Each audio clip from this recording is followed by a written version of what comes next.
Last time, on a set of glass wind chimes, a lot happened, but mostly, just to put you guys in the shoes that you left off in, you have just entered the home of one garbled collar usher, a woman who you have just learned has been dead for the past few weeks, despite your interactions with a woman who essentially had thieved away her identity. Who that was, who it was you spoke to, you're not sure. Who has killed her, also unclear. The only real lead is a very strange supernatural entity that has a large crook with a lantern that seems to absorb black smoke that has been um, it's been cited a couple times by Amalia. The first time on the storehouse that they were referred to by Catherine, and the second time by the home above Braxy and Minnow. Either way, what happened last time happened, and now More brain surgery? and now you have just discovered a very thick black smog in the upstairs of the room that of the house, the upstairs of the house that belongs to the usher.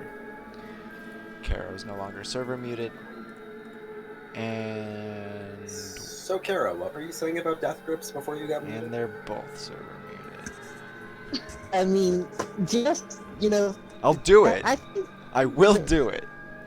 Devil May Cry. What? What happens if we all get server muted? From the lyrics I hear, If you it all could get work. server muted, then I will wait for 10 minutes while the creepy music plays in the background. Then after you've all had your time out, I'll unserver mute you, and we can see if it works then. Huh? No, it's good now. If Kara's he just... server mutes us all, he does the D&D Quarantine Edition thing. Anyways. Did I link that here? I think I did. Anyways, so yeah, enjoy. I think Calliope was like, Calliope's out. No, yeah, Calliope left. Clive. Yeah, I remember Amalia did throw him towards the door in the end. Calliope is sitting outside.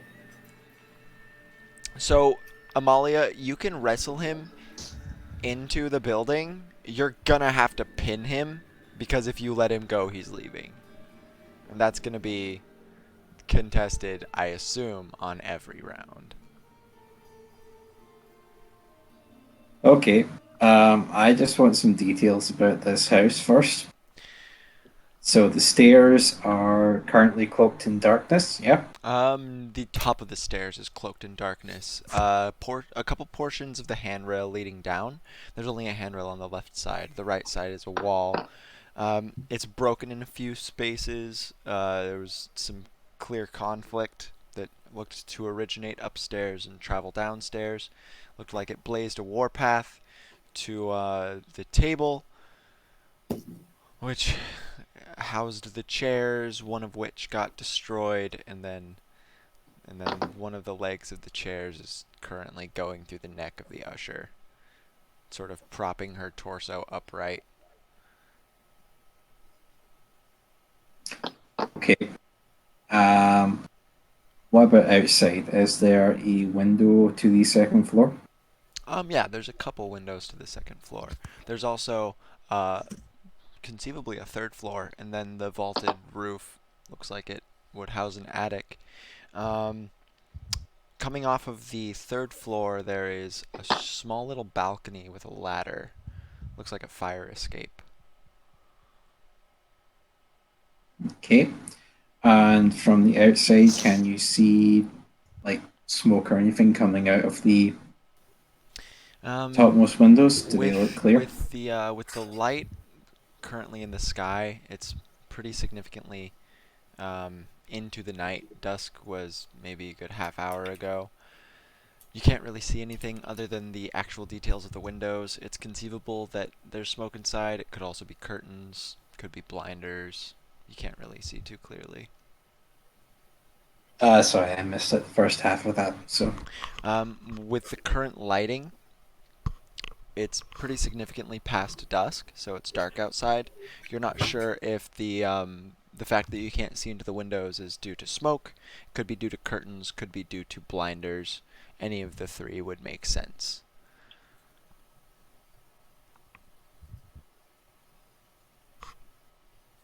okay. Well, we're not going up the stairs. I think it's waiting for us that way. Then she's gonna run out and she's gonna see the ladder to the third floor. It's a good probably 5 or 6 feet off the ground. So it's conceivable that you could, like, jump to it. Yeah, this looks more promising. And that Amalia is going to jump up towards the ladder. Does she reach? Yeah, roll athletics, because you're going to have to climb the first couple rungs with just your arms.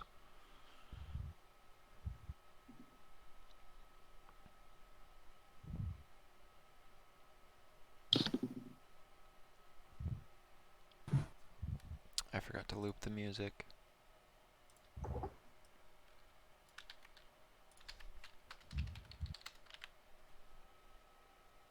Yeah. So, what's as you're climbing up the ladder, let's figure out what everyone else is doing. Catherine, what do you want to be doing? So I'm in the house, right? Yes. And there's smoke and stuff. There's smoke in the upstairs. I'm gonna slowly back away from the stairs, and while going through my pockets to see if I can find anything that might help. In the meantime. Can you talk a little closer to your microphone? Okay. I'm going through my pockets. I'm backing away from the stairs, going through my pockets. I don't think there's any.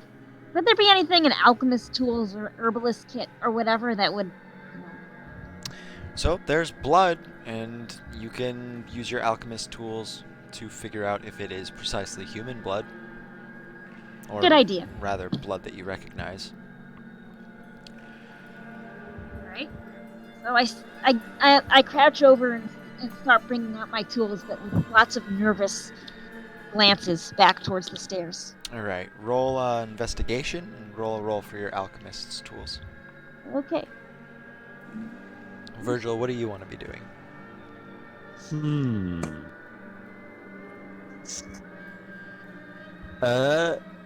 Not really want to deal with the spooky shit, but you know what? Looks like I might as well fucking stay in character here. He's very obviously making a move to harvest more organs because he's a terrible person. okay. Roll roll investigation. Get a higher roll than I did. All right, let's since it's been there like that for weeks, no doubt it's a bit more plenty everywhere. I'll be willing to bet. Investigation. All right. So what part of the usher are you gonna open up? I was thinking the kidney. I think I need a kidney. All right. A The good torso's kid- kind of propped up and unstable. You're gonna have to either break the chair leg out of her neck to get her to lie down straight, or prop her up more solidly against something else. Does she have a sofa in her house? Yeah. That'll work, right? All right. Roll athletics, because you're gonna be pulling a body of dead weight over to a sofa. I'm in danger. Oh, Yeah, nope, nope. All right. So Bruh. can't He quite like manage. takes it and he just like gently pulls it. He's like, Nope, can't do it. You put one hand on the portion of the chair leg that's beneath her, and then one hand on the portion of the chair leg that's above her, and you start trying to just tug her like as if the fucking handle was some bicycle handlebars. And Yeah. instead of her body moving, you hear a squeak, and you're like, "Oh, not doing that." Nope, that's a bad idea. That's a bad idea. So Very bad idea. Very bad idea. Catherine's collecting some blood samples, and you're just defacing a corpse. What? So Calliope, you watch as Amalia. You're sitting with your back to the wall on the outside, probably with your arms around your knees or something. Yeah, And something like that. Yeah. and you see Amalia just come out and do a little hup, and she grabs on the lower rungs of a fire escape ladder and just starts hand over handing herself up. What do you want to do? You good? Like, do you need me? I'm just gonna wait out here until you need me. Oh, I thought you'd be coming after me. Why would I be doing this? Well, if I had to guess, that thing is hunting for you specifically, because of the weird curse thing over your heart. And if we lose it here and don't manage to kill it, it's anyone's guess if I'll ever be able to find it again before it wreaks whatever horrible vengeance it's trying to impose upon you. You know what? Fair enough. Yeah, okay. Kind of shook by that, Calliope followed suit. All right. So Amalia, you get to the top of the ladder, and there's a latch that lowers it the rest of the way to the ground. Chunk. Clink! The ladder thuds against the cobbles in the street, and you now no longer need to make an athletics check to climb it. Calliope, Hmm? because it was like 5 feet off the ground. Oh, yeah. I would imagine it wouldn't be that hard to do. Oh no, it's on the ground now, because Amalia Oh. lowered it. Right, yeah, okay, never mind. So, I'm stupid in the brain. You Okay, both that's go up to the balcony, and it looks like there's a set of 2 doors with some space above them, and there's a gentle sort of exhale of this black smoke out the openings on these 2 doors. They both lead to the same place. It's a pair of double doors, and you can't really see inside.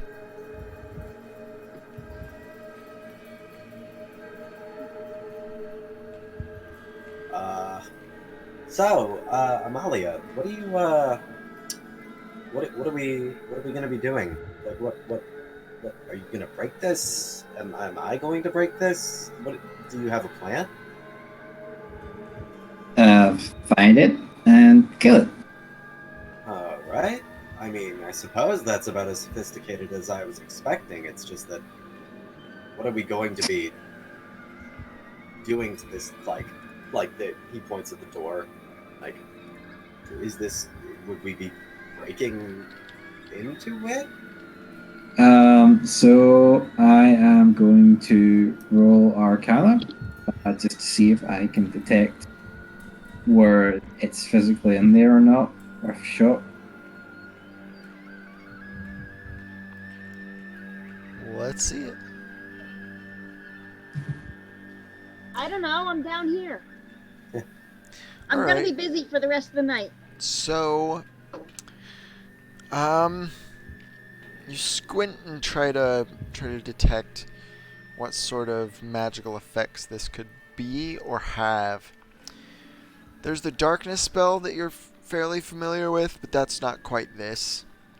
There's the fog cloud spell that you're familiar with, but that's not quite this.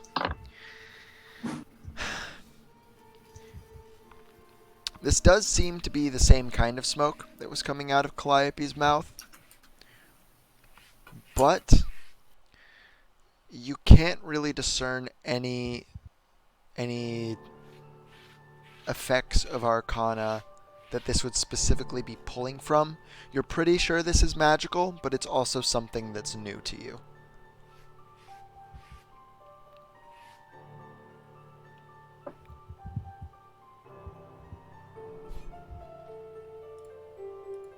Hmm. I'm not entirely sure what it's doing, or even if it's in there at all. What I do know is I don't want to be the one walking into the middle of it.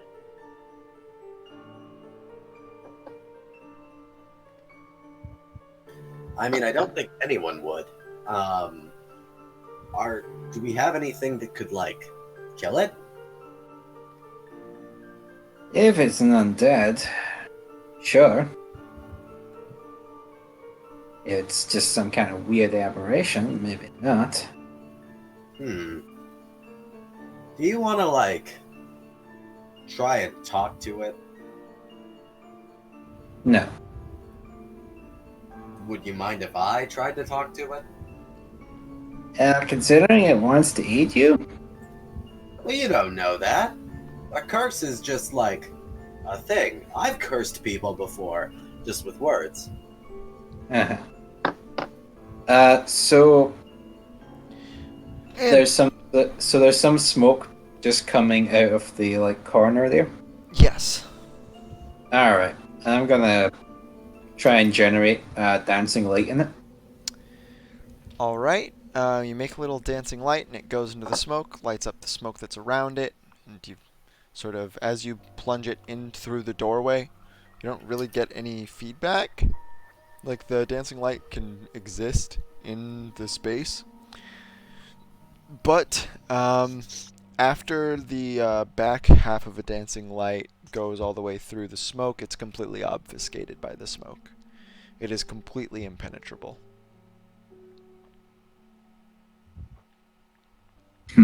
It's like dropping a pearl into a smoky um, body of water.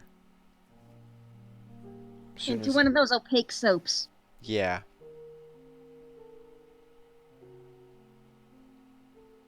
And back to the downstairs. So, Catherine, with your 5 investigation and 13 alchemist's tools, you're having a difficult time discerning exactly how many different blood samples there are. There might be one, there might be more than one, but either way, you just kind of indiscriminately take some samples off of the carpet and start putting them through some alembics to identify their exact composition. And Yeah, I'm after very proud of my portable Olympic set. after um, analyzing various sorts of reactions with other chemicals, you discern that the usher was in fact a Noctian, but there's a little something special in her blood. It looks like it has a very high mercury content. Hmm. Interesting. I look over at Virgil. You need some help there? Looks like Virgil needs some help. All right. Virgil, you pulling this. What are you trying to do? Carol?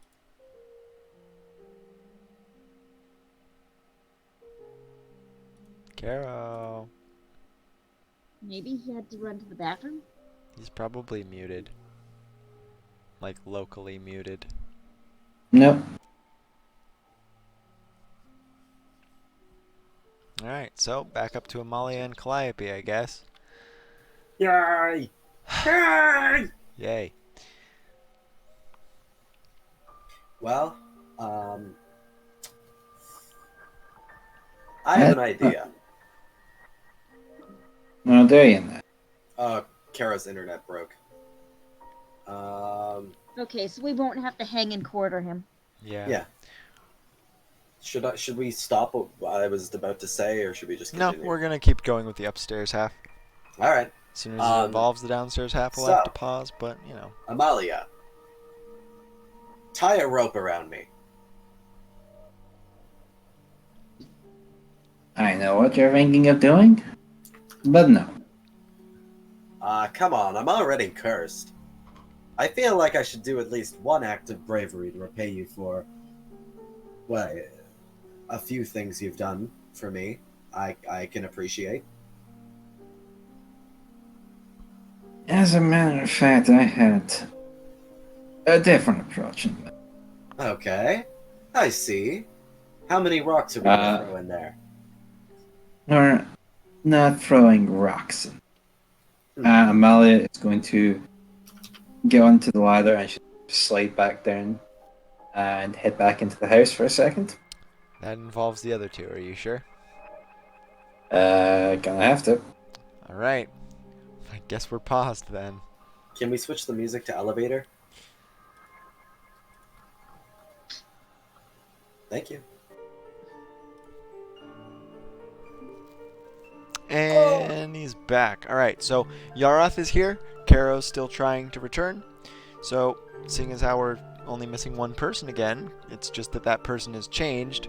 The show is continuing. Comprende? Comprende. You're Comprendido. real quiet, Fergus. Oh! All right, now you're great. You're great. So, Amalia, you walk down through the door and you see Virgil responding to Catherine. Albus is on the first floor with them, I assume. Um, so, just as a refresher, Yaroth, because you weren't here for the recap, you guys are at the usher's house. The woman who showed you to your rooms that you spoke with briefly, back at the Garbled Collar, she's dead. She's been dead for a couple of weeks. She had a chair leg put through her neck, and there is a very thick, obfuscating smoke on the second floor of this house. You guys are doing some investigating. Catherine just analyzed some blood using her alchemist's supplies. It is the blood of a Noctian, which is the presumed race of the Usher, but it also has an abnormally high amount of mercury in it. Amalia and Calliope both climbed a fire escape ladder to the third floor of this house, and Amalia has just come back down and through the door, and that's where we're at. So, Amalia, you come back through the door.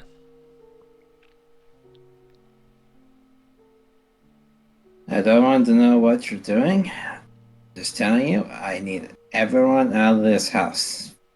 Take whatever you don't take whatever you need, but just get out now.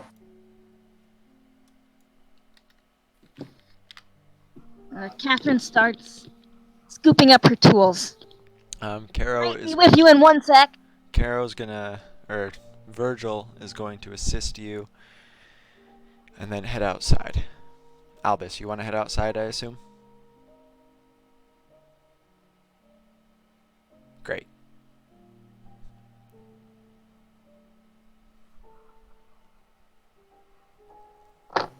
Alright, so Amalia is going to step right at the front and she's going to say, first rule of battle is that you don't let your enemy pick where you're going to fight.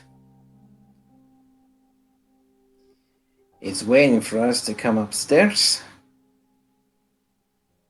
Say we bring the stairs down here. You mean collapse the house? And if everyone's ready, Amalia is just basically going to feel for roughly the middle of the house. Okay.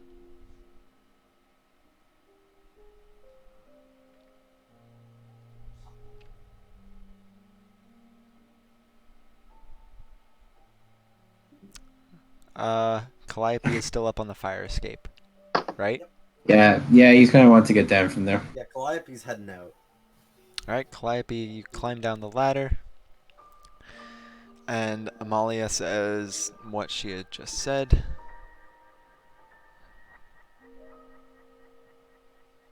And then Amalia is going to cast Shatter. Wonderful. Oh boy. You're casting it on the middle of the house. Yeah, so basically what she's trying to do is she's trying to break the Yep. floor. Uh-huh. So, it shatters, and you feel your magic wave of thunder crunch through some solid foundational supports on the second floor. And at first you just hear the loud sort of the schisming of the plaster on rock on brick on wood, and then the entire house just almost slants to the side and creaks and whines loudly as if moaning.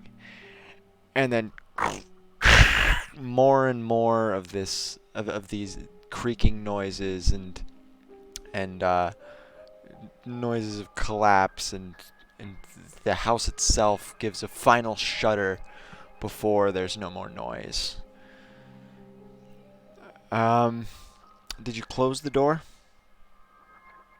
Um, I think, given what was about to happen, probably left it open. Some black smoke starts to waft out of the open door.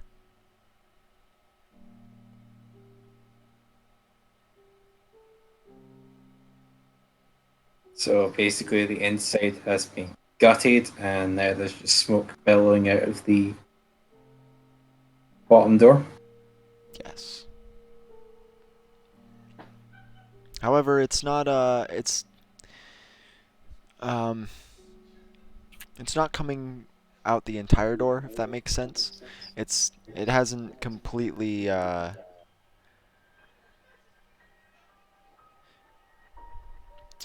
do I put this?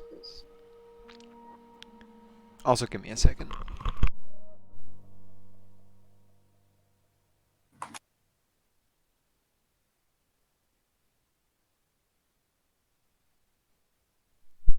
Ashton and Tiffany both need to be gunned down.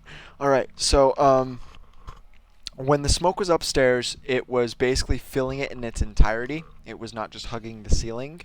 The smoke on the bottom floor is just gently wafting up off the ground, like a low-hanging mist that would probably be about knee height for most of you.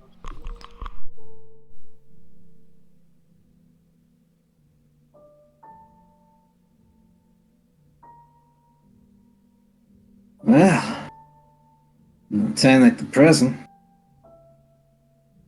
She's gonna ready her knuckle dusters, ready her gun, and she's going back into the house. Alright, who else is going? Me? Alright. Is Calliope staying out? Uh, yeah, but can I ready Shadow Blade? Or that's what it's called, right? Let me check. You can just cast Shadow Blade and have it in your hand. Oh, right. Yeah, that's how that works, huh? Yeah, how long does it Yeah. last again? Like 10 Uh, minutes? let me check. It's called Shadow Blade, right? Yeah, Shadow Blade. I'll just assume Virgil and Albus are both staying out with you.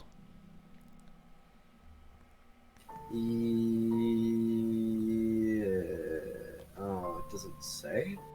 Let's see if I. No, it doesn't say. But yeah, let's just. Oh, I it's think it's because 10 minutes. I didn't put any of the fucking descriptions. 10 of your minutes sounds spells right. yet. Shadow Blade 5e. It might be 1 minute is the reason I ask. Level 2. Concentration up to 1 minute. Yeah. So you only get it for a minute. So it might be smarter to ready it for any signs of conflict, as opposed to just summoning it straight out. Yeah, no, yeah, we're just readying it in case of, Okay, great. goes. So, Kvi and Amalia, both of you step into the house. The door frame looks to be bearing a much larger amount of the weight of the floors above it than it used to be, as it's now kind of slanted at an kind of 100 75-degree angle, I guess it would be. Or like, so if the floor, it's like at an 85-degree angle to the floor, is what I'm trying to say. It's slightly slanted and kind of creaks lightly as you guys walk underneath, its threshold and into the home. Several huge portions of the ceiling have fallen down, and you can see the large amount of wood that went into holding up the second floor. There's also some brickwork underneath that, and some plaster, and the usher's body has been completely flattened. You can see a smashed arm jutting out underneath one of these large blocks of plaster.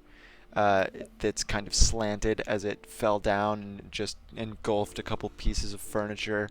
One of the load-bearing pillars that was sort of on the kitchen side of the first floor was blown to smithereens, and there's several large chunks of the second floor over there. And there's a lot of smoke that's sort of gently wafting down the back wall of this entire building, almost as if like the crest of a wave, but it's not crashing. Like it's a breaking wave, but it's not collapsing on itself, is how the smoke is behaving. You can see through the holes in the ceiling up into the second floor, and a couple portions of it still exist, and some of the pieces of the floors that had fallen down didn't completely detach, so they're sort of acting as diagonal hills up into it. The staircase itself has been completely destroyed. You can see the same sort of thing also happened up in the third floor. The third floor, the base, the floor itself, collapsed in several places, and the ceiling above that looks to be intact. There's another thing, though. It's just sort of lying haphazardly on its side on the ground in front of you guys, probably about 10 feet in front of you, where it looks like it would have been in the center of some room in the second floor before the second floor got collapsed. There is an effigy.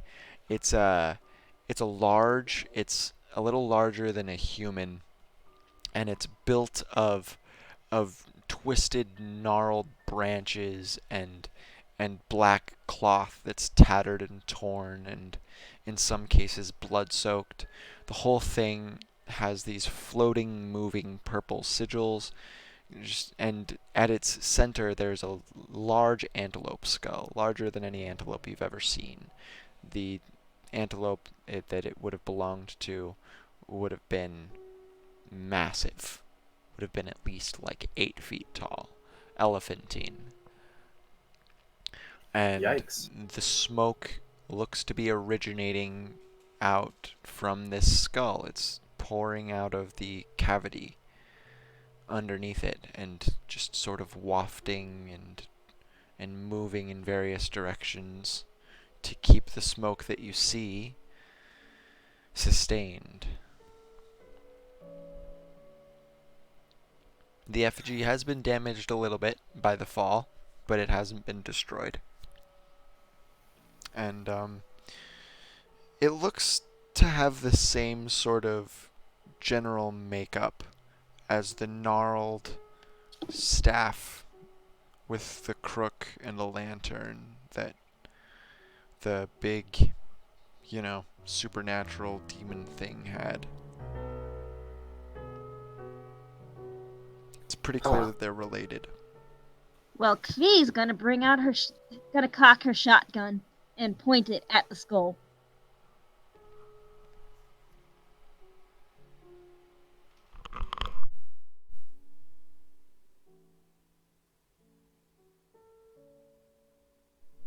The skull does not react.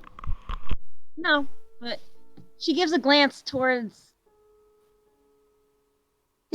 Amalia, sorry. With a sort of question in her eyes.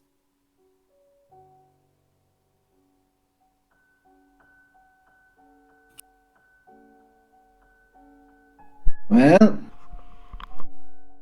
I think we've found our demon. Or at least where it originates from. But should I shoot it? Or do you want to do your wizard thing first?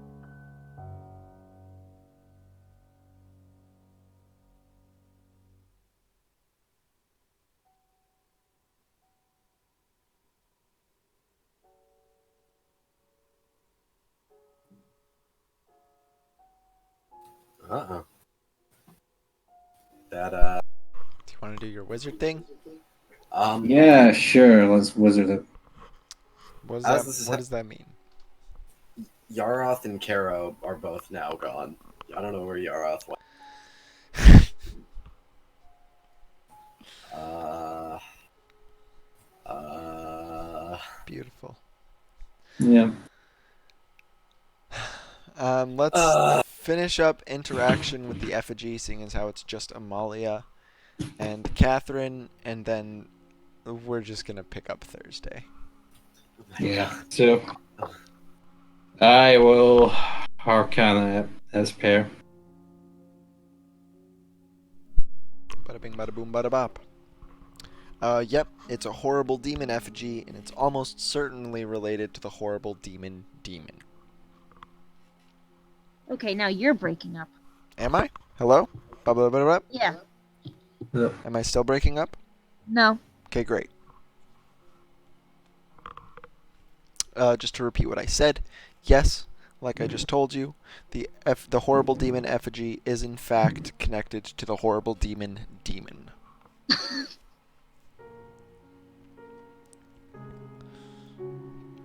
As for what an effigy typically stands for, maybe if you were a little more versed in conjuration, you'd have a little bit of an idea, but if you're not, it doesn't really resemble any spells you've ever known. It sort of reminds you offhandedly of just the existence of warlocks, just because they're kind of fucks. Yeah, it's an effigy, and it's connected. Destroying it probably has bad connotations for anyone that's connected to it.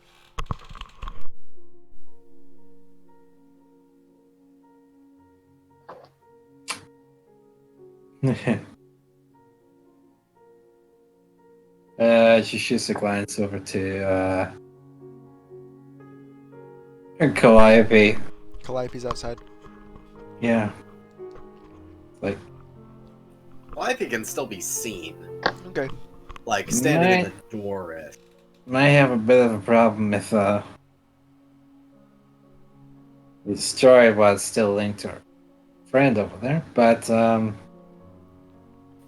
Well, I mean, if you think that if you hit it, it'll hurt me, like, hit it lightly the first time and see what happens, I don't know. All right then. Don't, like, gun it down immediately, because my heart might explode or something. All right. I'll throw. Give I it a throw a piece shot. of rubble at it. Oh, All right. what would I roll for damage for that? So you pick up a decent-sized rock. Roll a strength attack. Or a dexterity attack, since you're throwing it, I guess. You're not proficient. Alright, yeah, that hits. So you throw the piece of rubble, roll 1d4 plus your strength modifier. Okay. 1d4 plus 1. Okay, that's a 2.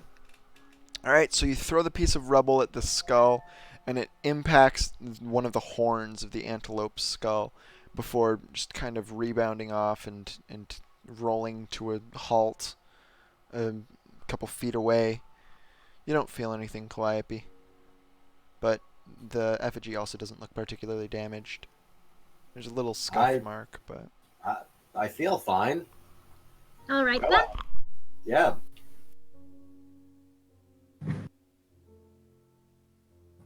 Whoop whoop. You're shooting it twice? Yep. Alright, so, you walk up with your blunderbuss melee range and just... And then you... Both of the shots. The first one completely blows off the top right of the skull. and you hear just like a vacuum sound as smoke immediately starts contorting to try and fill the space, and then you shoot it again, and now there's a giant hole in the other side of the skull, just out down where the jaw was, and the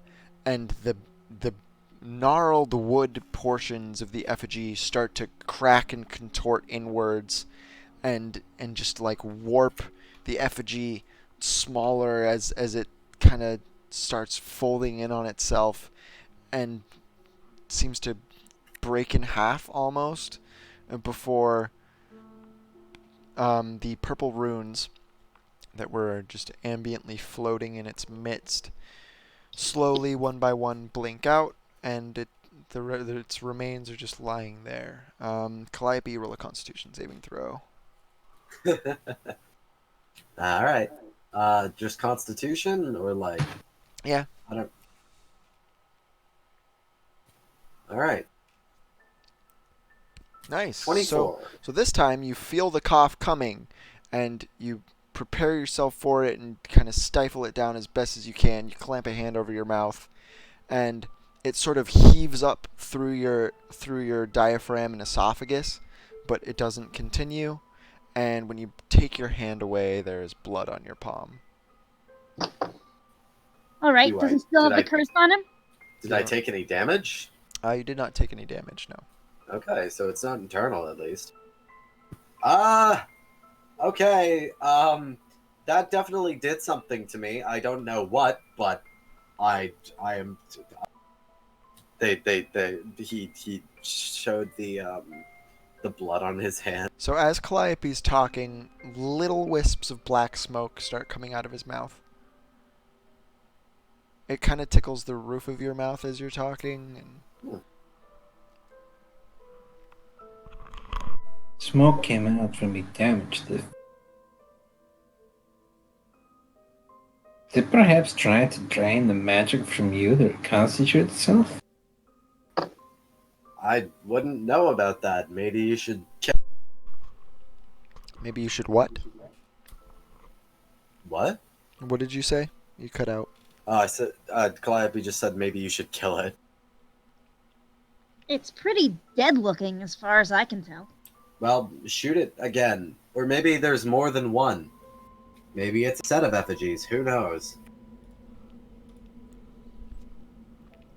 All of a sudden, on the other side of town, you hear a very loud, very shrill shriek. Oh, it was out on the hunt and we've just disturbed his nest. You hear a very loud what? You And cut- shrill shriek. Ha! Epic. It's like a cross between a bird and a woman. So a cleric beast? Yeah, it's very similar to the cleric beast call. Alright. And I hope it hurts too.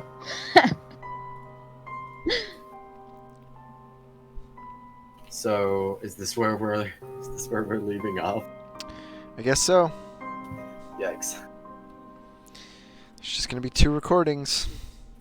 Joy. Recording start. Last time, Eric turned up Rhythm Bot because it was a little quiet on the recording. Last time, we played for like 20 minutes. Virgil tried harvesting organs. Catherine collected a blood sample. Calliope and Amalia went up to the fire escape on the 3rd floor to see that there was also smoke coming out the doors up there. So, in a big brain move, Amalia and ferried Calliope back down to the streets, got Virgil and Catherine out of the place after Catherine had discovered that there was a high mercury content in the bloodstains on the floor. And then Amalia casted Shatter, completely dislodging the 2nd floor from its place in the building. Huge portions of the ceiling collapsed, and upon checking in the front door, they smashed the body of the usher. So, sorry, Virgil, can't harvest any of those Can't organs go like back you for wanted to. seconds. As I remember, you were trying to get her over to the couch when it collapsed, so you didn't even get firsts. That's fair. That's fair. Sorry. And you guys just watched that happen. Oh, right. Completely neglected to mention, something that was on the second floor that collapsed with it was a large effigy with an antlered skull and gnarled, twisting roots, and bone and sinew. And Catherine shot it twice with a shotgun. Bam, After bam. after brief concerns that it possibly would have ill effects on Calliope due to Calliope's apparent connection to whatever thing this effigy is attached to. Shot the effigy's skull twice. The first one damaged it a little bit. The second one shattered off a good portion of the jaw region, and it sort of started making a vacuumy noise and trying to reconstitute itself. Calliope, you coughed, did not feel any pain, but there was blood on your hand. Then, what else? That's right, something screamed in the distance. Very shrill shriek. And the sun has finally set completely over the horizon. The flame lamps lining the streets. There's a few citizens going around lighting them and closing their covers.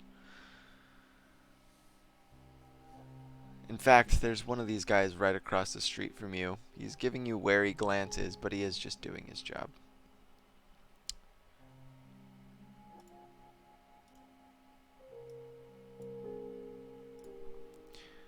So, who would like to do what? All right. I guess I'm gonna go back in and look at the shattered idol. So as you move into the lower floor fused with the second floor now, the idol is laying broken and misshapen. Can you hear me? Yeah. Okay. The idol is laying broken and misshapen, and it's destroyed. Sorry, can you start again? Yeah. So you walk into you walk through the threshold of the door. The lower floor and the second floor now fused. Well, not fused, but just combined into a much higher ceiling space, I guess, for most of the portions. And the effigy in its destroyed state is just sort of leaning against one of the fallen pieces of rubble that was compositing the second floor's actual floor. It is mostly just a bunch of shattered bone fragments with what used to be the skull just kind of existing in tatters. The gnarled bone and wooden roots are kind of contorted in closer to the center where they weren't destroyed by the buckshot. It only has one of its horns, and it's sort of seeping with this brackish arcane energy. You can almost smell it. Okay. So I guess what Amalia's going to do now is she's going to run an arcana on it just to see if it's still connected to anything or anything like that.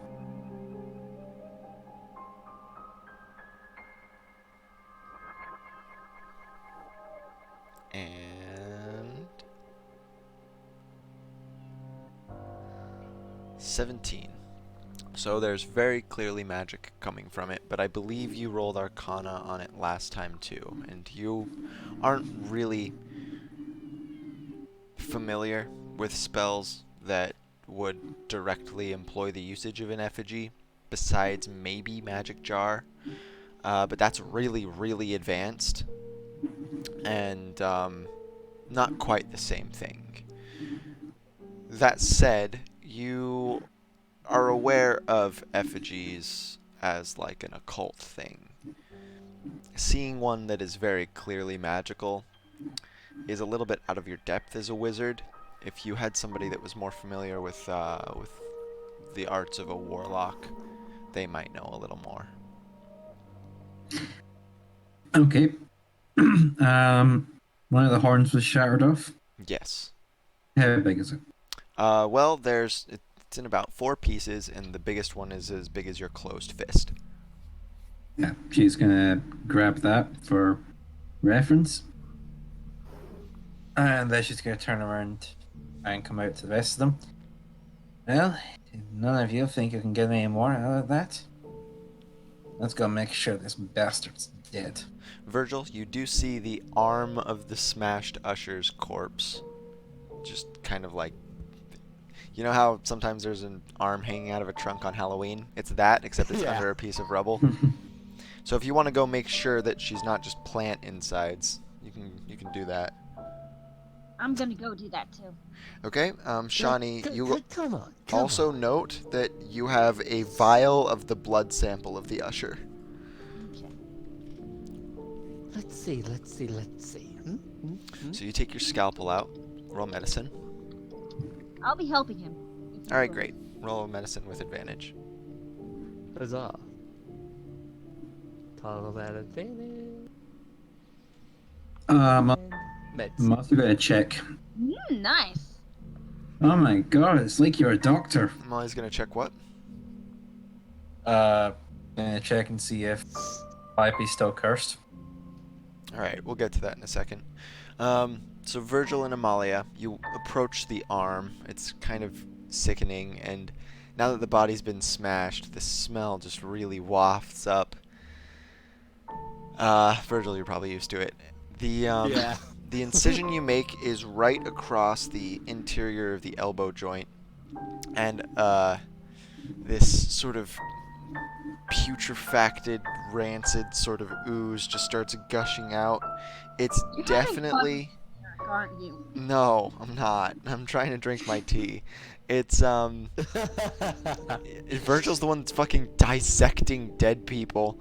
Better than dissecting live people. It's definitely I've done that before too. it's behaving the same way a body that's been decomposing for a couple weeks should be.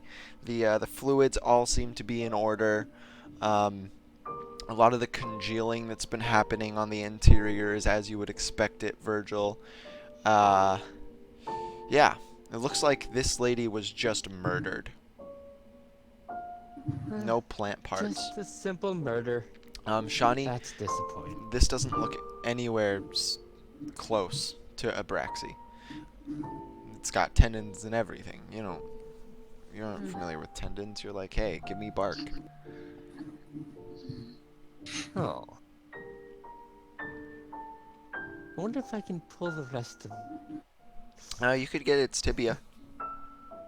Its tibia is intact. You want a bone? Sure, he'll take a bone. Alright, God. so Virgil, after you make the incision to the arm part, you take out your hacksaw and you just chop it off at the elbow joint, and then you sort of put on your doctor's white gloves and you extend the incision down to the base of the hand. You use both of your hands to just rip the incision apart, and then you, with a jarring crunch, pull one of the bones out. It's still got some tendons attached, and after like 30-45 seconds of cleaning it up, you've got the usher's tibia. You know, Eric, you could just say you do the thing. Nah. You wanted to be a doctor. I'm making you a doctor. Whatever you're doing with that hand is between you and your living god. I don't know. Don't mind me. I haven't met a doctor that doctor. just takes dead people's body parts. Let me explain. Permit me. Let me explain. I wasn't We're in criticizing. shithole tech. This'll sell.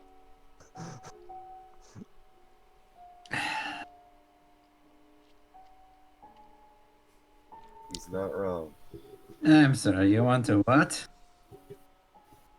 It'll sell. You want that money for a ship, right? Trust me. He pats the tibia like it's a golden ticket.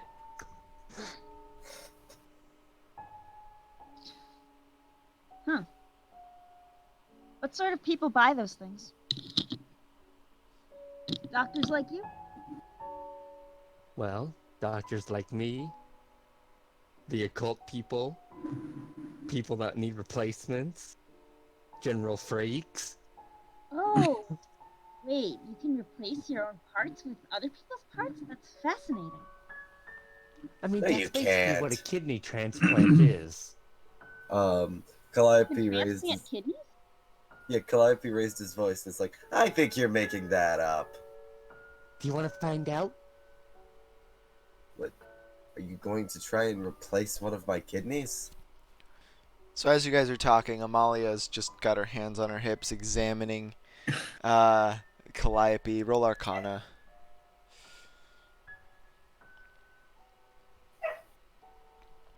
Um. So you know how sometimes you'll be taste testing two similar things, and the taste of the first one, like they'll be so close that you're pretty sure you're just tasting the first one again because a little bit's still in your mouth. Mm-hmm. You could swear that you could feel some of the effigy's energy coming off of Calliope, but you're also pretty sure that that's just because the energy coming off of the effigy was so pungent. Probably check again in an hour. Alright. So yeah, she's gonna pull out her flintlock within a couple of bullets and say, alright, let's go make sure this bastard's dead. Wait, wasn't that it?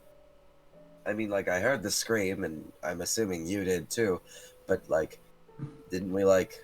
That's a skull, that's probably its head, right? Who knows what these things live in? I mean, if you chop off the top of a tree, it can grow back. Wait, these Yeah. things? How many are there? Yeah, you need to be alive to scream. Let's go make sure that that's not the case. Alright. So, would I roll to locate scream? The scream? Roll It was loud enough that you couldn't really tell where exactly it came from. However, kind of ambiguously from the west of town, which prominent things in the west of town would have been Abraxas' house for one. That's where the garbled collar is, and that is the cathedral with the large bell tower is in the northwest.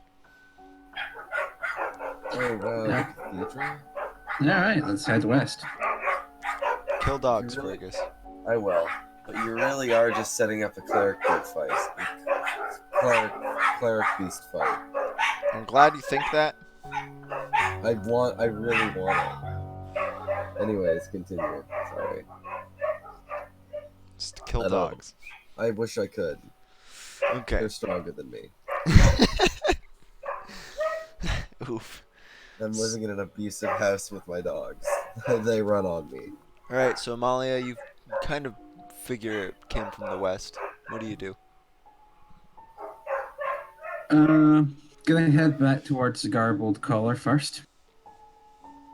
Everyone else is tagging along?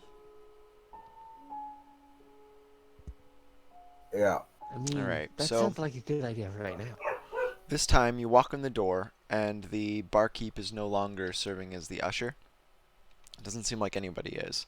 The actual thoroughfare outside had thinned out considerably by the time you had made your way all the way over. The actual main hall of the tavern isn't too busy. Doesn't look like too many people are down here drinking right now. The barkeep's just cleaning some dishes and tending to the few patrons that are there. He doesn't even really notice you come in.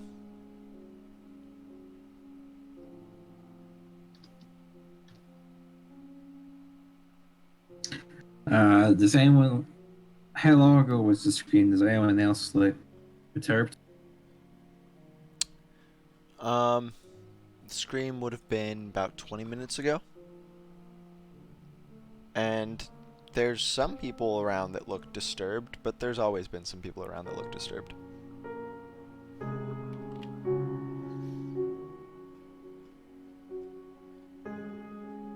Okay. Um, Maya's gonna walk up to the barkeep to see look disturbed. He just looks tired.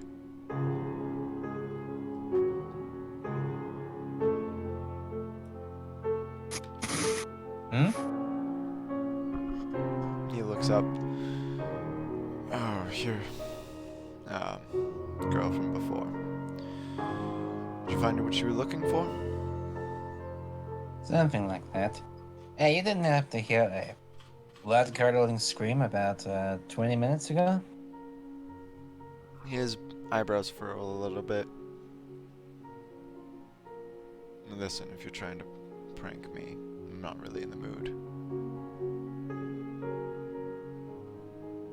Yeah, I'm not really in the mood for it here. She turns around to the bar and journal and just at the top of her lungs. Did anyone here hear a blood-curdling scream about 20 minutes ago? Roll, performance.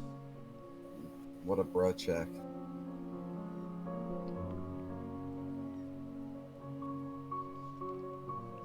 So, everyone's head simultaneously turns towards Amalia and gives a simultaneous shake.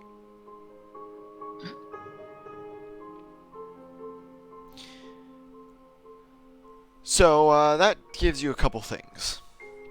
You've seen how this thing can sort of mess with who can see it and who can't, Amalia. It also sounds like that's not the only human sense that it has decent jurisdiction over. You probably also need to fit some sort of ambiguous criteria to hear it as well. However, that does tell you that it was probably it screaming. Alright, Amalia is gonna hold up her hand. Nothing. Well then, nothing to be worried about. Have a nice night, everyone. And then she's gonna walk out the door and she's gonna head towards Brax's house.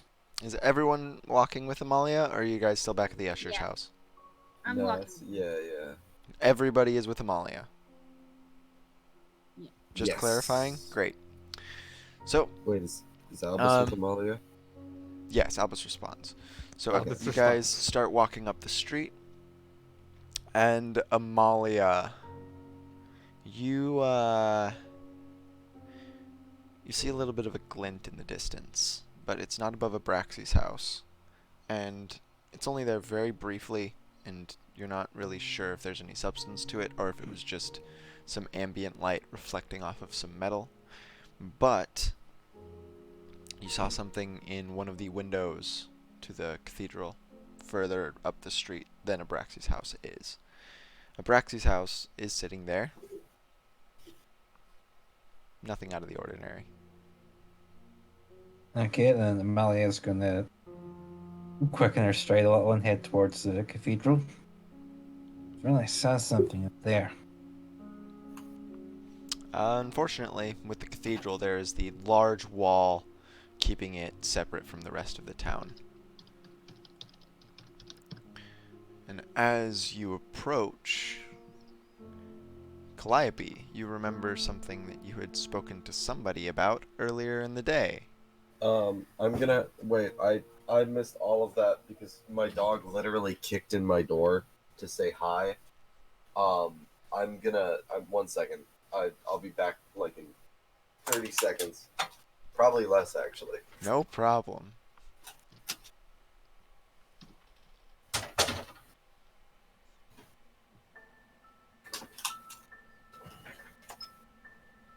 Okay, I apologize. Repeat. What? No problem. Where did I leave off? I have no idea. So you guys are walking up this street. Yes. Yes. You get so to Abracte's saw- house. It looks normal. Saw Amalia the sees a glint glint. in the cathedral. As you're approaching, as a group, Calliope, you remember a conversation that you had had earlier in the day.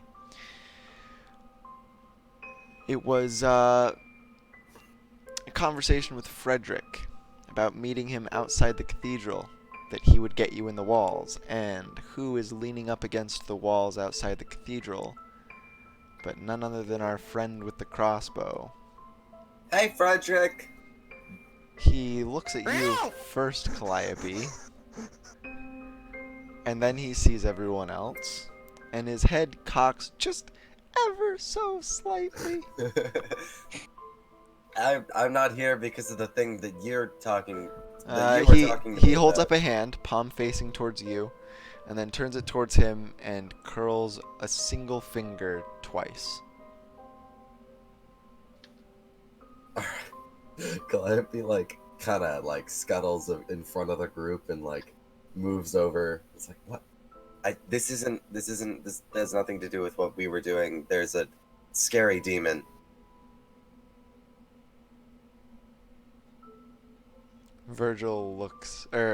Frederick looks at Virgil. Virgil hides behind Amalia. Frederick looks at Amalia, at Albus, at Catherine, and then back to Calliope.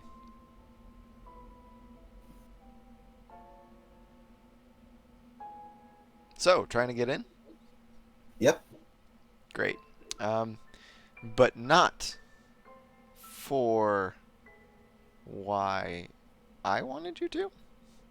I mean, I could do it for you still. Don't worry. It's just that there's also a scary demon. Huh. Do you want to come help us kill a scary demon? You know, much as I'd love to, I get a lot of tabs keeping on my whereabouts. You know what? Fair I've enough. been up to, you know. Besides, I'm trying to keep a particular scary demon, and he reaches out and flicks at one of your horns in the good graces of my higher-ups. So. Right. Well, yeah. Yeah. I'll still be doing the thing that you wanted me to do, because I do remember what that was, and I have full recollection of what you wanted me to do. Great. But currently, I am not doing that. In favor of killing a scary demon to get it out of my chest. Okay, well, enjoy your ventures, I suppose. Thanks. And he leans back up against the wall. And how do you get into this cathedral then? Calliope opens the door. The door is massive. It's like It's, a good it's 20 feet tall. Looks like it's controlled by some pulley mechanism on the interior. And Frederick looks at Amalia and he says, "Oh no, your demon's in here?" And he jabs a thumb over his shoulder. Near as I can tell, unless you heard a massive scream coming from somewhere about 25 minutes ago. So you can't really see his face that clearly, but you can see his mouth and chin, and a really large smirk spreads, and he says, "Oh, that wasn't your demon." That said, unless you're here on my business, Calliope, afraid I can't let you in. Well, I mean, wait, that wasn't okay. If that screaming wasn't from what we were doing, could you elaborate for us? I'm on a different page. No. Could you just? And the smirk disappears. Okay. Well, all things considered, if the demon isn't here and that wasn't from them, guys, do you mind if I just do this for Frederick while you guys go kill it? I feel like I owe it to him a little bit. Oh, so it wasn't from a demon, Frederick. You want to tell me how I heard it from 2 blocks away and no one in the tavern heard a thing? Very inquisitive of you, little sailor woman.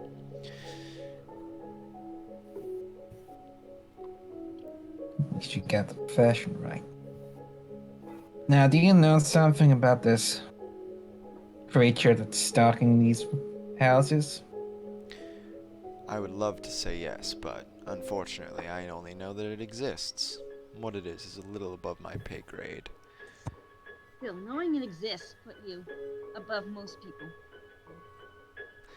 That said, I'm afraid I can't talk about it anymore. It's pretty strictly got a lot of... Even the higher-ups are tight-lipped about it. I'm a little surprised you guys have run into it. He looks at Calliope. What's in your chest? It's like a little version of it. It's like a. It's like I was kind of Friend, described to it. I was described to it from a second hand, so it. I've just been kind of imagining a little dancing goblin on my heart, but like it's probably not that. It's Oh probably yeah, like you should definitely get that stuff. He just sort of warily glances at everybody else and back to Calliope. You should get that stuff we talked about. Probably done soon. Because, like this the stuff that we talked about. yeah, the stuff that we talked about. Because, I mean, if you don't, you're probably going to die. I'm pretty sure we're the only ones that can fix that. Really? Oh, okay. Sure then. Guys, I'll see you in a little bit. Have a good time. Be careful. Can't take anyone in with you to help? So, We've already destroyed its effigy, so whatever it is, it's limping. you destroyed its what? Its effigy, the thing that was binding it. Now, it's on the ropes. Near as I can tell, it's still screaming. You can still hear it. Frederick stiffens a little bit. And if you've got any plans for him, if he drops dead because of this thing, you're gonna be knocked back a fair bit. Are you intimidating me? I actually can't tell through your accent. Not at all. I'm merely saying that we have a vested interest in killing this. You got any plans involving him? Well, guess what? Your scary ghost friend's trying to eat him alive. I don't think that's what that means. I Um, don't know. I am kind of with Frederick on this one. I have no idea what you're saying at all. Like to an astounding degree. no, Like Calliope, cannot Calliope, that. stop undermining the lady. She's... So, I've got a couple things that... he stretches in universe because I stretched in real life. A couple things that I need Calliope to, well, I'm doing my best to get him in the good graces of my boss so that my companion doesn't kill him. And he points at Virgil without looking at him.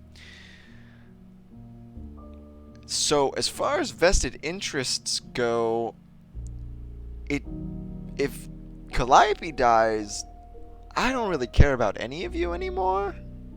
And he probably dies too. Finger still pointing at Virgil.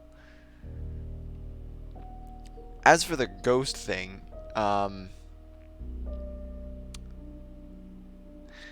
yeah, drawn a blank on all that stuff. Vested interest, collaboration.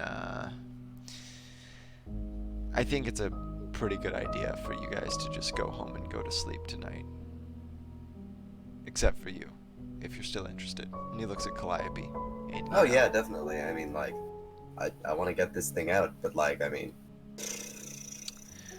Calliope, you also remember that you were gonna have Inserafit take a look at it.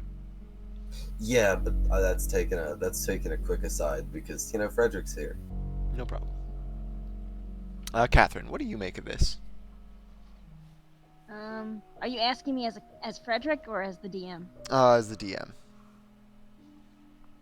Well, I don't trust Frederick, and I don't feel secure enough that my faction, my allies in the family, would be able to leverage him. and Okay, roll I do want to insight. break into the cathedral and figure out what the heck is going on with the demon. Roll insight, and I'm gonna give you some stuff. Also, I would be sad if Virgil died because it's an interesting person that I've met in these. Oh, nice. So, Frederick clearly has his fingers deep in your family's hierarchy. He has some influential people that are more important than you under lock and key, basically. And You mean imprisoned? no, sorry, yeah, bad No, in his phrasing. pocket. Yeah, in his pocket. Thank you.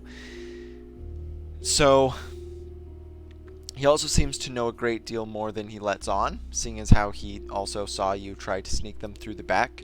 It seems like he's probably also got people on the inside of your family.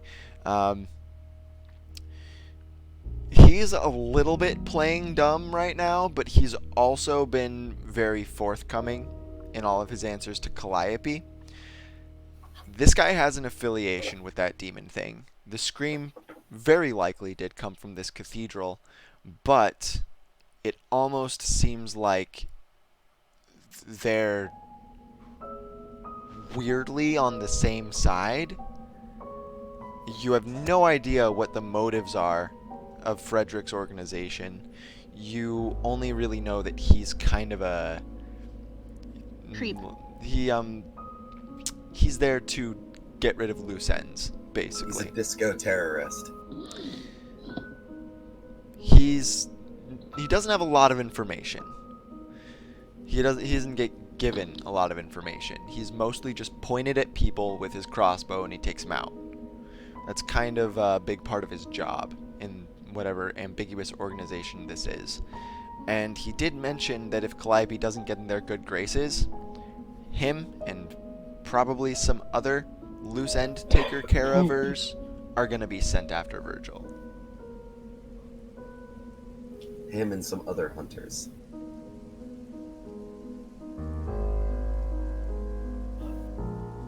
So,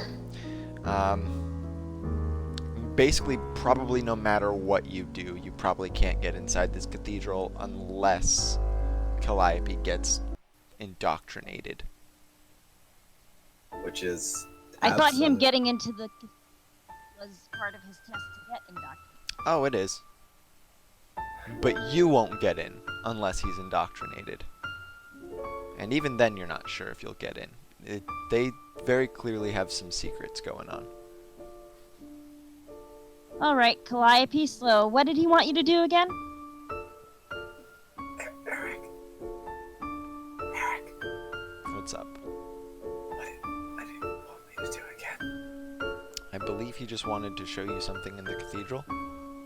Oh, he just wanted to show me something. It's nothing. It's not. I'll be fine. Well, I'll be there's stuff after that. Well, And yeah, of course. I mean, like, I wasn't expecting you to just be like, "Hey, look at this. Bye." I'll do Frederick something. checks his nails, but he's wearing black leather gloves. Like, I'll do And things. you have to go alone. Aside from Frederick, I mean. 24 insight. There's also a pretty solid chance he's just taking Calliope into the cathedral to have him killed.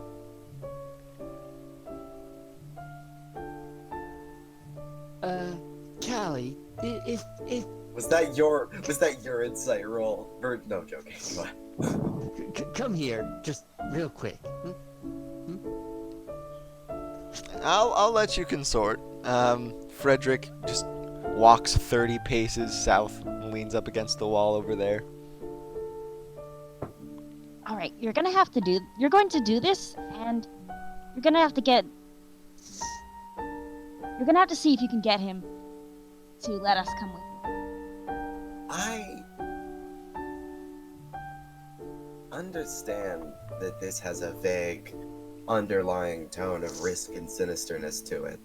And that's something that I... Hey, Shut up, Amalia. That's what I'm trying to get at. Hmm? Come I here. am... Okay, what? Arms out. Oh my god, this again? Am I gonna get addicted to this?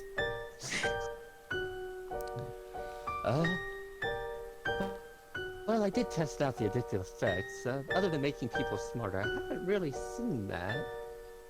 But I mean, if you like it, I suppose. Anyway, stab! Yeah. What is it? It's 5 to. What is it? What's the actual? Four to intelligence and dex. Right. I love this stuff. So that's 20, and that's 10. All right. Cool. Okay, so as much as I understand that this situation comes with some risks, I also understand that if I do well, there is a genuine chance that I can get you, Virgil, to not get killed by a shadowy organization of terrorists. So I'm going to take that chance for you. Or they just go in, or he just takes you in there and they'll shoot you to death. Or they do that, but also, they might not. Well, hopefully he'll be fast enough to avoid any bullets now. Ha! Well, let's find out. Frederick, I'm ready to go in. He comes 30 feet, and then he uses his hand to shoo away everyone else. Great. Good luck! Assuming We'll that be everyone waiting else... out here for you. That's... Significant look at Frederick. Assuming that, like, everyone is a few paces away, like, Calliope just kind of leans in close and is like, be real with me here. Is this where I die? Is this where I get shot? He's not really paying attention to you. He's watching the rest of the party as they move away down the street. Alright. So is it just like a silence as they Virgil walk then? keeps taking glances to make sure the crossbow isn't pointed at him. Nope.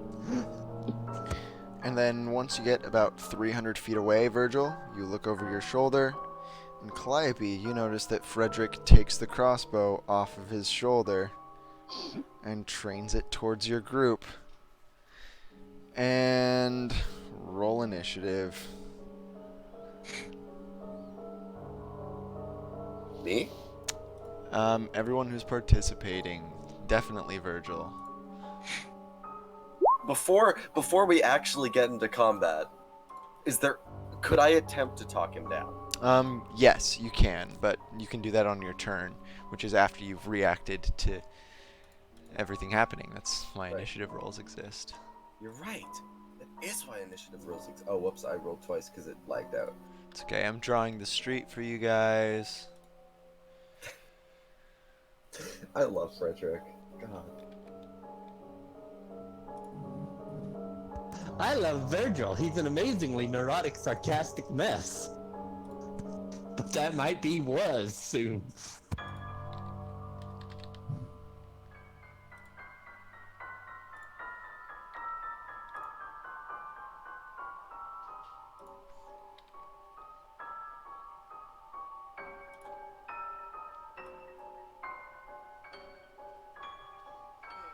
What's up?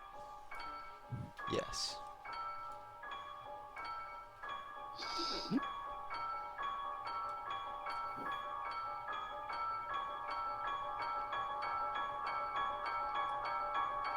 It's Amalia, Virgil, and who joins? Who goes? Ah.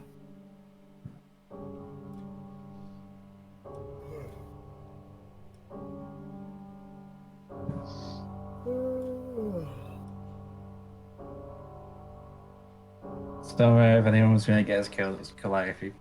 Not true. Shut up.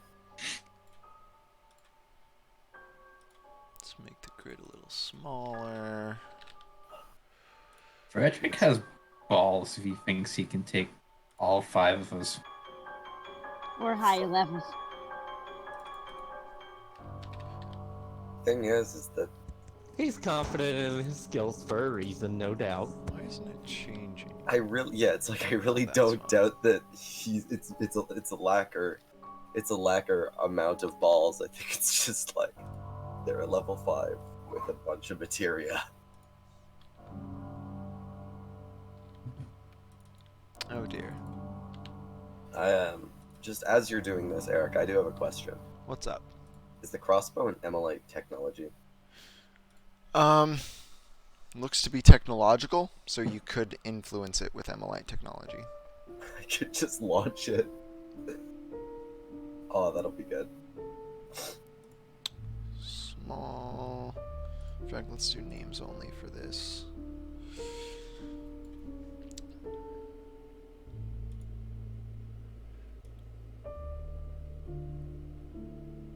I lied. We're gonna start after they get 200 feet away, because I don't want to make the map bigger.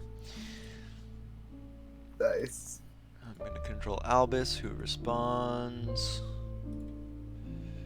Gonna move all y'all over to here real fast.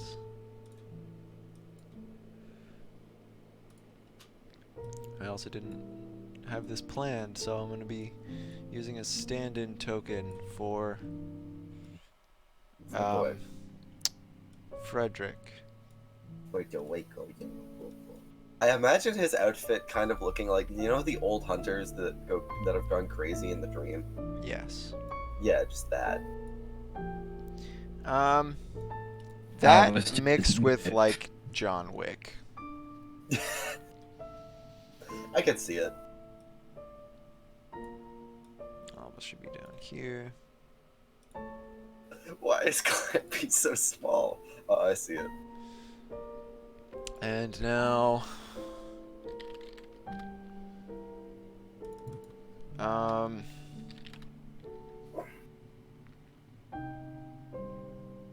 we're gonna use Koga for Frederick. You know what? That's fair enough. Sure.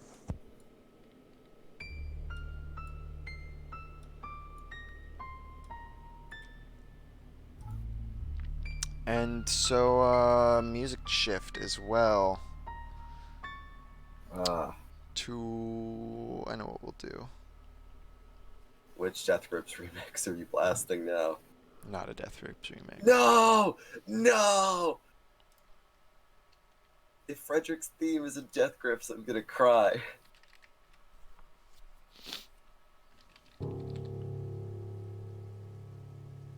Oh, this is pretty good too. That was part of the old song.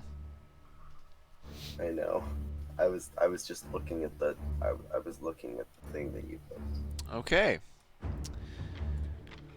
So, initiative up. I have to manually add all of you because none of you clicked your tokens. Sorry. It's okay. Also, I think I go before Virgil because my dex currently is 5. You do. Yeah. That is how that works, yeah. Okay, I'm learning D&D. I'm getting worse as a person. Also true. Moving you down so I can add a turn, then moving you back up.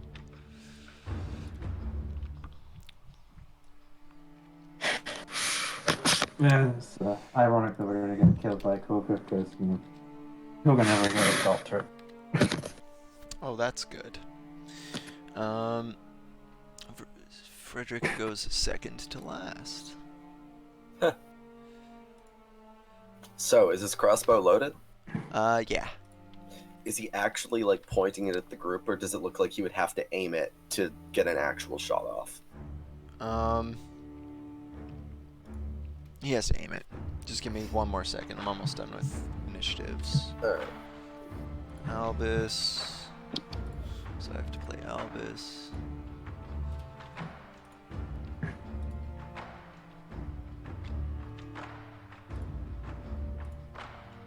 Oh, wow. I guess This was fucking prepared. Curse your sudden but inevitable treachery. Damn. Albus pulls out the trick weapon. Descending.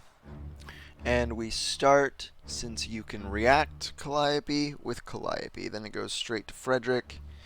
And then if he makes a shot, combat continues. Alright. So. Okay, before I do this, Is it a bonus action to try and talk him down, or can I do that while triggering Emilite Touch to launch his crossbow in, like, a building or something? Wait, what are you doing to his crossbow? Well, Emilite Touch activates an equipment, so I would assume that a loaded crossbow would just literally fire it at something. Yes, Alright. it would fire it. Yeah, okay. So, but what I'm asking is can I do that and be like, wait, hold up. Yeah, you can. Talking is a free action. Alright, okay. So, I don't have Interacting with another. I don't have to roll for it. I think you'd have to roll persuasion, which would Alright. be an action.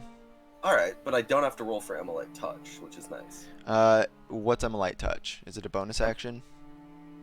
No, it's literally you gain the ability to draw out the functions machines from a range. As an action on your turn. Okay, you may as an cause a action. So if you have to use an action to persuade, you don't have that action to Emilite Touch. Alright, then it's a smarter idea to use an action to persuade. Because I don't want to piss off Frederick near me.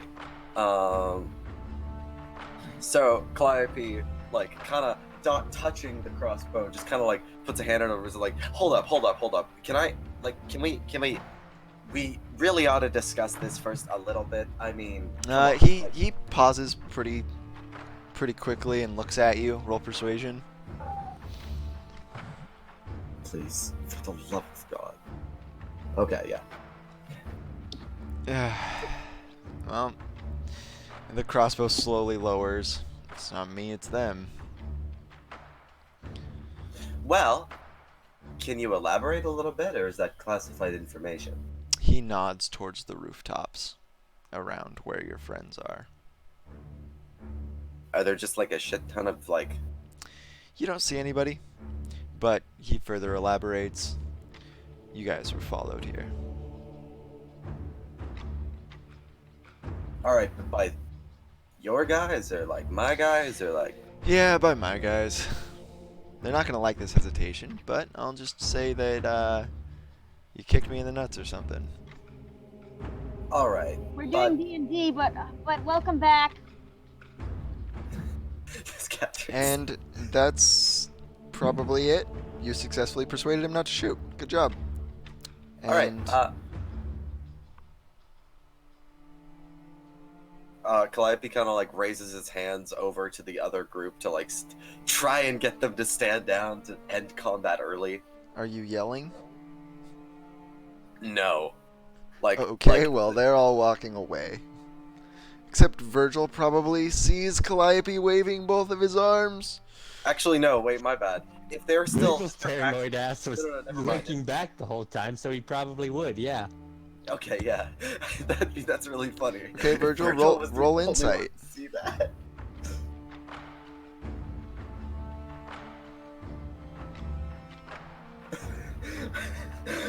I feel bad for Virgil. Ooh. Nah, Calliope was just doing a dance or a stretch or something. Don't Ooh, worry Virgil. So you look back. You see Calliope and Frederick over your shoulder. Frederick's got his crossbow off of his back, and Calliope is waving goodbye for some reason. The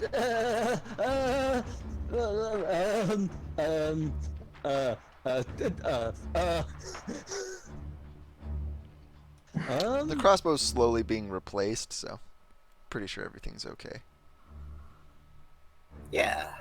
Oh, okay. Well, seeing the crossbow slowly being replaced, he fucking calms down. You jab yourself one of your. Callie's just like. Don't worry, Virgil. We'll keep you safe. You just jabbed yourself with one of your own needles. I mean, if I needed to. He doesn't need to. I could jab you with it, however. You're already smart as hell. I'm Alright. gonna ask you not to do that unless I ask for it. Oh. Amalia, do you want to do anything? Yeah. I am gonna be just cast a quick investigation round. Roll investigation.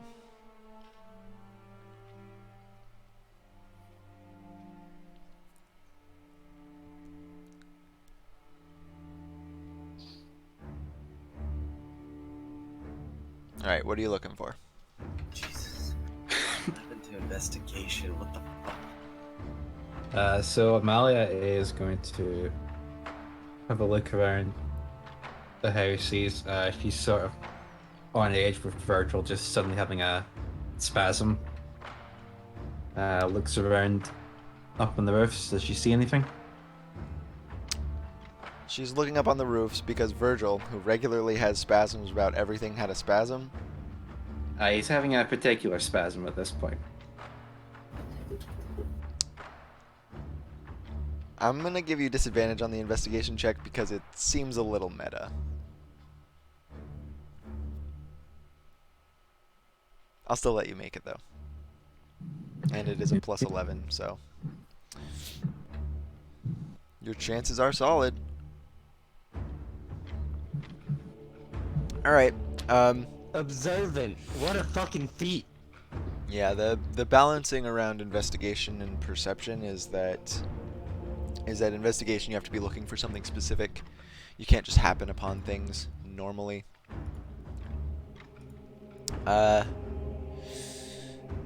So you aren't surprised. That's it. That guy's there.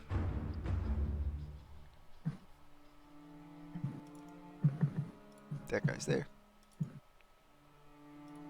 That guy's there.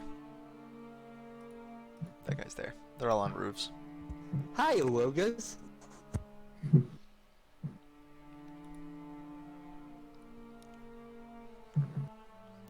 And so Amalia? Just exhales sharply. You're really doing this, Army?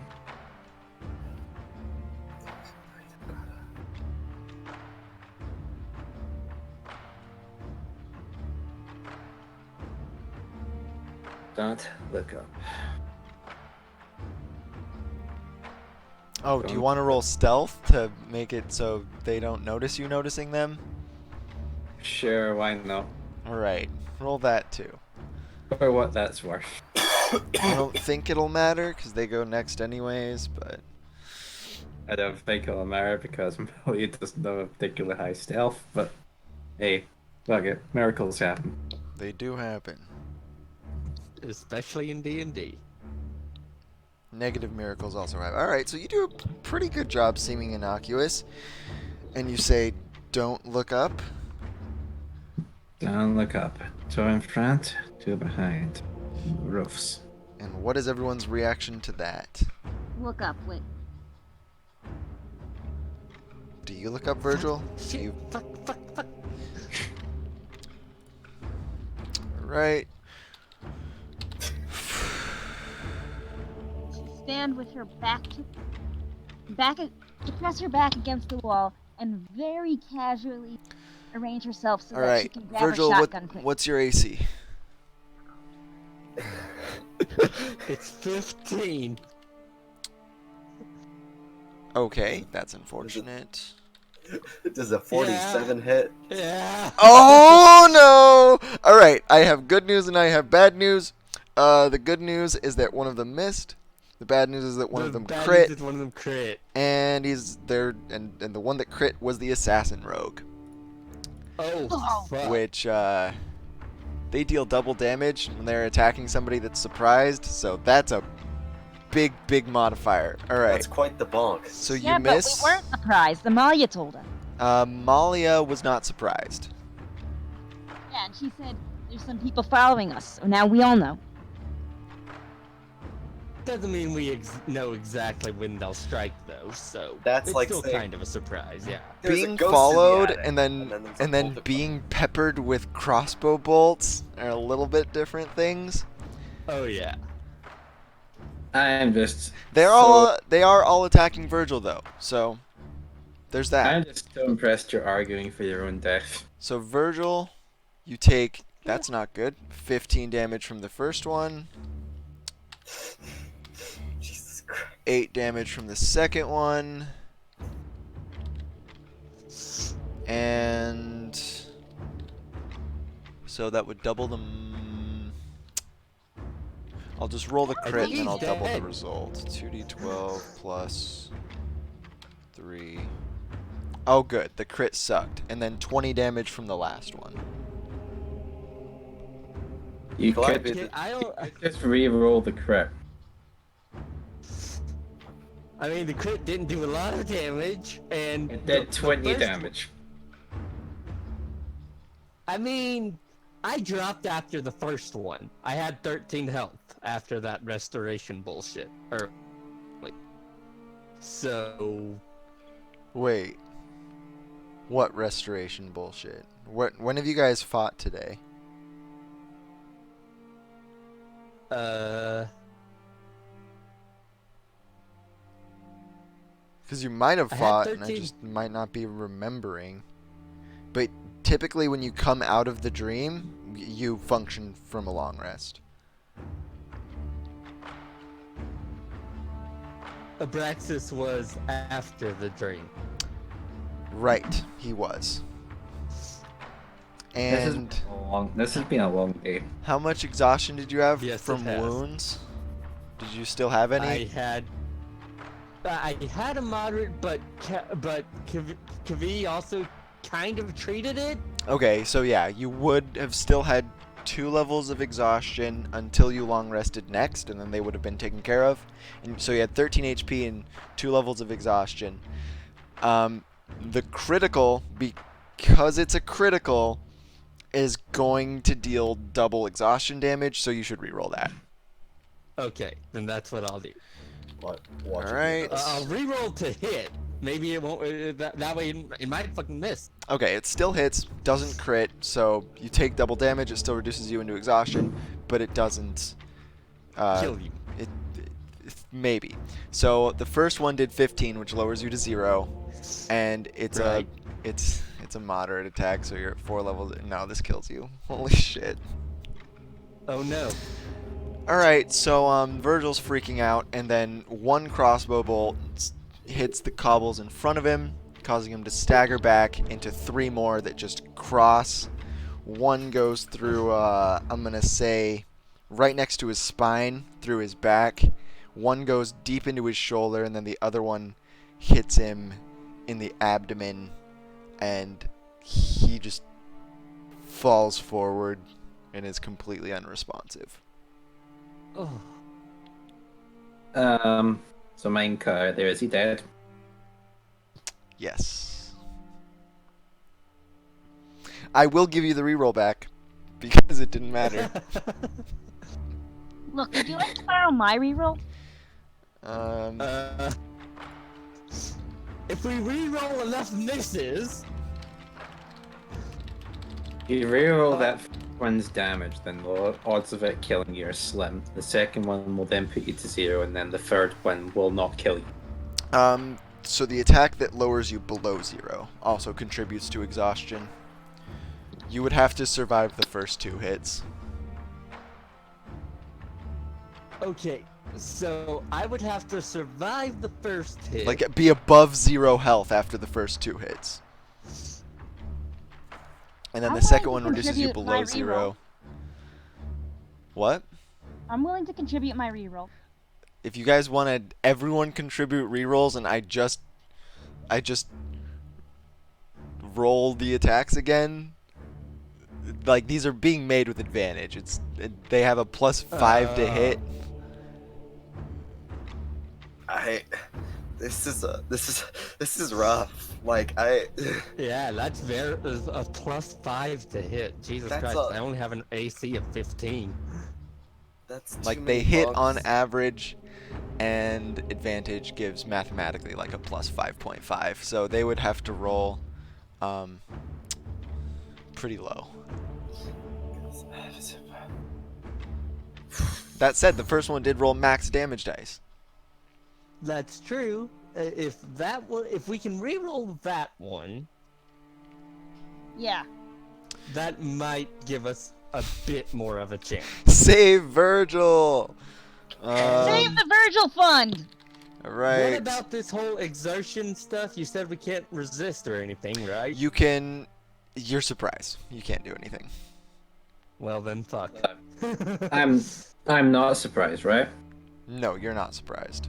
But Yeah, there's but nothing my- you specifically can do to make them not surprised.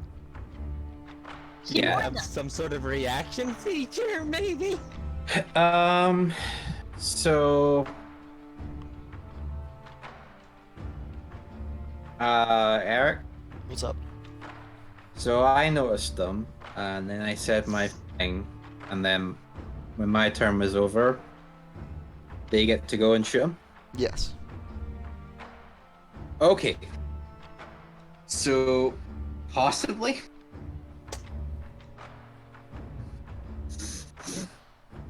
are you gonna let me throw up darkness?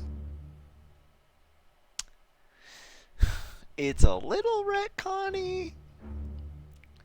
So is this whole thing, in fairness? Yeah, that'll it's get like- rid of their advantage. I just wanted to say is like Virgil dies. Wait.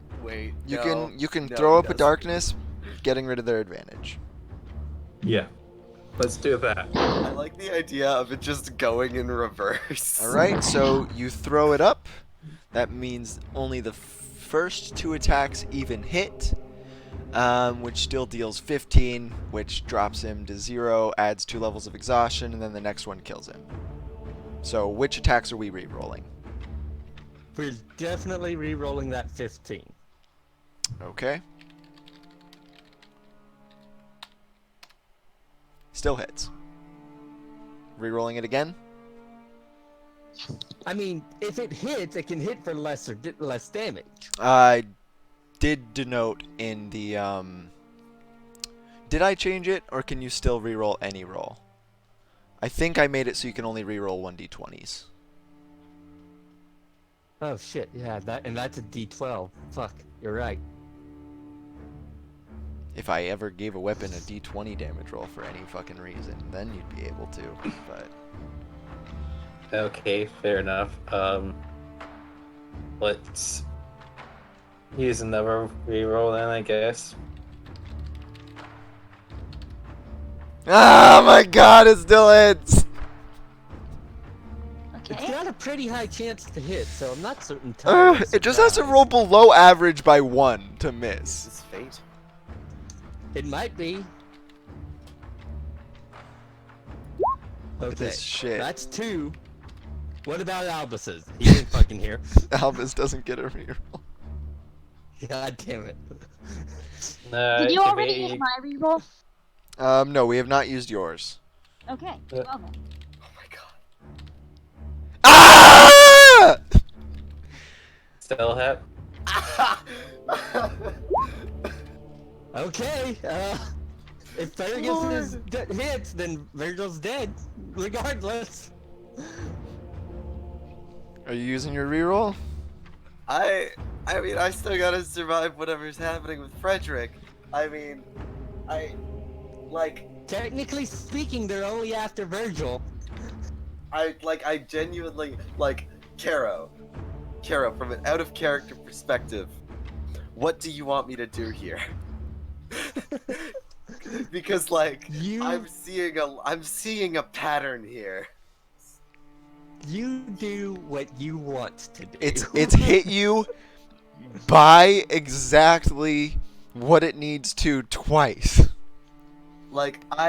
I know that there is an average margin in which the probability of it not hitting you this time is likely, but also I really also don't want to take that chance because I'm going to be doing something probably quite dangerous with Frederick. So you can understand. Yeah, So you but can- the sunk cost fallacy. If you don't do it, then we've all wasted our rerolls. But you already have wasted your reroll. I'm gonna be honest, I would just use the reroll because you're safe, apparently. Yeah, but also, alright. I hate that we're doing this a little bit out of the turn order because, I mean, I don't know, maybe Virgil could fucking take the dodge action or hide in an ally space for half cover. So you're surprised you don't get a turn on the first turn order. Right. Like, the only thing is that, like, either way, like, I'm gonna be sad if Virgil dies, but if my reroll's the one that lets him cheat death, I'm gonna be like, I feel responsible. But all right, fine. Take my reroll. God damn it. All right. Fingers crossed. Yes! Ah! Oh, holy shit. Virgil's alive! Just. Alright, so, the first attack misses, and you are reduced to 5 health, Virgil. You are now, you have a giant bolt coming out of your shoulder, and Amalia just casted darkness, so you can't fucking see anything. I like to imagine that Virgil just felt death 5 times. I mean, he's feeling death right now. He can't see anything, and he definitely got shot out. He's wondering if this is what death actually feels like. You know, I should have kept my reroll. Not joking. I'm glad that of it. I like to imagine that Virgil's an interesting enough character, which is why you did it. Yeah. Alright, so, who else would keep him out of trouble? after they do that, this one, 5, 10, 15, 20, 25, 30. Wow. I love that it's literally just one under the hit. 4, 5. Bruh. You guys win ties, so it technically got 2 under. Oh. Jumps down into the alleyway. But now when Virgil gets shot again, there's gonna be there's gonna be no one to reroll for. So him. Virgil's at 5 HP. He can still take 2 attacks. That brings us to Frederick's turn. He puts his crossbow back on his back. Looks at you, Calliope. Then looks Calliope is turned away from the entire act. Calliope has no idea. Alright, we're gonna say you're in front of him then. Yep. And he's gonna take out a small mechanical contraption, walks over to a place in the wall, and he puts it into a slot. And the whole thing starts grinding against the ground as it opens. He takes it out before it's opened too much, and he slinks inside the cathedral walls, gesturing for you to follow. Calliope attempts to do the same, but his horns get caught in it, so he tries to put the key in it just a little bit more. The doors are really big.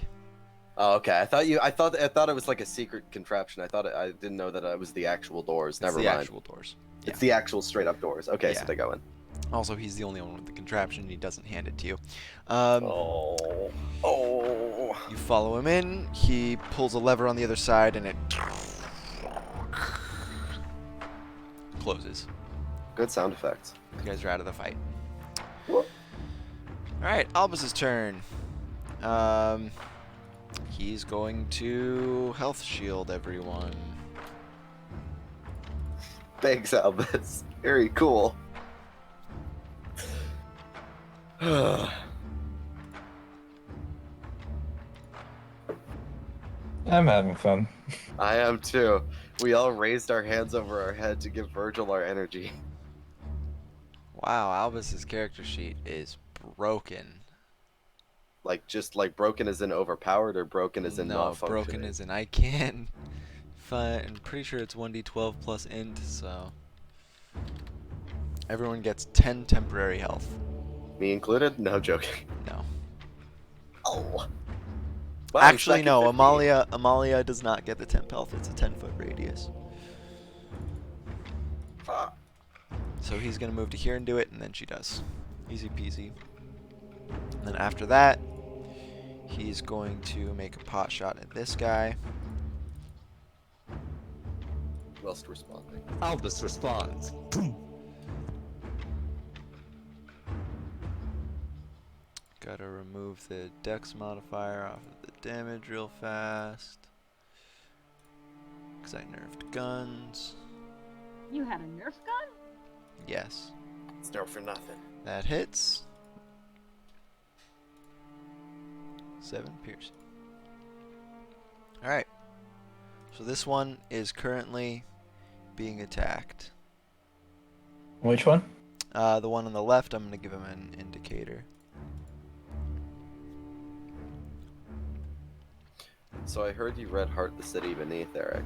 I'm currently on like page 3. Don't say anything. I'm very Alright. carefully avoiding everything Wyatt's saying. Okay.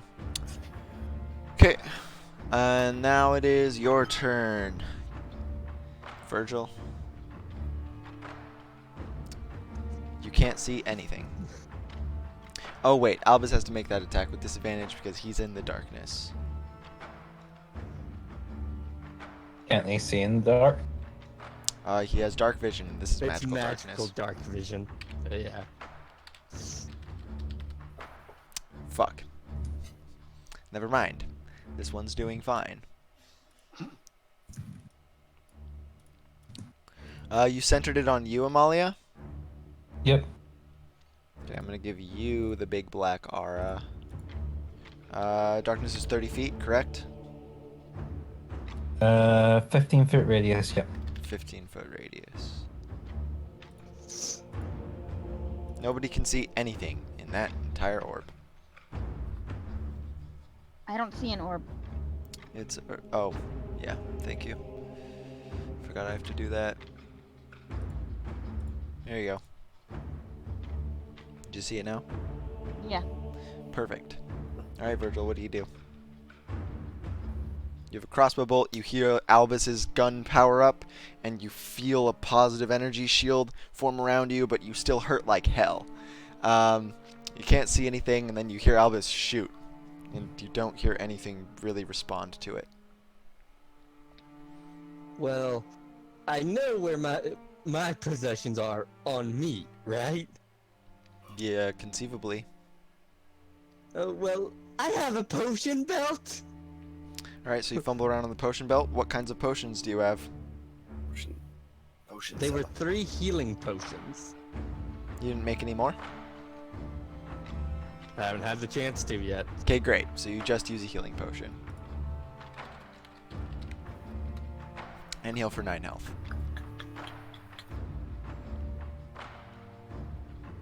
I'll take it. And that's a bonus action. Yes, because you're doing it yourself.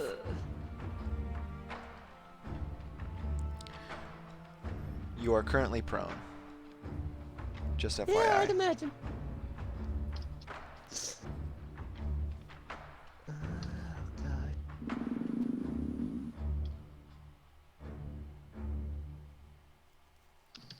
I guess I'll stand up for half my movement. And then? Good question. I can't see anything. I hurt like hell. I'm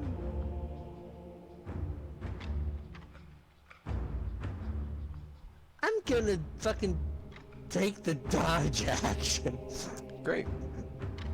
Your turn, Amalia. Okay. So I threw out darkness, this guy jumped into it.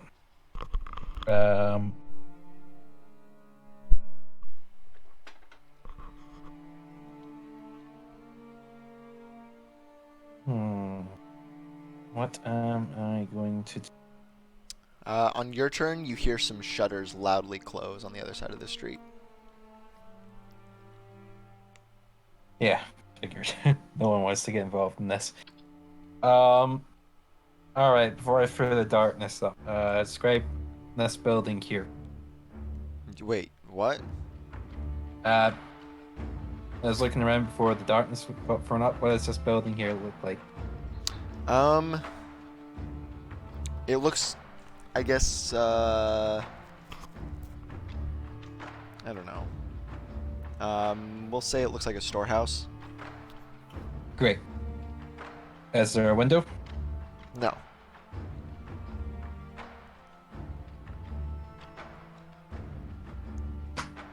Don't have any more second level spells left.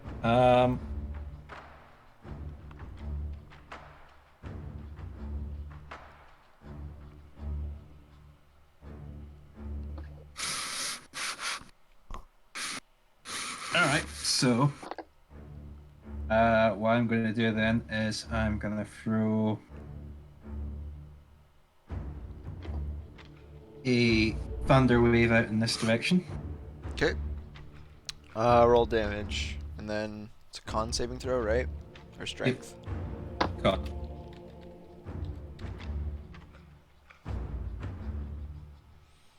That should have been a GM roll, but whatever. Alright, it fails. 9 thunder damage, so now it is bloodied. Or damaged, rather. He gets thrown back as well. Yep. You hear him thunk into the wall.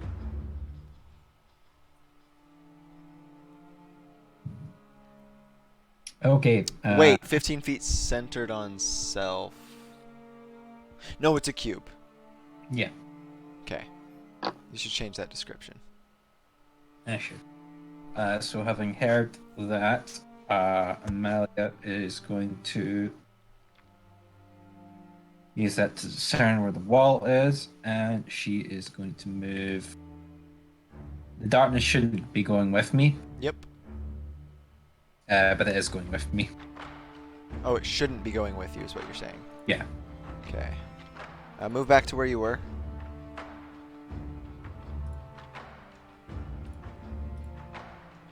The darkness is pink. What is it, Pi?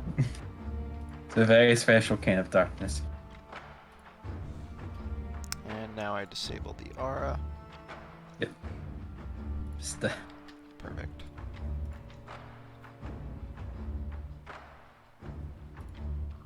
Okay, so you can move now. stay in the dark, keep moving, if you know it's good for you. And she is going to run up to this guy. So as you start running, you feel something slick under your feet. He cast grease or is it blood? You don't know. It's dark. Well, I didn't slip, so it's fair enough.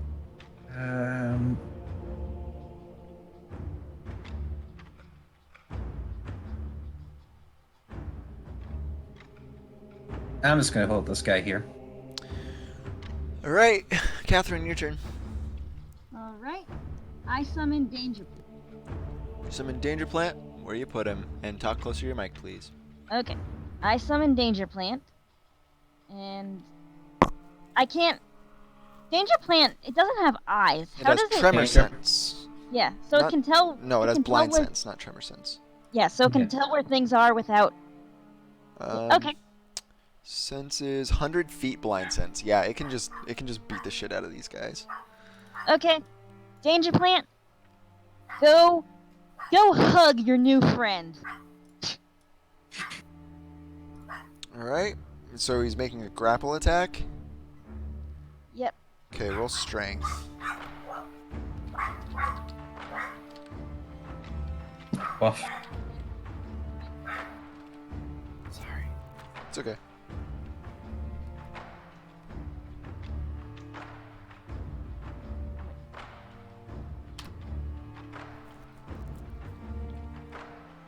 Okay, the danger plant goes over and tries to wrap its vines and roots around your attacker. Can't seem to find much purchase. But it's got to be pretty unnerving. Oh yeah, An it's attempt to definitely strangle by a unnerving. plant. Anything else? I think that was a bonus. I can admit So- he can't see, and suddenly there's just tentacles all over him. They're roots, but So I'm Is gonna. he gonna be able to discern Terrifying. that?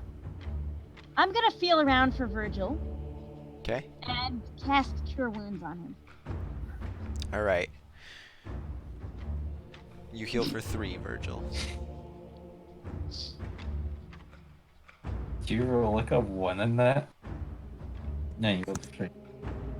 Doesn't Cure Wounds get the modifier? Yeah, it should add your modifier. What's your Oh, okay, then you cure. intelligence Get modifier? set. Let me change this. Plus. Wisdom. Okay. Fine, then that's What's- 6. All right, you heal 6, Virgil. I'll take it. Yeah, 6 happy rainbow sparkles. but it can't heal the undead, so can it heal the uncertainty lich that Virgil has become? Got him. All right. And I skipped the bad guys' turns, but that's okay. We'll just get it right next time. This guy is going to action to disengage. 5, 10, 15, 20, 25, 30. Can he disengage in the dark, where you can't see anything? You can always disengage. No. I don't think there's any rules about needing visibility to Oh no, I'm disengage. just saying, like, would he try and bolt when there's 2 things surrounding him and he can't see anything? No, it sounds like exactly the kind I of mean, he did situation feel you the want to roots. disengage in. Around, so Yeah. he knows something's there. That's fair. It's- Honestly, would you really try to escape when there's a gun pointed at you? He gets to there. No, really, because they would shoot. Actually, no, you're right. That's a terrible analogy. You would- He gives a gesture.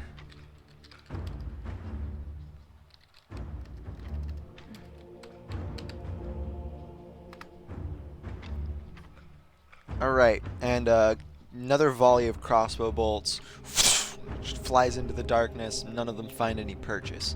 However, one of them does not fire their crossbow. He throws a Molotov. Roll Yikes. dexterity saving throws. Virgil, Catherine, and Albus. Oh, joy. Oh, joy. I need to look something up real fast. Less joy.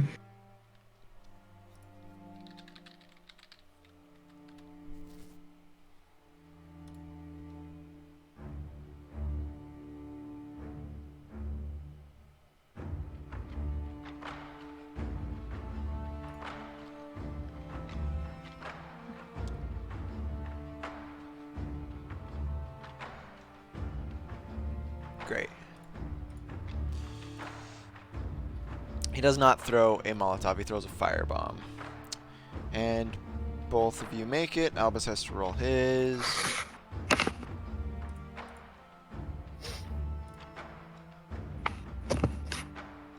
Albus makes his as well, so he takes half damage. Hey, which guy? This fella. 20 range. 5, 10, 15, 20. Thank you. So you guys both take 1 point of fire damage.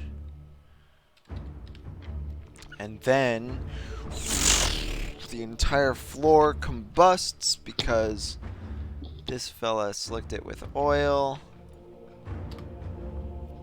And you all take 18 fire damage. I'm gonna absorb elements. I hate you. Thanks. Alright, so you take 9, Amalia. Well, that was fun. Your danger plant, I think, is vulnerable. Let me check. Yeah. It's vulnerable to fire damage, so it takes 36. I think it's just out. Okay, 18.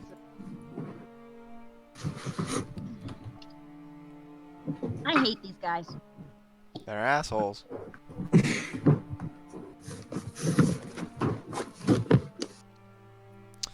And Albus's How turn. big is that puddle of oil? It was basically around all of you. It only just reached Amalia. Oh, actually, you're right. It doesn't quite hit the danger plant. Danger plant's up. Danger plant. lives. However, the fire is not gone. So, you're going to take that damage again if you stay where you are. Albus goes, meow! He runs, he scrambles past you two because he saw where the other ones were, 5, 10, 15, 20, 25, 30. He looks at the big darkness spell and starts gesturing, but nobody can see him. Virgil, your turn.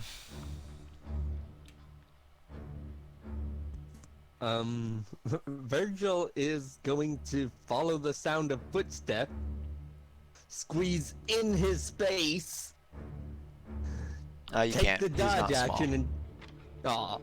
and he is as small as Virgil is, isn't he? I mean, it just says ally. As long as it's allied to you. Oh. Is that a Palturin thing? Yeah. Alright, then yeah, agile. you're good.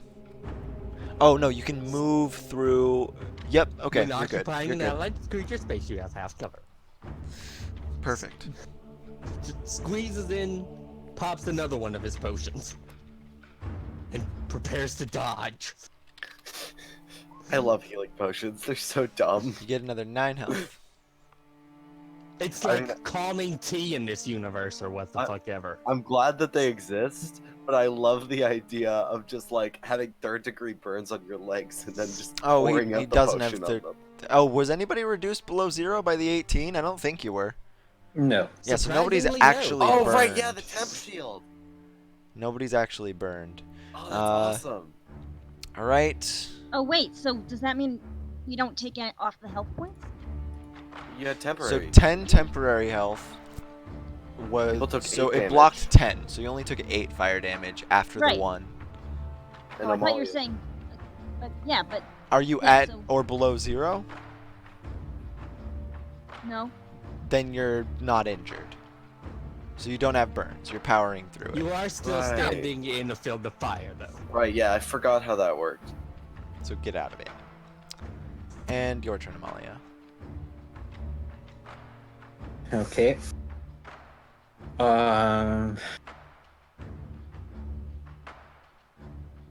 Two up there, one's injured. Another one far up there. You can't see anything. No, can't see anything.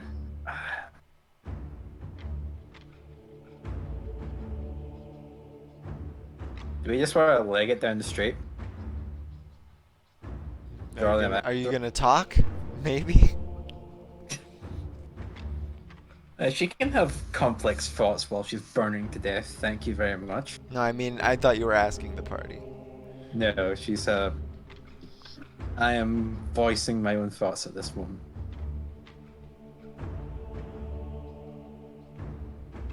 Yeah, that seems like the best idea. Okay. So she's gonna keep the sphere of darkness up, and she is just going to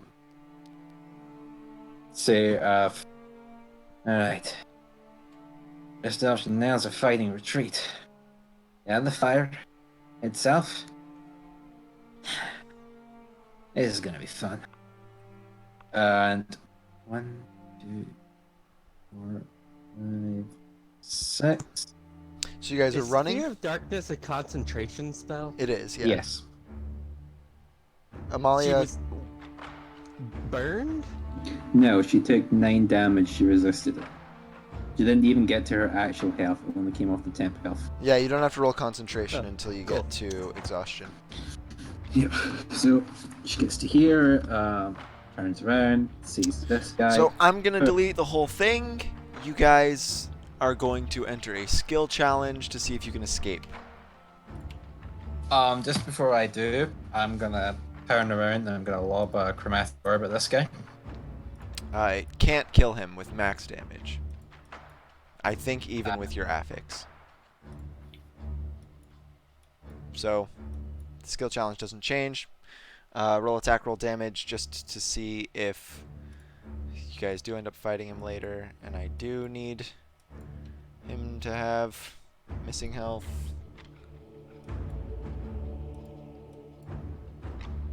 Yeah, I would Hits say. 20. Nice. And Holy shit. 28 damage. Yep. Okay. So Stuck him. one of them's missing 9, one of them's missing 28. Yeah, he sets on fire. Now I'm gonna burn his face off.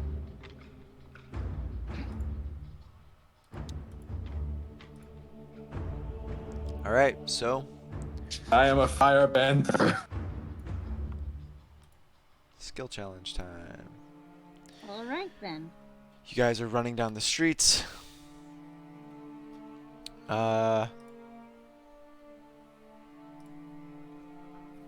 Who would like to do what to get away from these they are pursuing? I would like to. Just to set parameters, you need 5 successes, and you have the opportunity, and 3 failures means you failed the skill challenge. Okay. Can we do? Fergus, have you ever done one of these?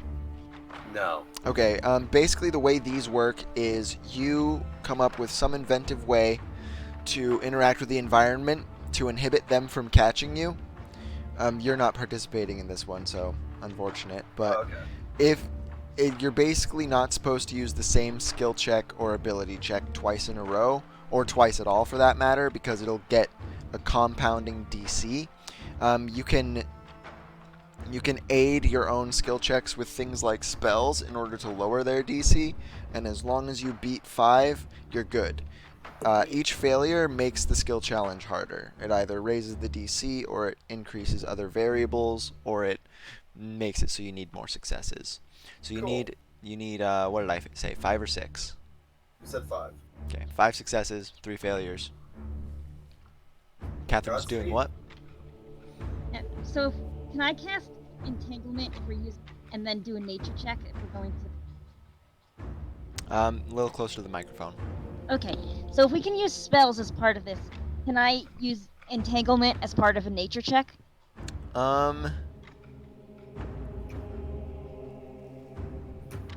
So a nature check is discerning the nature of something. Entangle would be better to like try and hamper them.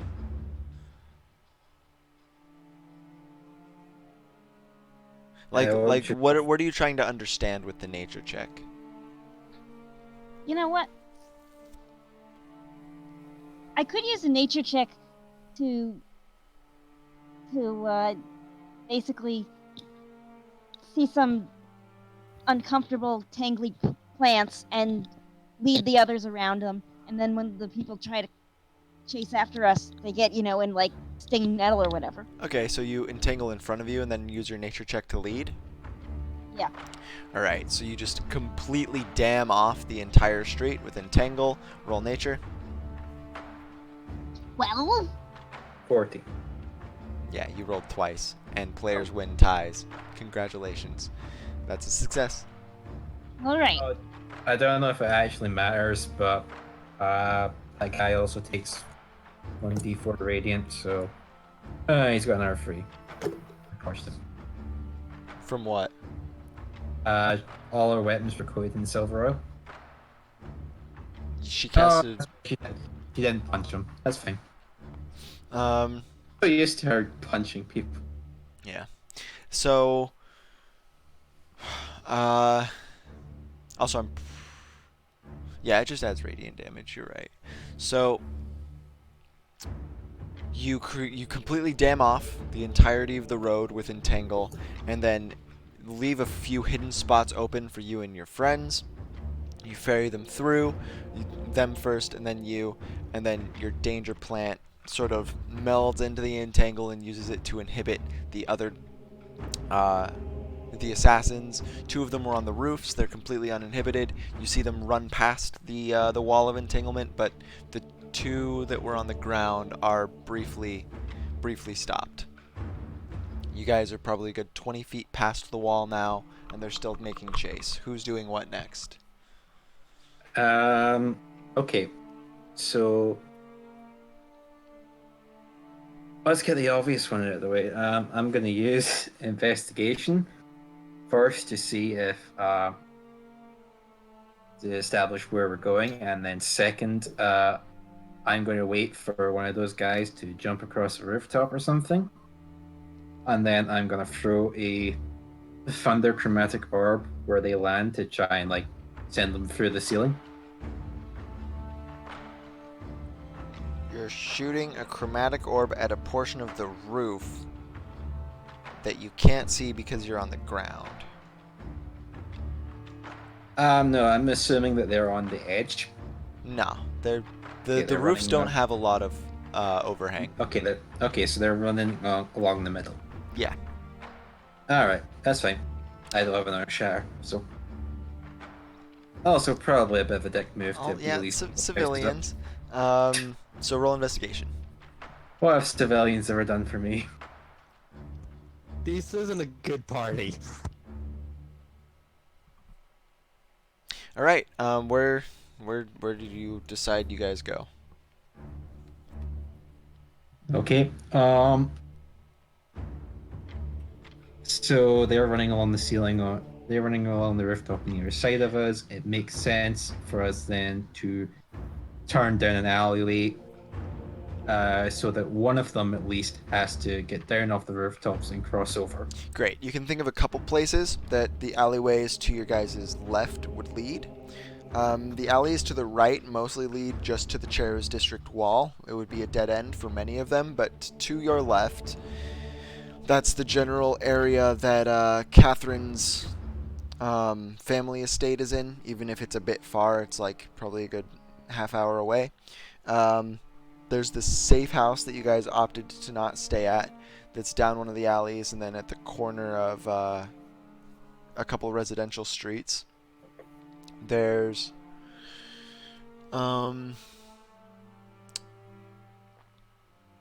someplace Calliope would remember, but Calliope's not here. So, sounds like you're just going in the alleys. Yeah, I think it's probably better if we head towards that snail state. Okay, so that's 2 successes out of 5. As you guys run into the alleys,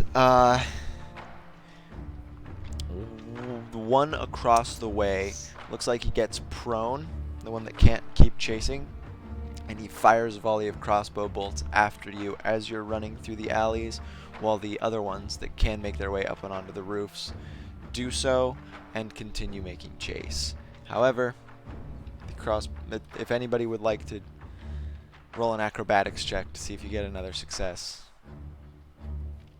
Well, I have a 3 in acrobatics. Who has more? I have a 4, but I'm still hampered by that fire from earlier, I believe. What? He got burned. He still has the right, burns. Yeah. Alright, what if I use my last spell slot to shield? You can use that to aid in acrobatics. I have a 2, so... So I guess... I mean, I would make it, but I literally can't. It says I can't make acrobatics or athletics checks. Yeah, let's Albus's dex. Albus responds. I guess it looks like a 3 is we're gonna get. Can I, like, city secrets and stealth past another alleyway as the crossbow bolts are firing at us? Why don't you just jab her with your... No. Can't This do is that? specifically an Oh. acrobatics check that needs to happen. You can City Secrets aid as stealth next. There we go. All right, Shawnee. So they fire the crossbow bolt, skitters off the stones to your side. Kind of startles you a little bit. You didn't even really mean to dodge it. You just wanted to sort of fancifully slide across that dumpster, and you did so, and it saved your ankle. The 3 up top giving chase. One of them hops down to cut off the main thoroughfare alley that you're currently heading down. However, there are a couple branching off. The one in front of you takes out what looks to be a large cannon, and the two that are still above you start drenching the alley in oil, cutting off escape. Who wants to do what? You're at 4 successes. I do want to say how well of an oiled machine these 4 guys are. I kind of love it. Was that supposed to be a pun? Like they're professional killers or something. Almost, and yes, it was. Okay, so they're pouring oil into the Alley, and you're cut off ahead. There's a few small side alleys. This is the success that gets you away, so make it good. The DC is high. The only thing I can think of is stealthing down an opposite alley, a side alley with fucking.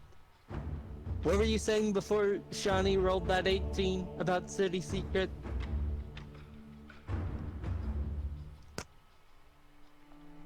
Using city secrets to augment a stealth roll? Yeah. Yeah, you can do that. However, you're gonna have to get out of sight first. I mean, that's what those branching mini alleys are for, right? Do you have a distraction? Because this gets them off your tail. Okay, well, if you'd like... Wait a sec. Oh. So, are they still... They're still in range of the oil, right? No. The ones pouring the oil are on the roofs. The one in front of you is a good 30, 40 feet in front of you with a cannon. Okay. So no just setting the oil on fire. Which guy is it? What do you mean, which guy? Is it the guy that I... Does he look wounded? No.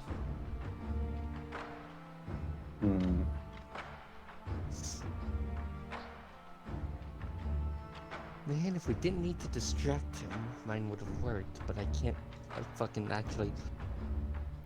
You can try stealth with city secrets. I mean, But one the of us could DC do would be crazy intimidation, high, wouldn't it? Yes. And then... One of us could do intimidation, and then while they're looking at that person... I don't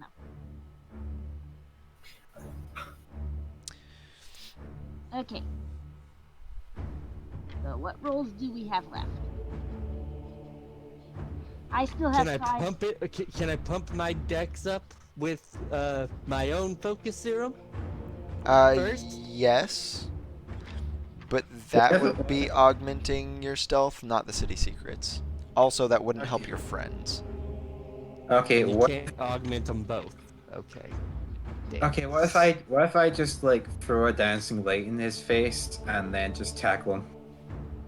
With, like, athletics? Yeah. Go ahead. He's 40 feet away with a cannon. I think the best option is the city secrets augmenting the stealth to just get the fuck out.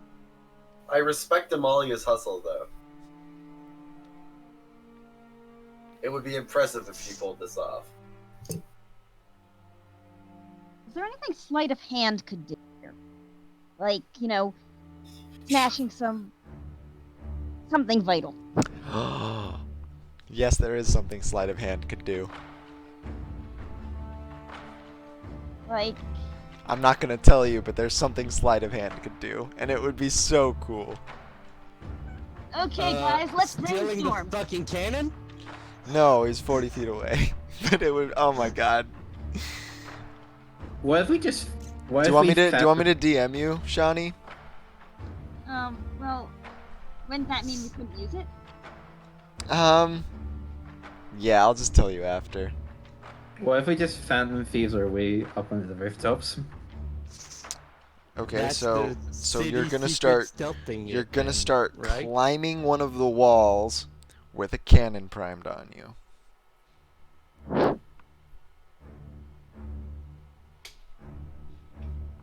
40 feet away. 40 feet away. So...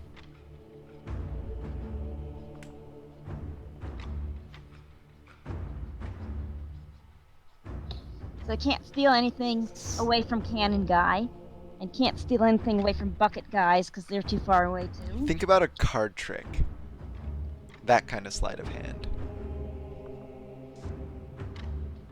Like doing something without making it obvious. And then think about what Catherine is. An alchemist. Yeah. So, she has various vials of things. Yeah. You know, she has 2 fireproofing potions. Does she have a cannon-proofing potion? No. Alright. So. I do wanna say that I think Eric has a more element idea in mind when it comes to the alchemy aspect of things. Don't worry about it. Electric. What? What? Just somebody make a check so I can see if you succeed or not. Alright, fuck it, I'm doing the stealth thing. Alright, roll stealth. Roll bear stealth. Alright, how do you get away from these guys? You just crouch down and they don't see you. No. Caro has to come up with something. Oh, fuck, and it's a crit, so it has to be, like, super fucking cool and flashy, doesn't it? I'm bad at It this. has to be effective. Doesn't have to be flashy. There is a sudden. No, let Karo do it, please. I wanna see Karo do it.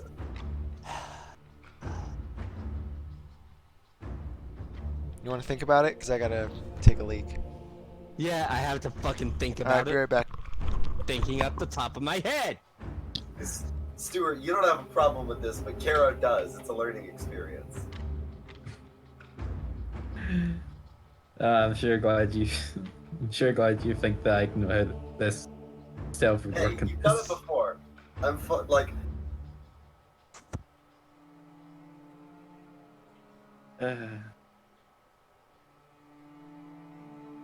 Alright, just fake Assassin's Creed 2. jump into a hay bale right next to you. They just stop looking for you.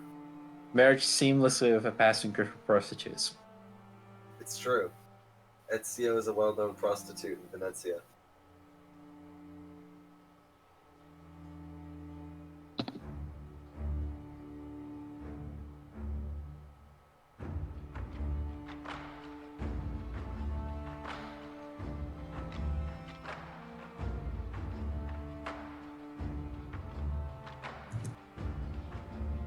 Okay, you have the capacity to make smoke bombs or something.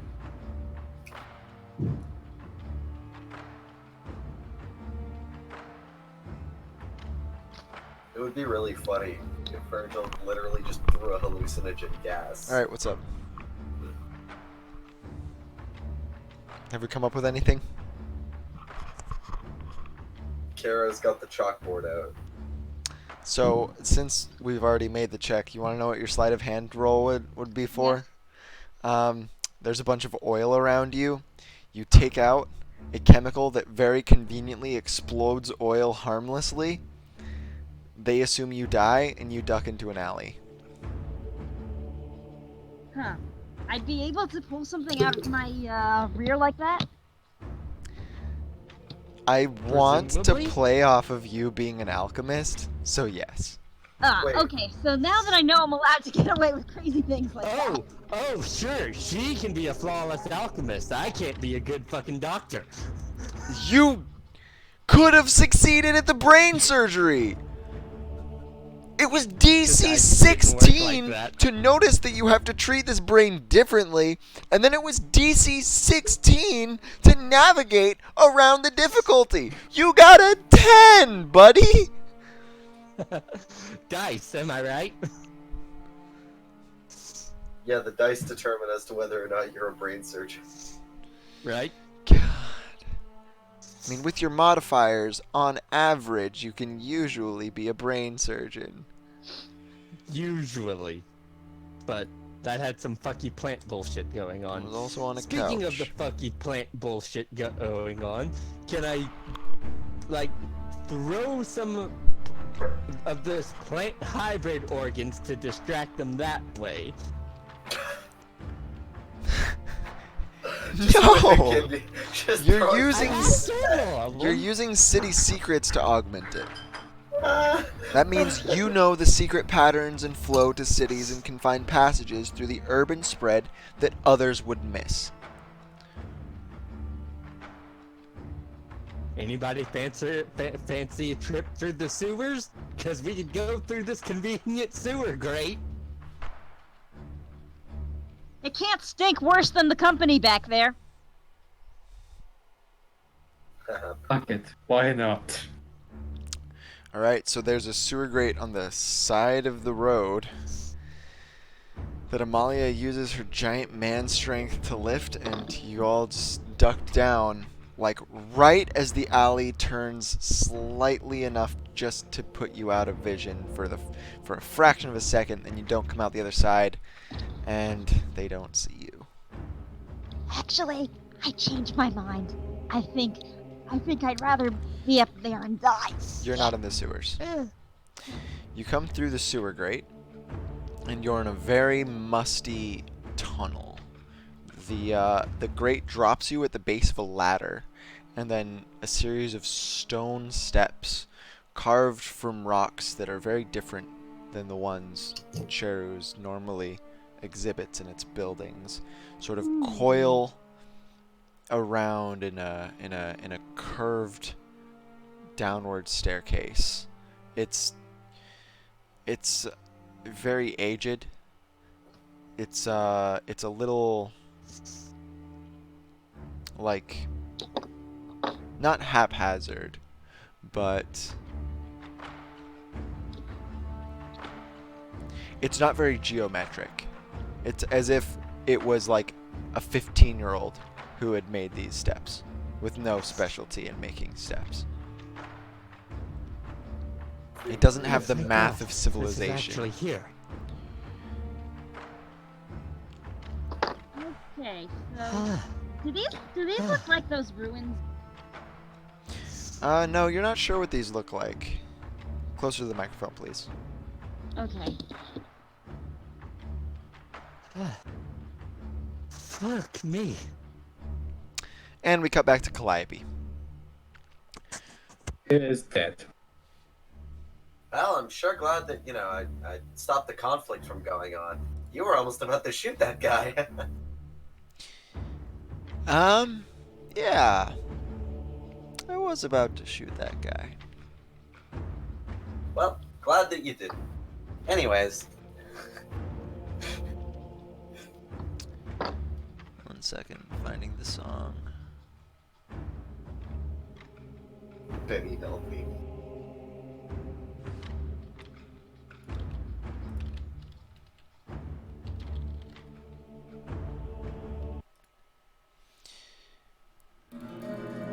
So, Frederick leads you past the gate. It's now just a dirt path that leads and then splits into two different directions. The first, going right, leads up to the steps that lead to the large front gate of the cathedral. Not gate, doors. It's doors. And then the left path leads into the woods, where you and Virgil attended the secret meeting.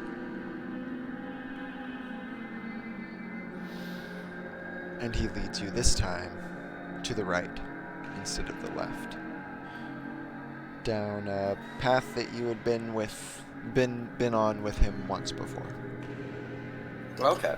There's something very, very unnerving in the air. And all at once you remember that the bell hasn't gonged the hour consistently at all. In fact, it hasn't even gonged since 7, even though it has to be like 9 or 10 now. You see another strange glint in one of the windows. Not another. I guess that's the first one you've seen. You see a weird warping to the bell tower. It almost looks like it's lurching towards the wilderness. And you feel your heart almost as if it were wrapped tightly in cloth, bound so that it was a finger that is like you know when you wrap shit around your finger and it compresses the blood in the tip. Yeah. That's what your chest feels like. Like Oh, it that's doesn't tough. feel uncomfortable, but it's Yeah, no, I know what you mean. I can extrapolate what that feels like. Calliope immediately was like, "Hey, Frederick, this doesn't exactly seem normal at all, like in any sense of the word." Do you think I'm from here? No, you said you were an outsider too. Why would I think you were from here? He looks down at you and says, "Well, outsider has a lot of different meanings here in Nartzareth. People Did you from come other from, like- districts consider those that they're not familiar with outsiders. Ah, Say I was an Elusian and I wasn't being harbored by the Atzenales. I would be an outsider, but you're right, I am closer to you. I don't come from here at all, and neither do most of my allies. Some do, though. That's how we got it. huh. And so, did you guys, like, do this? And he just kind of, like, gestures to the whole place. And he stops leading you up the road, and he just sort of arches his back as if to appraise the entirety of the cathedral in its really strange, unnerving majesty. And he folds his arms and nods. Yep, this was us. Is it, like, magic, or is it, like, just messing with stuff that's not magic, or... Well, I assume higher-ups are doing something with all those fingers they get from the new recruits. Wait, you're gonna have to repeat that. You started to cut out. Well, I assume the higher-ups are doing something with those fingers they get from all the new recruits. I guess. Question. Are you taking my fingers by chance? Um, Because I mean, like, I Hey- better hey. get a new pair. hey, here's the thing. I don't know. I ran your thing past my guy and was like, hey, he doesn't really want to get fingers. It's not about that. And he was like, that's fine. Bring him to the cathedral. We'll figure something out. So, maybe? I don't know. Alright. I mean, okay. Do you have your fingers? He holds up his black leather gloved hands and wags them. And Hey, then mechanical. and then he smiles and says, no, you'd hear the clinking. Yeah, I would. And then they keep walking.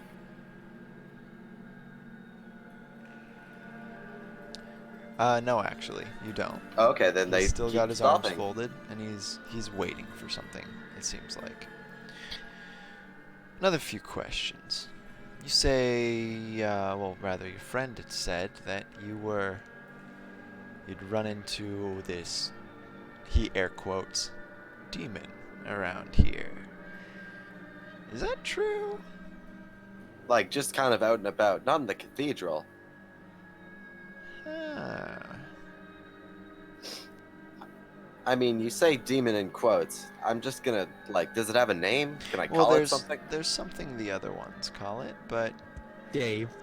I don't really. I'll get the confidential stuff out of the way after you're in. How's that sound? Yeah, okay. Oh, and there he is. And the cathedral door opens, Just a giant Thumerian. and no, looks like a regular-ish dude. And somebody walks out. They are cloaked in this sort of mantled robe. The robe has floating rings around the forearms that are sort of held there and bobbing up and down like dream catchers by thin strings, and it cuts off at the knee, and large, thick leather boots protrude out from under it. It does not have a hood. It instead has what looks like would be like a head bag that would be tied around someone's head by a helmsman. Yeah. Like, you know, those bags that get tied around your head before you get it chopped off. Yeah. They've got that, and it has a bunch of weirdly placed eye holes that some purple light is bleeding out of. Alright, this is some amygdala ass shit. Um, Alright, okay, I see how it is. he's got a little short sword strapped to his side, and he's a little on the shorter side, probably like 5'1", 5'2". He approaches, and Hi. he performs a pretty strange sort of pose towards Frederick. He 90-degree angle, one arm up, one arm to the No, he side. straightens himself, like, rigidly. He Alright. firmly puts both of his legs together. And then, you know the prayer gesture where you put both your palms together in front of you? Yes. It's like that, but the right arm is a reflection of the left arm. So it's the prayer gesture, but one of the hands is upside down. Oh, I see. Okay, yeah. That's cool. I'll upload a picture later if you guys don't understand what I'm saying. He does this. That's cool. Frederick just sort of puts a hand on his hip and tips the hat. I got him. And you hear in your mind, Calliope, good. Won't you come inside with me? As he looks at you. Not Frederick. Alright. The purple glowy guy. Yeah, I know. Sure. So he sort of outstretches a hand for yours. Alright, takes it. He does not take your whole hand. He takes your single pointer finger, and he sort of drags you behind him as if a child leading their parent. As you come up the steps, he starts to grow.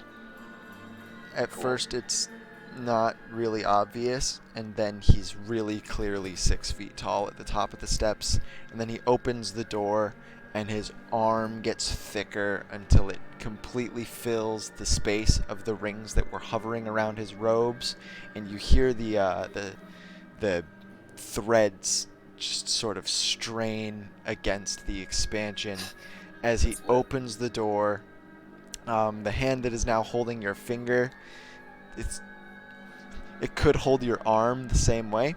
That's great. And it just sort of tugs you in. You following? Yeah. Alright, so inside the cathedral, there's a lot of dead people wearing regular... Like, does it... Okay, question. Is it like dead people as in newly dead people, or is it I'm like gonna get there. Alright. So, all the people that are dead, because there's also a lot of living people. Woo! All the people that are dead look like they're wearing regular priory equipment and robes. And all the people that aren't dead are wearing the same sort of robes as this guy, but without the helmsman's bag. And their eyes don't glow purple. Yeah. And they're not sort of freakishly inhumane like this thing became. You recognize a few other people wearing Frederick's sort of clothing, and there's a third type. There's the black church hunters, and then there's the regular hunters. There's some people that look like they're wearing this pristine white. And then there's the white church hunters. Except it's only like accents is blood splatters that look like they've seeped into the actual fabric, like they're not cleaned on purpose. They have surgical masks, and they're going around sort of poking in the corpses of what used to be the priory of this cathedral. So blood porn, holy shit. This is kind of ridiculous. And It's literally literally probably a just good Yarrow. 30 to 40% of them regard you as you're led up towards the front of the, main room chapel of this cathedral Yup. by the guy who's tugging you along by your finger. Yup. This is so good. I'm doing this for all you so you can get info. I'm your living drone. And Anyways. he puts your hand up on We don't the meta. pedestal in front of all the pews. Amalia does. No, I'm joking. All right, hand up on above all the. And then he looks at you and puts a hand over it as if to sort of gesture that it should remain there. And then he stands in front of everybody. He does the same stance he did in front of Frederick. And everyone sort of stops what they're doing and starts to occupy the pews in kind of chaotic ways, like they're not organizing themselves. And a few of the people in white bring some of the bodies with them so that they can keep poking in through the rib cages or the necks or the skulls or whatever they were messing with. And Effie is definitely trying not to look at anything. and the guy stops doing his gesture and he takes out a big knife. That's lit. And he comes back over to the pedestal and he raises it above your hand. He's about to start cutting your fingers off. All right. What do you want to do here? All right. If I get my fingers cut off, Eric. No, what are you doing in character? No. This is important. If I am to, this You isn't don't going get to know the repercussions until it happens with Eric's things. No, Sorry. but what I'm saying is I won't lose all my health points if I just let him do it, right? No. You're gonna get a couple levels of exhaustion, but because there has to be a wound. Of but course, because it's a literal missing my fingers. Yes. You But- aren't gonna die. I can get mechanical fingers, and then I can use Emolite touch on my fingers. That's kind of amazing. You can currently use Emolite touch on your fingers with your brain without using Emolite touch. Eric, shut the fuck up. Okay. So, I'm just looking for if there's anything I can do here to ease the pain a little bit, but I don't think there is. Didn't I love- Charlie in character not want their fingers cut off? They were kind of expecting this. Or he was kind of expecting this. Oh my god. I'm just so glad that you, just brazenly accept. But, shit happens. Well, I mean, Charlie is a fucking character. if he wasn't gonna cut someone's fingers off, it makes sense that someone's fingers were gonna get cut off. No, it fucking doesn't. It does to him, Why? because it's equivalent exchange. If you can't get fingers Somebody's from gotta someone lose else, fingers somewhere, I guess. exactly. Somewhere down the line, someone's got to lose fingers. All right. Medley, fucking go for it. Maybe they'll call off the hit on Virgil in return. I'm not saying. Character-wise,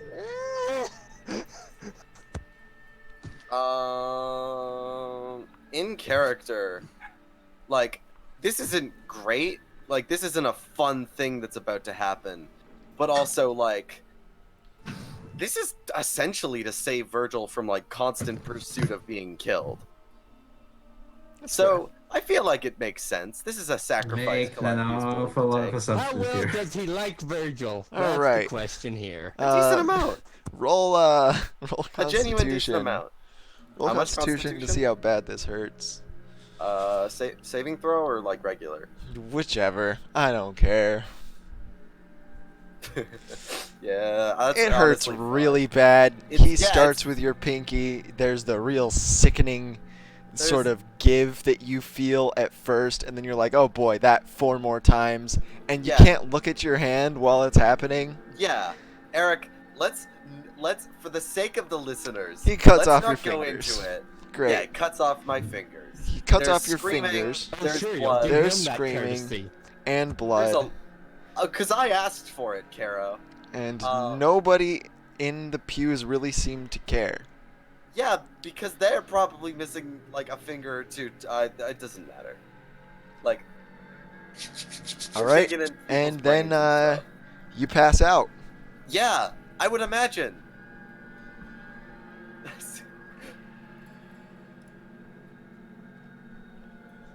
All right, let me get a music change, and we'll go back to the others. Also, I mean, like, in all fairness, Caro, it's not like he could be like, I'm gonna back out of this now and then get his, like, head bitten off by whatever eldritch horror is underneath the bag. Like, he was kind of already committed to it at this point. I mean, as long as he was actually expecting it, yeah, it's fair. But sometimes Callie isn't all there. Now is he?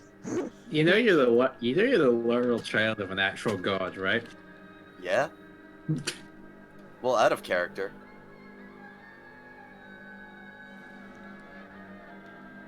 In character, he's just a guy who's lost his fingers. I mean, you're right, because for some reason your siblings have been neglectful of you. I'm assuming that literally none other of them would even deign to go to Canaan for, like, non-business reasons. Sayako would, because Tara's there. Oh, that's true. That's kind of funny that Tara's there. All right, so you guys are at the top of these weird stairs. What a shit show, I love it.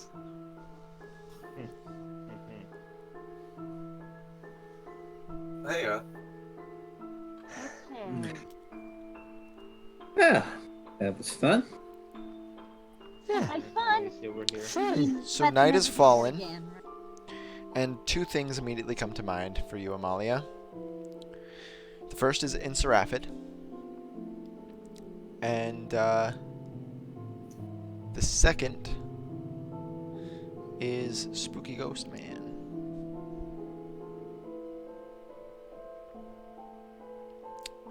Bad, horrible demon things like that tend to be especially active at night.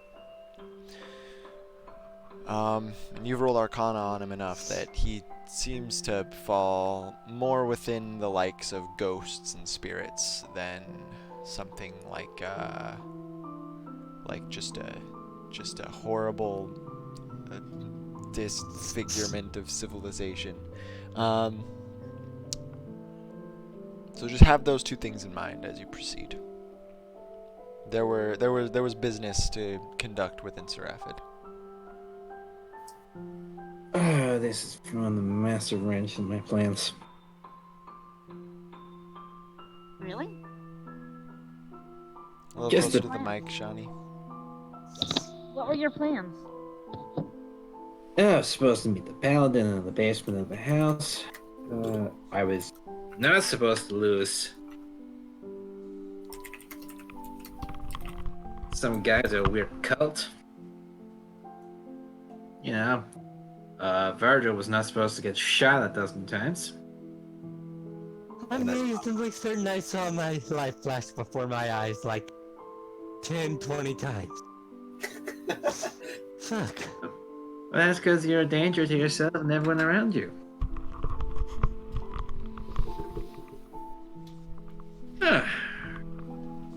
If you wanna fucking go back up there, you can.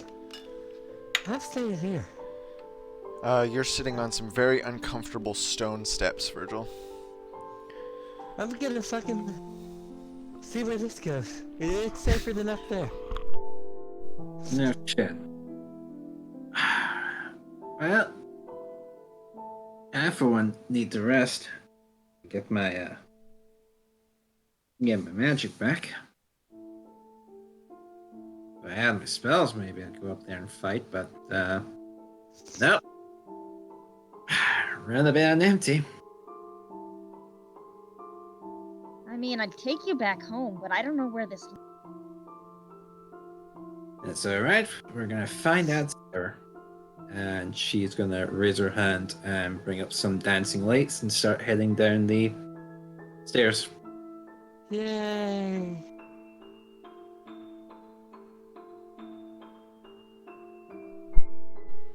Sorry, eating a cookie. Alright, so you start to go down the stairs, and it looks like they just lead to a little sort of cavey place.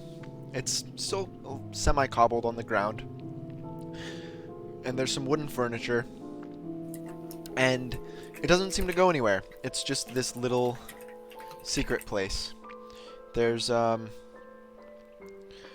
little bit of a dip down at the end where you can hear some rushing water, but it's in a gap where you would really have to squeeze through, and it seems like it would drop into some other cave system, or maybe even the sewers for this place, you're not sure.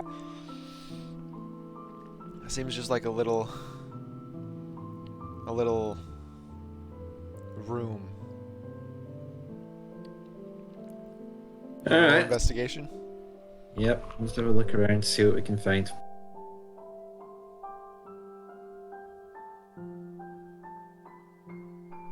Immediately discern what this is. You find some urns around the outside of this room that weren't immediately visible because you have to get your dancing lights pretty close. I'm cutting out. Yep. Alright, so you immediately discern what this room is. And it's when you start putting your dancing lights around the edges where you see these urns that weren't immediately visible because they're only around the real perimeter of the room, and they're pretty small. All of these urns have ash, and usually they have engravings too. This is a little makeshift graveyard down here. Some of them have flowers at them. It seems like whoever sort of kept this place did it to remember the people that were important to them.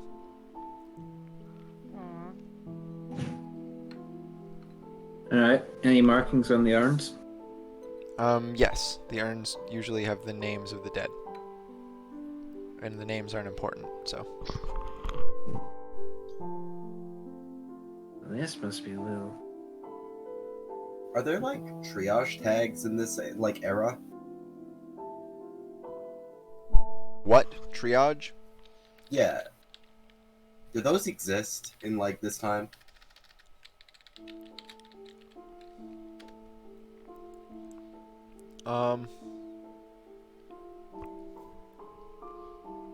No. Alright. Well, yes in Canaan. I see. Well, from the looks of it, this is a little makeshift graveyard. It doesn't look as though there's anywhere to go from down here.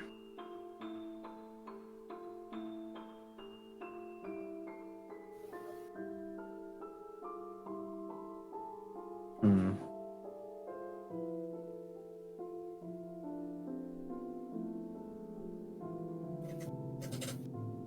I wonder who comes down here to take care. It does look like it's been recently maintained, right? Yeah, some of the flowers are fresh. Someone comes down here on the regular. I don't know.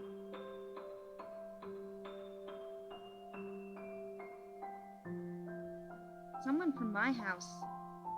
Not anything I know of. Do you want to check the names, see if there are anybody you recognize? Yes. Oh, I thought you said already. Well, no, they don't mean anything to Amalia, and she was the one investigating. So, there's a couple people with the Atzenalian surname, but they always have another name after that. So what's that name? It's not the same name. It's just denoting that a couple of these people became affiliated with the Atzenales, but came from the outside, and it's Okay. likely that all of them came from the outside at some point Do I or another. recognize any of the names specifically? Roll history. All right then.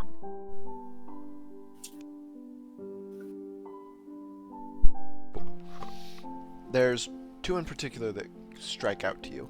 The first is an urn that says Jasper Erdnost, and it does not have any ash in it. And the reason you recognize this name is because just recently, on the way down to Canaan, while you were reading a book to pass the time in one of the trains, It was a Nartzarethian book that, what was his name?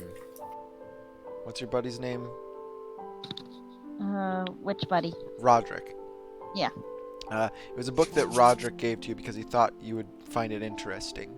It's a book about where the Eleusinian family comes from and how it wasn't a part of old Nartzareth. It was very much a new family. And it built upon the foundation of the Erdnost line in old Nartzareth, which disappeared.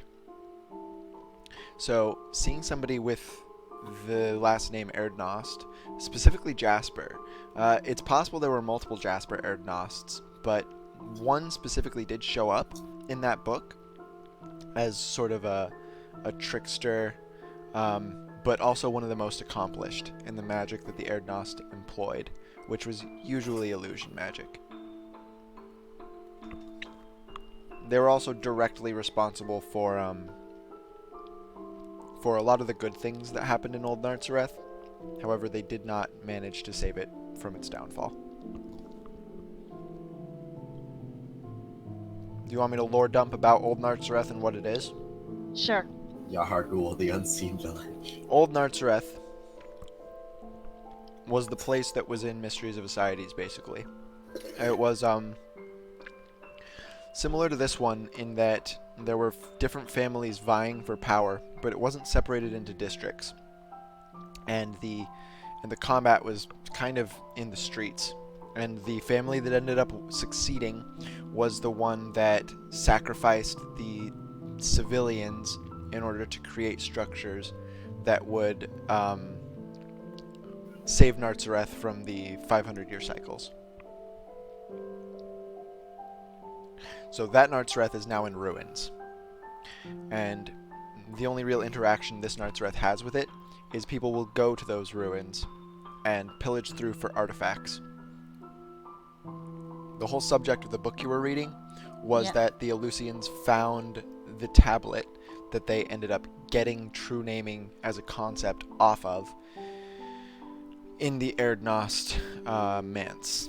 The ruins of the Erdnost Manse, anyways. So seeing a man named Jasper Erdnost written on an urn in a graveyard without any actual ashes in it. Very interesting. Yeah. He's supposed to be dead. I mean, he is dead, but he's supposed to be dead a really long time. A couple hundred years, yeah.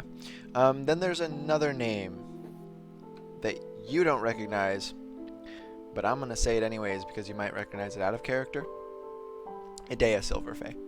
Oh my. Alright, listen here, you. And that one does have ash in it.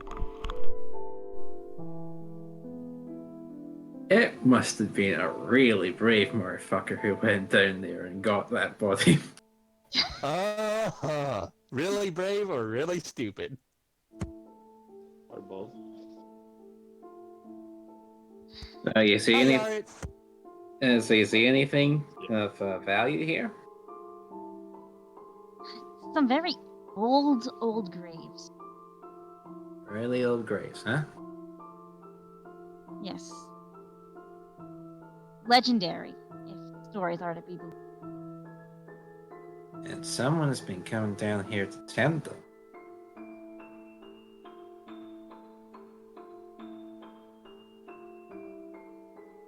So it looks like.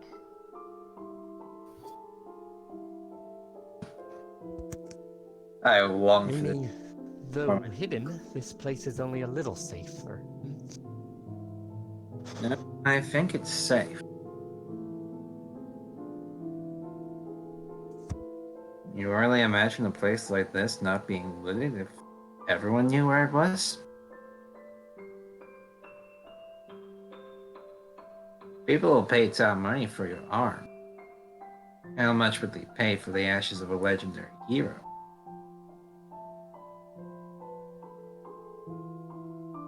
Well, I mean, not so legendary that everybody knows, That was... but yes, definitely people would recognize it. Couple hundred. Are you rolling history on? Uh, like, how much would they pay for legendary hero bodies? For ashes, you can do some really fucked up shit in medicine with the ashes of a body. Let's see. A couple 100,000 if you get someone really lucrative enough.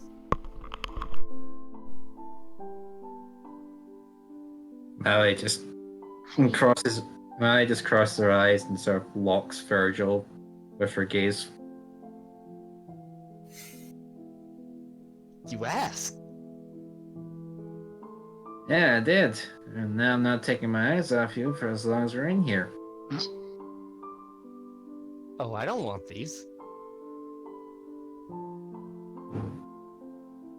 Well, you didn't want a crossbow bolt in your shoulder either, but you got it. So Virgil, with that 12, Yo, actually roll another history check, because that was to check their prices. sure.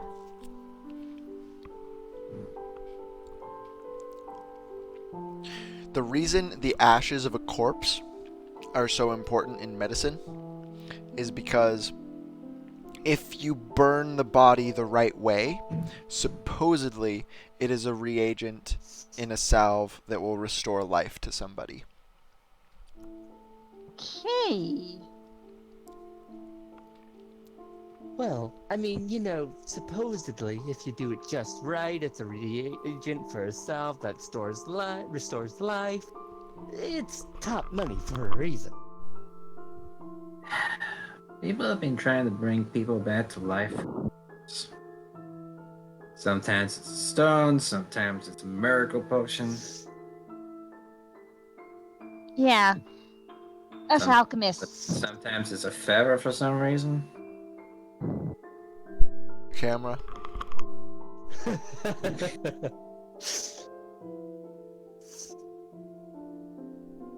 All I'm saying is, you know, if that one doesn't have any ashes in it, maybe it's been used. Well, might have to ask whoever comes down here.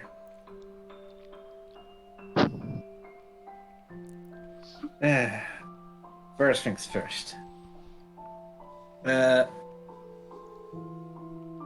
Catherine? Yes.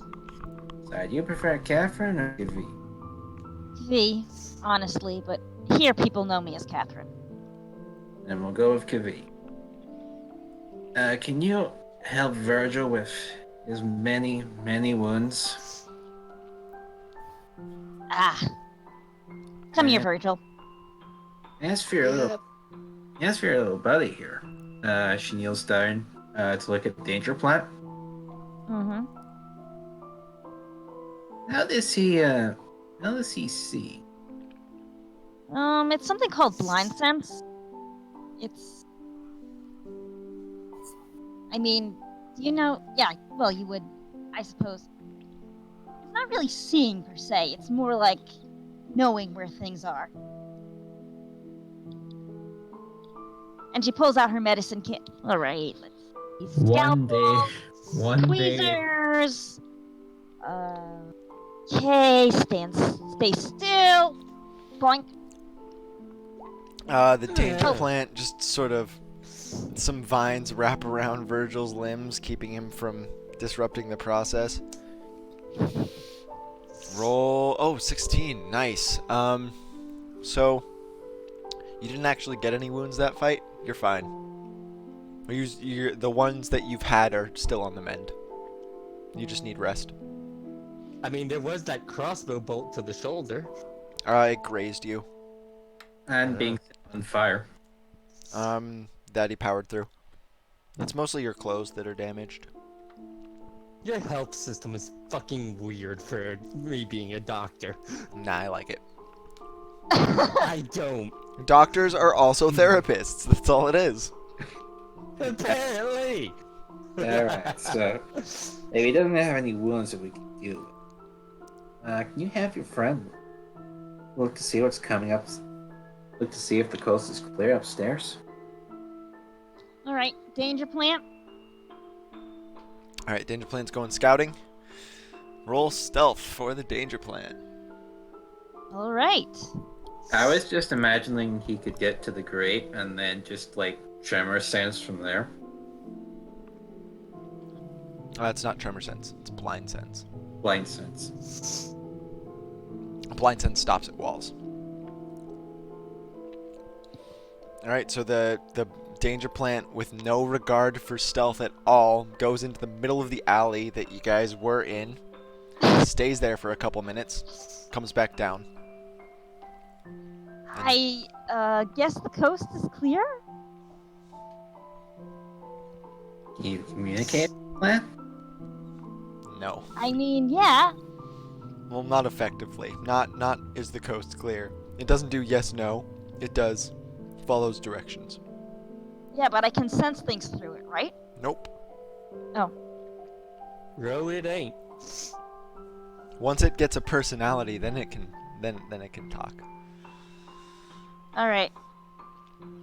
So what am I sensing? What am I getting from it? You're getting that you went. You told it to go be stealthy up in the street, and then it came back down. So nobody killed it. All right. I think it should be safe-ish.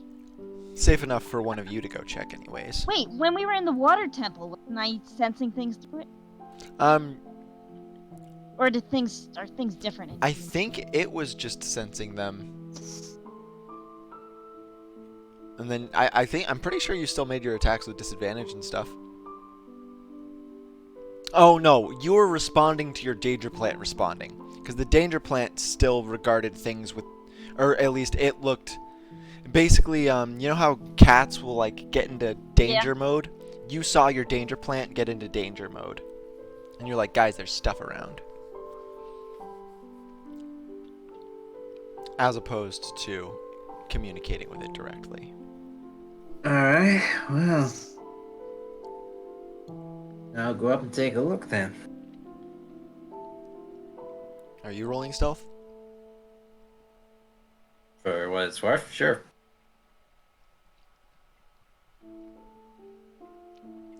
Wow. Alright, so you do your best, you go kind of slowly, but you can't really stop the grate from just slamming into the stone cobbles after you slip up, and it makes a pretty loud noise, but nothing seems disturbed. Roll investigation. It's very nighttime. It's very, very nighttime. Nobody's in the alleys. It's dead quiet. You're down the way from a lit flame lamp. You don't see anybody. Okay, so Amalia replaces the grate and comes back down. So there's nothing out there. So we have two options as far as I can see. You can try and make it back to your family's house tonight. Or I guess we can sleep down here. Well, if they're not there, then I, for one, would rather not sleep. I'm not really enthusiastic to be sleeping down in a catacomb either, but it does appear to be safe. And you know, he is peppered with arrows. Virgil, do you feel like you could move fast tonight?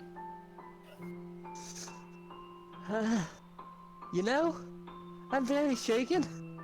Have to be honest. Very, very, very shaken. Very shaken, if I'm being honest. I don't know if I'm being honest enough, but, you know, I don't want to go anywhere right now. Fair enough. And you know, Would you like you know, me? fucking Never mind. everyone, you know, here, there, this fucking shithole of a city. This shithole of a city. Shit, fucking hell and damn. Oh God. Oh, everyone's in everyone's pockets. Nowhere is safe. Nowhere isn't safe. This is why I tried to get out. Fuck me. You could really stand to.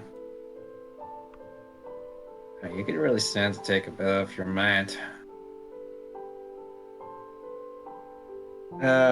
So Amalia is thinking about Serapid and the ghost, and she's like, can't leave that running around. Serapid's expecting me, at least, at the house. He's also expecting Calliope. Bruh. Now Calliope's dead, so. It's fair. She has fair reason to his.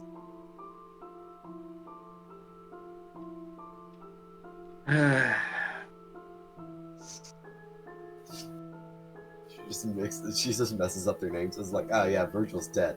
Wait a second. Alright, I can't believe I'm gonna say this. And she's gonna roll her sleeve up.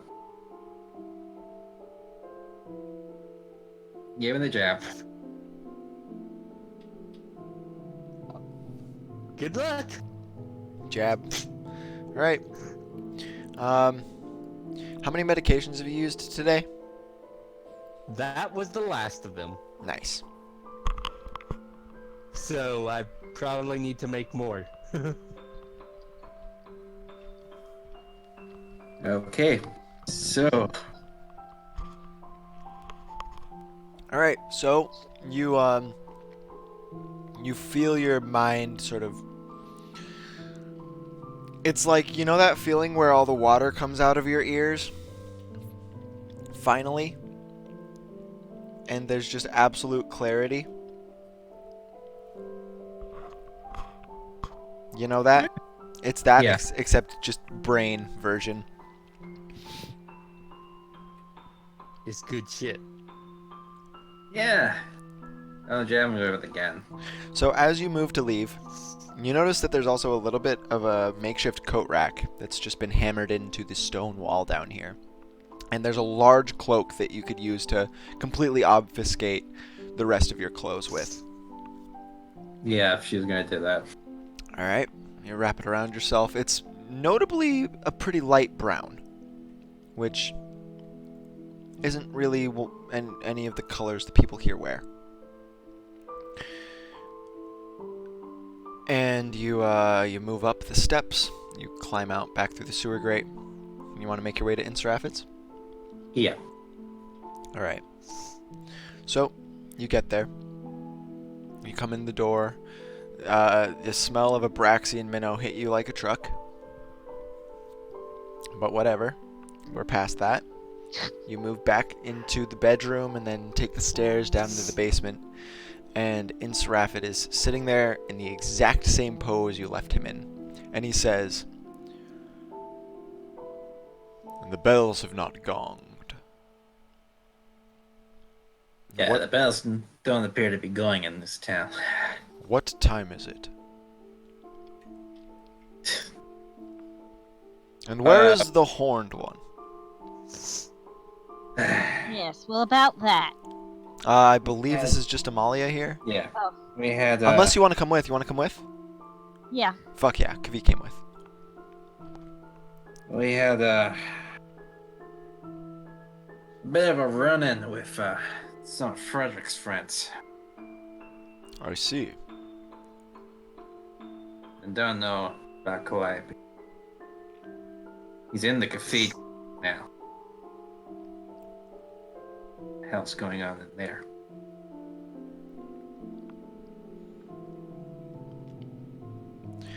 Either way, let's keep focused on what is in front of us. There are mysteries to solve, but those can wait for tomorrow. For now, at least one of them is in our grasp. And it is this. And he extends his hand towards the wall where he has perfectly replicated the teleportation circle, except it looks like he's finished it, and there's some sigils that weren't there. On a separate page, Amalia's going to copy that down. Okay. It's probably going to take you, like, the better part of 45 minutes. Yeah, she's going to nod to him. You Matt? I don't. So she does that, and then she's going to look. So as you're doing that, he gets up from where he is, allowing you to concentrate, and he approaches you, Kavi. Yeah. Catherine. Is there some way you could contact Roderick?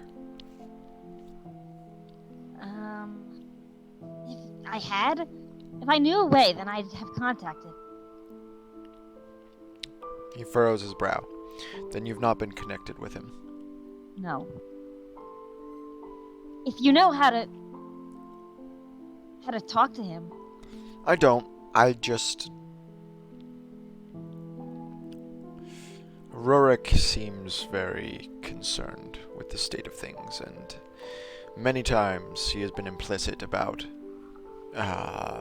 certain level of involvement with Roderick that didn't really come up with any of the other family members. And, I suppose, never having met the man myself, I just find a little bit of a curiosity budding. You know the man, personally? Roderick? Master Roderick? I assume that's a yes. Of course. He's the one who took me. The one who... Yes, my sponsor here. He squints a little. Are you romantically affiliated? No. I don't think he likes girls, to be honest. But, I mean... He's a smart guy. He knows everything. About... So just Master Tutor. Yes. I see. Well, I may be putting my efforts into, well, that basket. Figuring out some method of communication wherein I'm able to grab a hold of him. That said, you haven't forgotten about our agreement that we would go out and search for one of the fallen lifts? I haven't forgotten. He nods. Great. I'd like that to be done by tomorrow, at the very least. Whatever strange insidiousness is about this town, it has become especially thick as of late. Especially what with the strange events earlier today.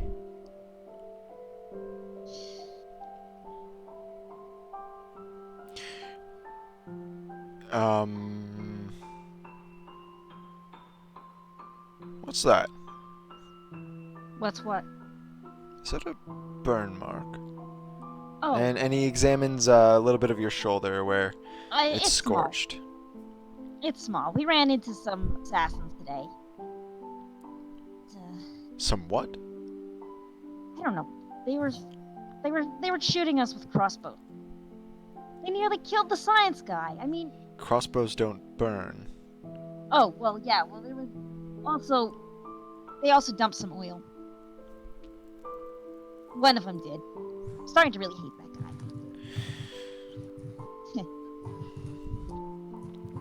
Well, either way, allow me to get to the point. As you have not forgotten the thing I asked of you, is there anything you would ask of me? Only one thing, and you said that you can... Communication with Yeah, Roderick? Yes. He gives a double thumbs up. Perfect. Do you know where these assassins came from? The rooftops. That's never a good place. He sort of chuckles a little bit. But I meant the organization. Not a clue. Do you fancy they were with Frederick? Well, they only started attacking us after he claimed to decide not to kill us. Who knows?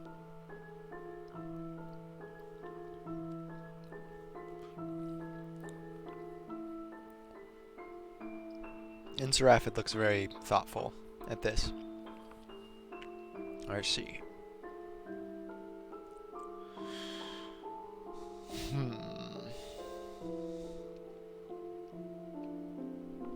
And then we can speed up to the present. So Amalia, you've copied the circle, and Seraphic sits back down with you. So you think you can get this working? I do. Do you want me to get it working right now?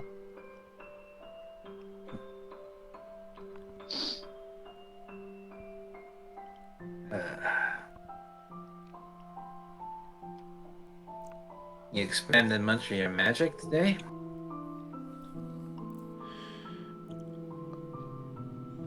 He looks at it, looks at you, looks at the burn mark on Kavi's shoulder.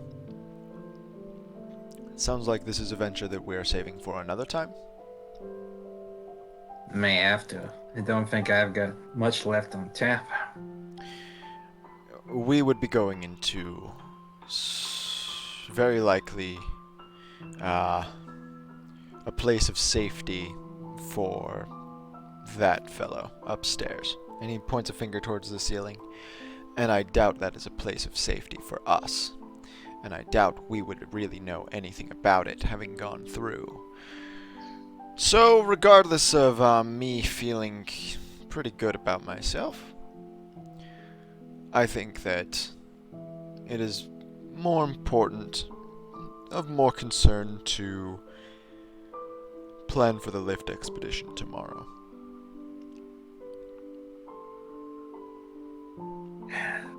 Now, before we do that, we're gonna have to rescue the other two from the bolt hole we found. Well, that's tomorrow. I can simply meet you at the gate.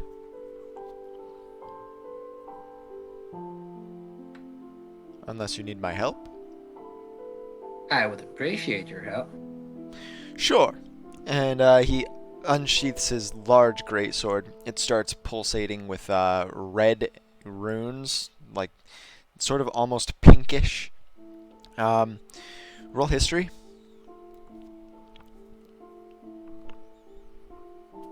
His sword has true naming on it.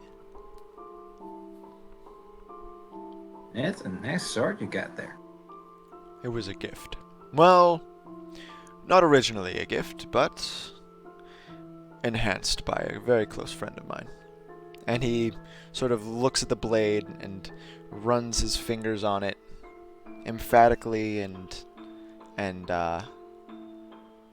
caringly, almost. What does the true naming say? You can't tell. You just know that they're affixes. The way Mr. Truthsayer has described to you, you can only understand your own affixes, or at least that's the depths of true naming as the Eleusians know it.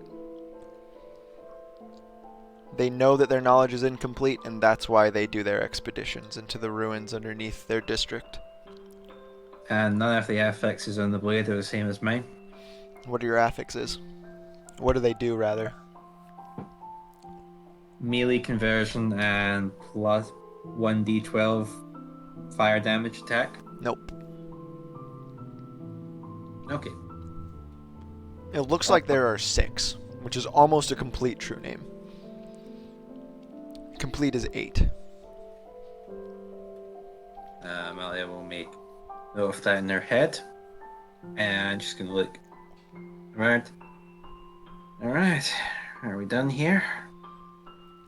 Until we return to lay siege to whatever hellhole that leads to, I reckon so. Malia nods and then she's gonna start heading back upstairs. Alright. He comes out in front of the Abraxi household with you and Kavi and simply rests his greatsword on his shoulder, puts his other hand on his hip, goes, Where to? And Amalia will lead him back to the grate. He is not being stealthy at all, but his stance is very much a please fuck with me stance. Please. I haven't swung this thing all day. Please fuck with me. Nobody fucks with you guys. Surprise. You get back to the grate. He's not going to come down. He just says, go ahead and fetch your friends. I've been underground long enough today. Alright, Amalia's gonna head back down and she's gonna find Virgil and Fee's going with her. So yeah. All right. You need any help getting up? I'm good. I'm good. I'm good. I'm calm. This is another opportunity while they were gone, Albus, for you to be working on creation. So do you want to have done that? Yeah. I believe you fetched the metals last time, so you have successfully created, or rather, I guess, roll engineering or smith's tools or whatever you're using to make them. Yeah, roll for me. Oh, right. True.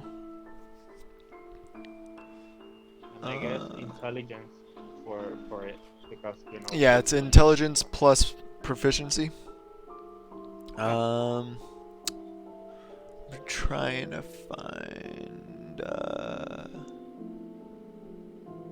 Yep. So if you succeed at this, then you're just done. Virgil, do you want to be helping him? Not sure how much help he could be, but sure. I mean, your injuries don't stop you from helping. It's a downtime activity. Yeah, but it's also like stuff he doesn't know. So he can help by holding tools or whatever, sure. Yeah, he just goes, hammer, hands it back, wrench. Public roll, intelligence, DC 13 for these, advantage. Oh yeah, you get a 24. This is for the gun, right? No, this is for Albus's arms. I get extra arms now. All right, so Albus, you make you basically make some gauntlets that don't go around your hands. They're, I guess, so yeah, they're bracers, and they detach when activated, and they form 6 total floating forearms with mechanical hands that are telepathically linked to you, so you can control them with your mind. They can't move. I'll send you the stats for them. They can't move further than 10 feet away from you, but they do contribute to your hand action economy, and they're capable of holding up to 20 pounds each.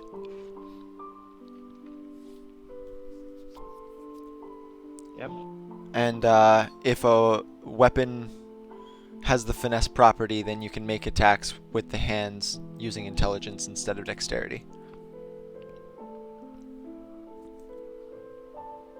Yeah, that's fair.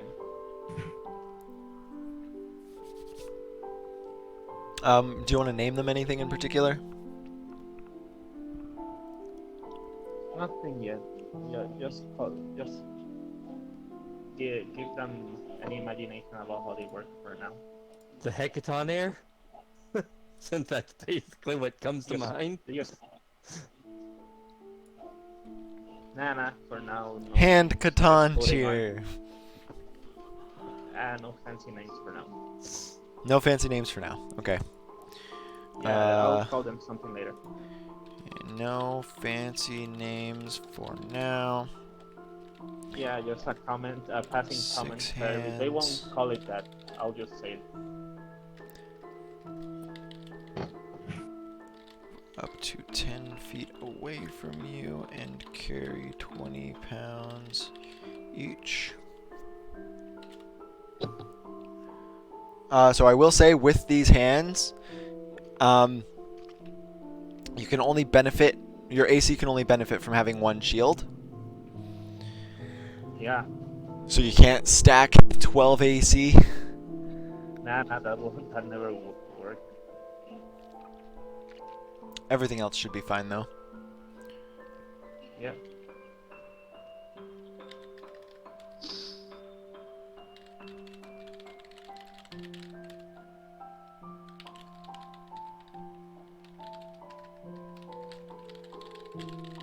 I guess they can also use. Oh yeah, I did say that they could also use tools. Yes. Uh, Weapons with the finesse property. Use your int instead of dex. I'll make it more comprehensive after the session. yeah, we can do this on DM later. So, Albus is finished.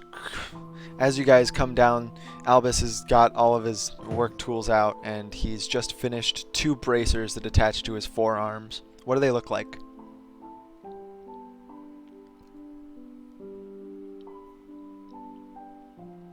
They're kind of like metallic mannequin-like arms. Metallic mannequin arms? Yeah, sort of like that. Awesome. They have a rough appearance for now. I could tweak them to get more appealing to games and such later. I mean, this is supposed to be like a rough creation at the moment. Okay. I don't have a real workshop and such. Yeah, so the mannequin arms just look to be constructed out of a whole bunch of scrap metal that was found lying around the Cherus district.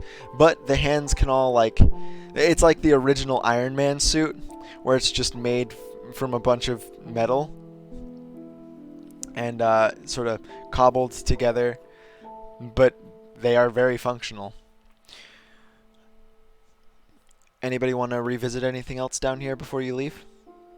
Well, they could also do more commissions, give me more work. Oh yeah, the guns. I do have one. I think I have something like that already made. I'm gonna be back in a second. No problem. Virgil, do you want to ask him for anything? Oh yeah, he wanted something last time. I forgot. It was Calliope that wanted the double gun. The shotgun slash sniper. Gun.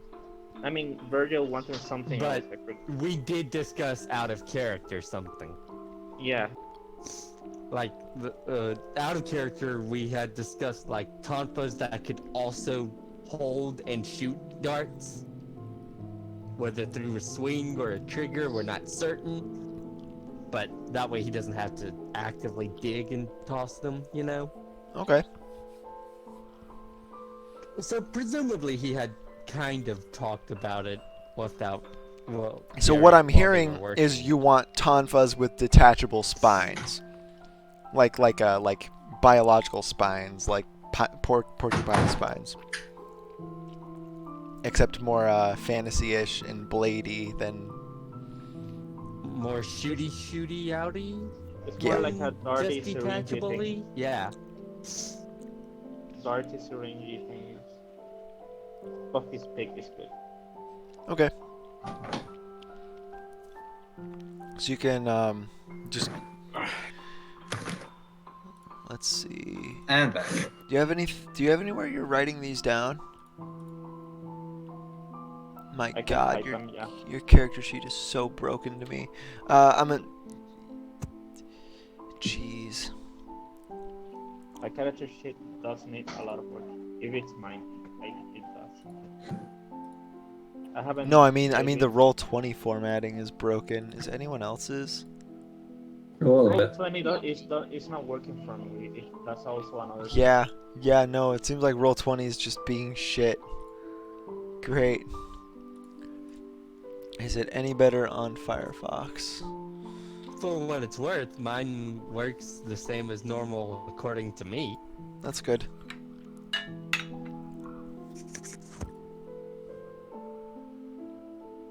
Man, I would prefer if we could have played in Tabletop Simulator.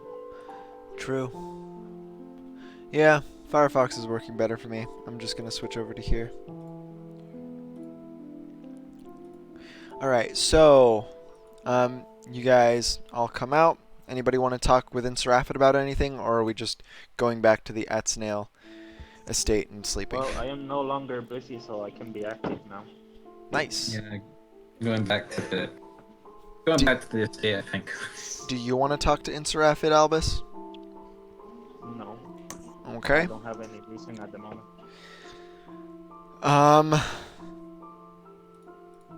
I guess. So are you going to sleep at the estate? I would love to storm What's- I'd love to storm the cathedral right now, but I have no spells left. Yeah. And Feed doesn't care as much about the non-science guy, so Okay.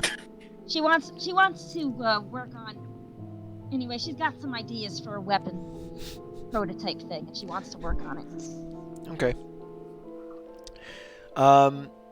That is a roll. If you could give me a theorizing Also- roll. You need a theorizing roll. So roll intelligence. Kavi. Also, I keep forgetting every time. I keep remembering. Her character should Okay. also I try think to connect probably- stuff. Hold Or on, make Shani. stuff. What, Yarath? Her character should also try to make stuff. Yeah, she's doing it. That's what she just rolled on. The first step of making something. What did she make? Well, tell us. What are you trying to make, Shani? Some sort of weapon with like exploding seed pods. That sounds awesome. Okay. What kind of weapon? Is it like a ranged projectile that needs ammunition, or so it's like a cannon? Yeah. I guess I'm working on making shot. All right. So you're working on making the ammunition rather than a gun. Yeah. Great. You figure you know exactly how to go about that. So the things you're gonna need some especially fertile soil because you need to run some tests on a few different compounds of seed and chemical combinations, Okay. and you need a specific plant genome. It's called a burst flower. Okay. Do they grow around there? Yeah, they should be around the Chairs district is the reason that's the one that immediately popped into your mind. If you can find some other plant that also has explosive properties, you could use that. But burst flower popped into your mind because they're sort of a quote-unquote wildflower around these parts. Really, they're an invasive species of flora. All right. So I'll stay up a bit drawing my plans, and then I'll go to sleep. And tomorrow I'll keep on the lookout for it. All right, so everyone except Calliope, you wake up back in the dream sort of sewers. Back in the gamer dimension. Except Yep. it's significantly different. Everything is as you remember it. You're back in the main central chamber with the stairs that came down. But the whole thing is cut in half. And another different reality is interposed on this one. And it is that of so the sewers, the walls and the ceiling just sort of become jagged and then split out as if something had exploded out of them. And the other half, the part that's not sewers anymore, that was very clearly sewers last time you were down here, it's even cutting the stairs in half, is a flat, expansive, frozen lake. And up above where the sewers were, where there was only ceiling, you can now see up to a brilliant white sky. It's almost hard to look at is how luminescent it is, and this thick fog stretches around you. And these frozen forms rise up from the lake. Frozen waves collapsing on each other. Strange creatures, some limbless, some limbed with far too many, some with weird tentacles, some of them grappling with each other and fighting, all of them frozen, just with this thick layer of ice that prevents you from really seeing what they're composed of or their finer features. This whole place seems to be almost frozen in time, And at a single altar that is coalesced by some of the ice of the frozen lake swirling up in a small altar, there is a single glowing prism. Well, that's different. Oh, great. Back here again. Fantastic. Fuck. Nothing feels dangerous right now. Just being here is dangerous. Hmm? I said nothing feels dangerous. Well, we're back. I didn't No sign stutter. of Calliope. Quiet. Great. How do you Callie's say it? gone. How do you say it wrong every time? Sorry, This is no, why I just. This is why I just say Callie. It's okay. I'm not like actually bad about it. I just thought it was funny. We've got a Calliope, a Calliope, Calliope, a Calliope, and a Callie. Okay. No one's... Okay, fine then. So, no Calliope. sign of that horn dude, huh? I think he had a name. Roll history. No, it was last night. You remember? It was the Hanged King.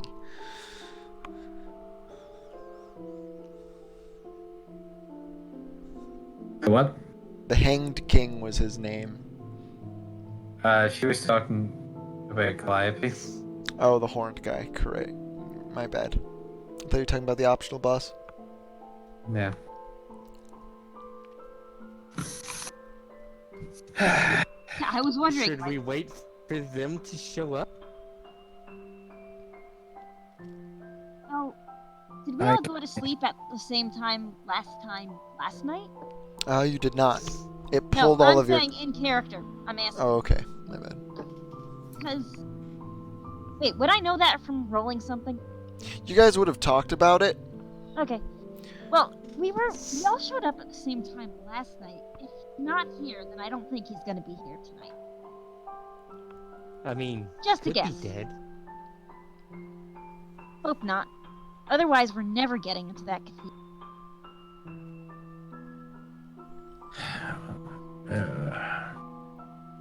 And that's a thing to worry about tomorrow. Right now, there's the glowing thing up there.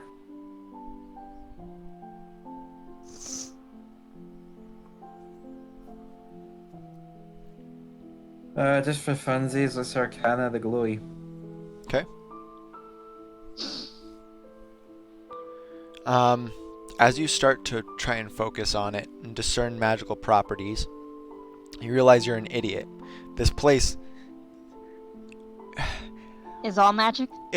there's no way any of this is mundane. But none of this resembles any spells you're familiar with. Any elementary spells, at least. Like, this could all be incredibly high-level shit, and you've just never met anybody that really knows anything above, like, 6th level. And even then, that stuff's pretty legendary, too.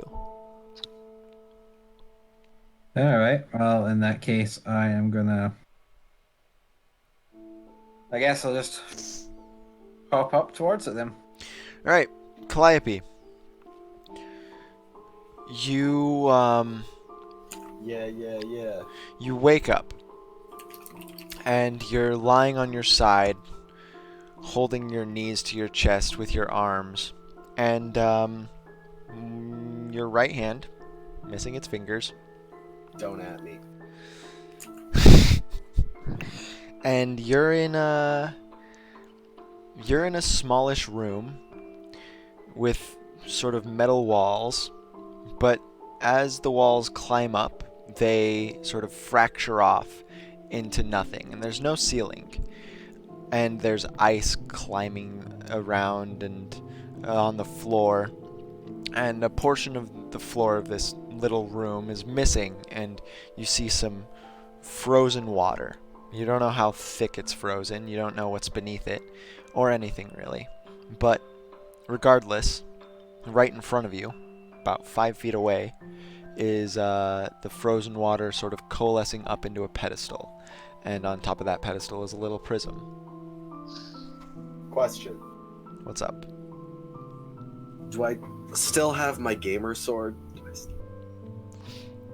From It's the on your other back. Green Knight? Alright. Nice. So Calliope stands up. And As you stand up, you can see outside the room, as the walls don't really climb very high before getting sheared off into nothingness. And you're kind of in this little square that is surrounded by a massive frozen lake, with the details I went over last time. Okay. Nice. So Calliope could grab the prism, right? Yes. Alright. Could I poke it with the stick? As you poke it, it goes and sort of rebounds slightly off your finger, and you feel some power bleed off before sort of morphing inwards towards you and absorbing into your hand. Alright. So since Calliope's using his left hand, it probably kind of sucks. But he's gonna try and just straight up slap it with it. Bam! Just like It feels like you just hit a rock, and a lot more power comes off. It mostly just rebounds back a little bit before wobbling back into place. A lot more energy comes off and gets absorbed into your forearm. You can feel yourself sort of filling with energy. Can I just keep beating on it? Grab the prism. I want to. Yes, you can keep beating it up. All right. Grab your stupid prism. Amalia, you guys do it too. Everyone levels up. Wow. About time. Nice.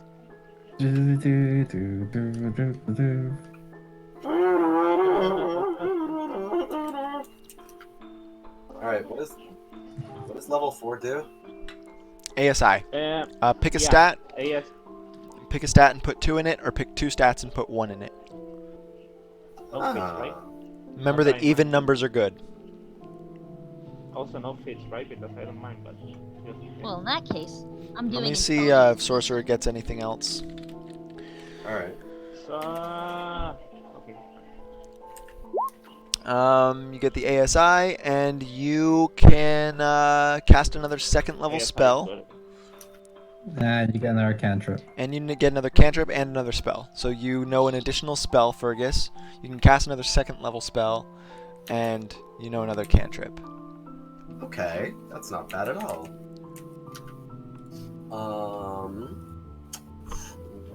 What's a good second level spell? Sorcerer. Oh 5e. boy. What do you have? I have invisibility and shadow blade.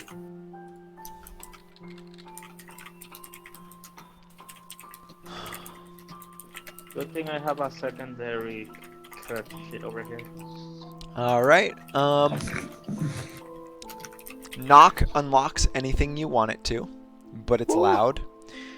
Misty Step is a 30-foot teleport. See Invisibility lets you counter the thing that you do. Shatter makes it so you can do the same thing Amalia did. Spider Climb makes it so you can climb whatever you want. Web is good CC. Detect Thoughts is good. Alter Self lets you transform into something.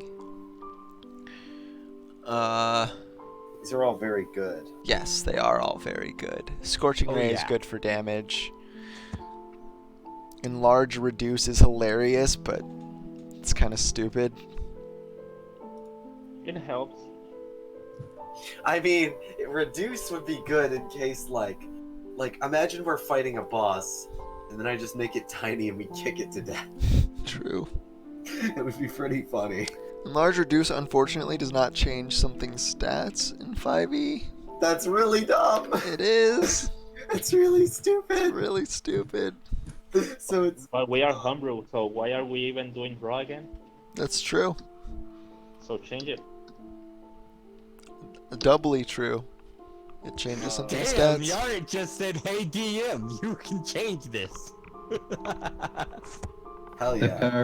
power was within you all along. Out of all of these spells, Eric, what do you think would be the most fun for like what this Misty Step. setting is? Misty Step is fucking good. Having a Misty Step. 30-foot teleport. Ugh. All right, I guess I'll take Misty Step. I mean, really, we are already almost like 60% homebrew already, and the whole system is different, as you know. Yep. All right. So you take Misty Step. Yeah. Then you can worry about the cantrip later. Either way, after you touch the prism, the world bleeds away, and you're standing in the middle of a cell with a barred Okay. door. Except you're All not right, so- alone. Okay. Everyone else, you wake up too. We're going to the next day. But Calliope, you're in this cell, and you've got your hand out towards where the prism used to be, in the square box you were in. And the bars are behind you. And sitting up against the back wall of this cell is a woman dressed in a white and red kimono with a few foxtails coming out from behind her. And she's got a whole lot of Pocky in one hand, and she's just munching on it. Hey. It's our girl! She looks up. Can I say something quickly? Sure. Yeah. Do we roll the HP again? Because I rolled math. You I roll rolled maths. hit dice for Yeah, your I class. rolled math. Okay. Hit dice plus wisdom plus constitution. Add to Oh your yeah, health. do that for me. But I roll 8 if that minds or you can roll. So you got an 8. Yeah. 8 plus 3 plus 2. Yeah. So you got because 13 it health. surprised me, Nice. Like, 47. Albus is a tanky boy. Nice job, Yarth. She looks up. I feel like I need to get cookies to accurately play this, and I do, and I need to change the song.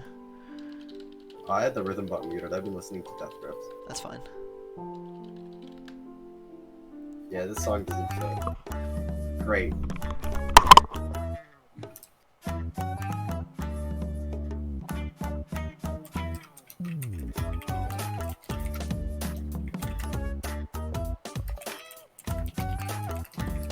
so 1 point in strength and 1 in.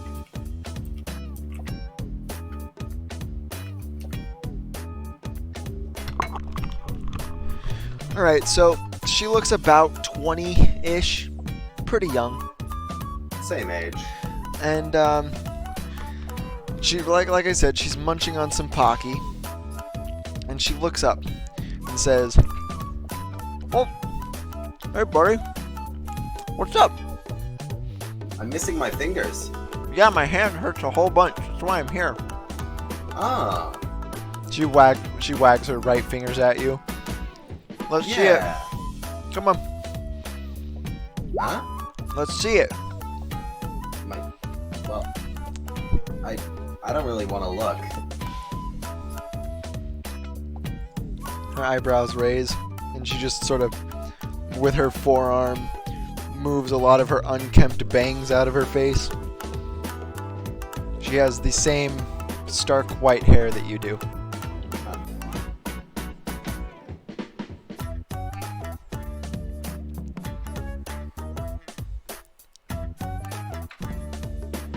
So, Buddy, I Why? don't have all day. Show me your damn hand. okay, fine, sure, fine. Alright, you hold your right hand out, and it's yeah, completely go ahead and wrapped zip up to the away. forearm in bandages. Nice. Sort of looks like it's balled into a fist. Cool, cool. You want to take those off? Not really, no. Well, how am I gonna fix it if you don't take them off? You can fix it. I can try, damn. Okay, I mean, I didn't even know healers could, like, add bones. Clive, you Oh know- no, I've really got some cool stuff from a buddy of mine. He's Okay. all like, I'm not racist. He's all black, like seriously black, like very, like shadowy. It sounds a little bit racist. It's not, I swear. I think he's like a god or something. Oh, okay. Sometimes we play tennis. Anyways, she's fishing around in her bag. Calliope's taking off the cast. She pulls out this weird sort of Eastern flask and just chucks it at you, and it thuds against your chest. Do you catch it? No. And then falls to the floor, and she's like, "Great, here's that. That's some magic shit. Do I what? drink it? Do I pour it on my hand? What Whatever. happened? I don't know what Shen did. Just guess. I think. All right. So Calliope like kind of sits down cross-leggedly. First tries to drink it. It tastes like really hot water without being like hot in temperature. Okay. And then immediately like tries to pour a little bit out on the hand to see if that does anything. Like trying not to look at it still. So The strange girl is just also watching with sort of blank interest, like how someone watches a TV. Like she's watching, but she doesn't look too intent. She takes another bite of her Pocky. it's not working. Well, in the meantime, want to tell me where the fuck we are? I have no idea. Do you want me to I can leave. But I mean like Calliope turned around. Is there a lock on the cell? Yeah. Can I use Emolite Touch?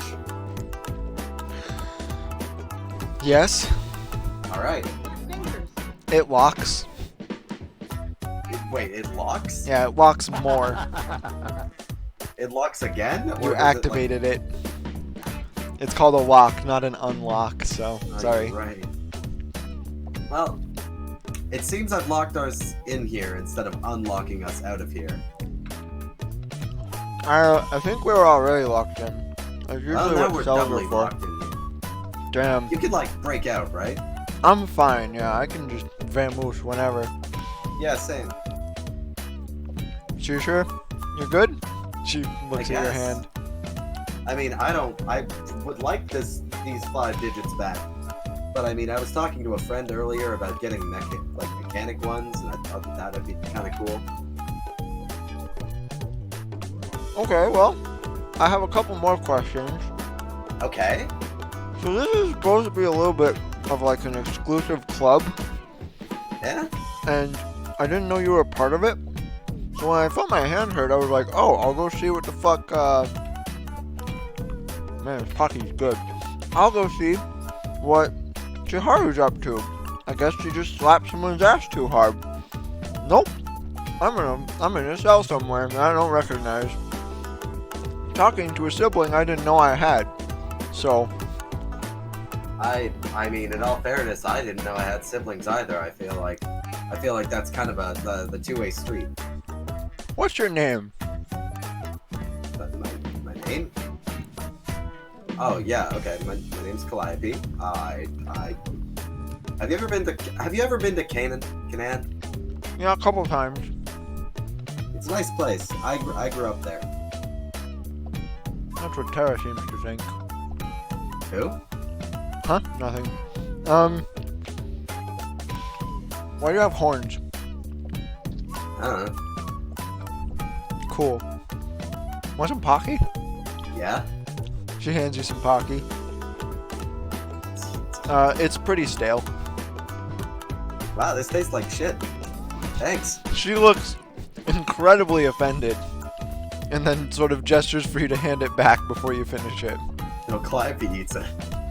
You piece of shit. I'm hungry. You're gonna tell me my Pocky sucks, and then you're not even gonna let me enjoy it? No? I'm hungry. You don't question it, you just eat it. And Well, you know besides, what? we're siblings. I'm allowed to bully you. Oh my. Whew. You know what? I shouldn't have even checked. I'm out. See ya, bitch. She gets Bye. up and she touches the wall, and it Wait, before you shimmers go, shimmers for a bit. What? There's before, like, can I do that now? I don't know. Maybe you can. Maybe you should have given me the Pocky back. After you just ruthlessly dish on my... Oh, Do you want me Ooh. to pay you back? I could get you another one if you want. I don't know what they are, but like I can feasibly find some. she squints. Alright, I'll check up tomorrow. You better have snacks. Okay. And then she walks through the portion of the wall that was shimmering and disappears. Bye. Calliope like opens up his bag. She and- pops her head back in. Wait, I forgot. And she comes back in.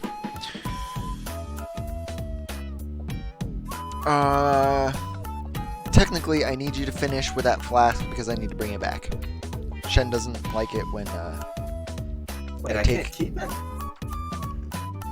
Oh, that's so cool. Look, it's got these like little things on it. Just drink the rest. Okay. He finishes it and hands it back. Thank you. Hey, so I can't actually read or write. Can you write down get snacks in this notebook so I can like show someone and they'll be like, it says get snacks so I don't forget? Kind of. She looks at you blankly for about 10 seconds and then turns around and walks back through the wall. Okay, bye. You wave with your right hand absent-mindedly, and Yes. your fingers grew back, except they're like draconic and scaly. Alright, sweet. Calliope is like looking at it for like a solid 30 seconds and then just stops questioning it as like scales over like kind of fold over his knuckles. Like ugh.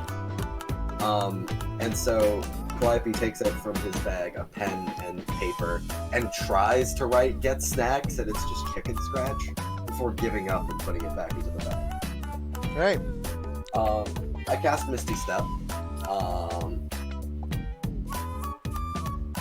And just leave the cell. Cast Misty Step. You're outside the cell. Like, he's just kind of looking around. Roll investigation. I'm gonna change Alright. the music. I'm assuming that the cocaine wore off. Yes, it has. I got a 0. Alright, so, as you leave the cell, you're looking around, you're like, boy, sure hope nobody comes to find me, and then you hear some footsteps coming down the stairs. Roll stealth. No. Okay. It's Frederick. He's hurriedly Hey! coming down the stairs. He sees you. Says, "Oh, great. So I'm a little conflicted. Darn it!" Wow. And he snaps his fingers in front of him with his other hand on his hip. "I brought you thinking you were going to be indoctrinated and we were going to save your buddy. Turns out, no. I've been used. They're going to kill you. That's why they're keeping you down here. Why are you outside the cell?" I walked out. Hell yeah. Let's get you out of here. Okay. Uh, I don't need mechanical hands, by the way. Apparently my magic sister gave me dragon ones. He takes you by the shoulder and starts leading you out. You say that. He looks at you. The same exact look that that lady gave you for the same exact amount of time. And then he looks forward, doesn't question it, and just continues. He gets you about halfway up the stairs before walking you back down over to a cabinet, throws some robes at you. It looks to be mostly his clothes. Not his specifically, but like the clothes that the assassins wear. Okay. So like, he starts speaking kind of whisperedly. Why do they want to kill me? None of them are around right now. They're all up in the Okay. bell tower. So like, why do they want to kill me? As far as I'm aware, I haven't actually done anything. All right, so I'm gonna give you the scoop because the whole fucking non-disclosure agreement I signed upon some shit going down has been breached by my rules because you're my buddy. And they're gonna kill you. Thanks, pal. So that ghost thing that you were connected to, / Yeah? might still be connected to, not sure. I don't really know how it works. Yeah, we summoned that here, and it's eventually going to kill everyone in the district. Oh yeah. Okay. Don't know how, don't know why, don't know where, don't know when. It's gonna happen. Huh. I assume you dying has to do with that. Why me? I'm literally the least important person in my group. He shrugs. Huh. Weird like that, huh? Yeah, I don't know why I became one of the higher up assassins. Is it because I follow directions really well and kill people really well? And I mean, clearly they were wrong. He just splays a hand at you. So now I'm going to kill some of them. But, you know, what the fuck ever about that? Either way, we can kind of just mosey on out. And this is so that if anyone sees us from a distance, they aren't going to question it. Us assassins are kind of always running around like this. By the way, the ones that tried to kill your friends failed. And he gives you a thumbs up. I didn't know that they even did that. Yeah, they came back and got executed for their failure. Wow, this is kind of a shitty organization, huh? They didn't ever used to do this. I don't know what's going on lately. Maybe shift in management? Do you know if, like, you changed owners? I don't think so. Maybe one of them just went crazy. Who knows? Anyways, let's leave. Yeah, let's get out. And he basically walks you out the front doors and then takes you through the woods. You guys climb a portion of the wall that's around the cathedral where nobody else is, and then you both just kind of duck at the hip so that the balustrades block you off from view from everyone on the ground, and you just walk to the other side, or where the entrance of the gate is, and then he ropes you both down. Alright, where do you think your buddies are? I kind of want to drop you off with them, seeing as how that's probably a good idea, right? Yeah. No, yeah, probably just drop me off back at the Atzenale home, because they're probably around there somewhere. Gives you a thumbs up. So now that you've been outside, it was just before dawn that you woke up, and now the sun is just cresting over the horizon. All so, right. I'm gonna go. I appreciate you dropping me off and everything, but are you like cutting ties with them, or? Oh yeah, but only after I kill some specific people that Okay, all right. that gave me some evil eyes occasionally, and you know, just uncalled for. Yeah, sure. Just don't like get killed by the scary whatever the hell. Oh, that's true. Yeah, like don't get tied up like the other loose ends that like literally just showed up. Maybe you should just like kill them on your own accord. Maybe I should leave. Yeah, maybe you should leave, honestly. Like, just skedaddle. Like, I'll miss you. Like, God knows I will. But like, I'll miss you too, dude. I'd prefer you to stay alive than like. Yeah, like go to Canaan. Like they have actual guards there that won't like get bribed and murder you.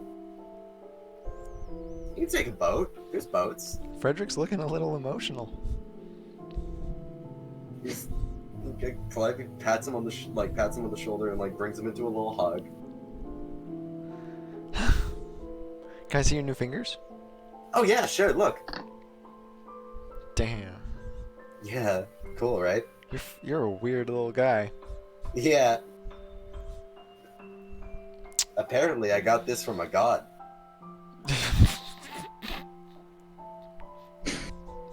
But don't worry, my magic sister was pissed off at me, so I'm probably never gonna get special favors from a deity again. Hey, we're all endowed in different ways, right, buddy?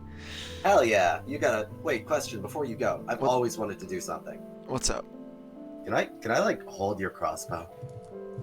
Sure. He takes it off his back. He hands it to you. It's about 180 pounds. Okay, yeah. He almost like unless Frederick like picks it back Frederick up. can't. Frederick catches it. Yeah. Okay. Jesus. It's got a tripod, but I don't ever use it. Okay, but like how do you walk at a normal pace? Just sheer That's unadulterated confidence. You're carrying a ballista. Yep. All right. You saw the way I canned that dude in the woods that one time. You Shit. totally got that guy. That pinned him to a tree. Yeah, that was like a signpost. I'm not gonna say your friends are alive because you got me to put it away, but your friends Oh are no, lying. yeah, no, that guy's a doctor. You would have skewered at least 3 of them. And like Calliope's getting hyped as he's talking, and he like raises a hand up to give him a high five. He gives you a very quiet high five. All right, that's an estate. And he gets you there and then says, I don't know where I'm going to end up, but I'm going to skedaddle. Adios. All right, And then he send just me a fucking postcard. turns into the woods and runs. What a cool guy. Frederick's gone. Calliope's very satisfied. So you guys wake up, and as the same shit happens to you, you touch the prism, you level up, you wake up in the Atzenalian estate, and as you guys come out to the greenery, Calliope is just looking into the woods, off in a field somewhere, and you see him. Oh, he's not dead. Hey. 1 sec, guys. Okay.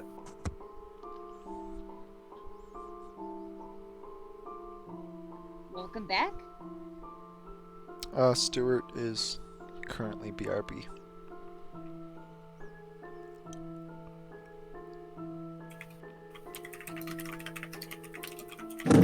Get back.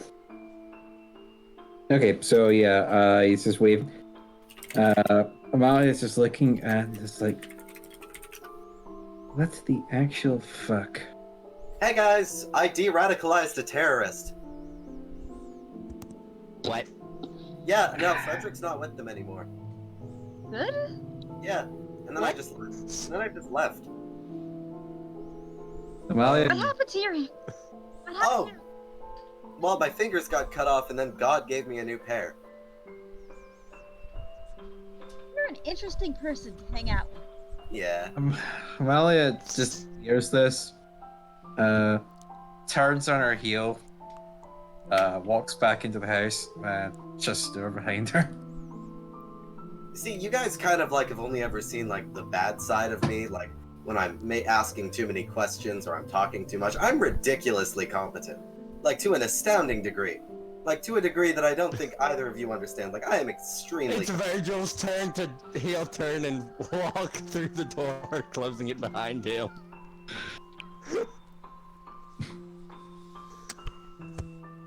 Anyways, Catherine, how have you been? Well, I've been. I don't even know what to say after. the answer is to spin on your heel, go for the door, and shut it behind you. Well, we survived. We were attacked by assassins, by the way. Yeah, I heard they all got executed. Yay?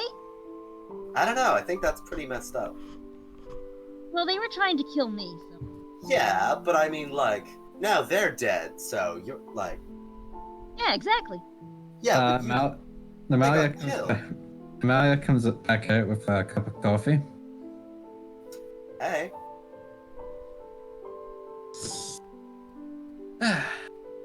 So yeah, the terrorist organization isn't cool anymore. They're actually kind of bad.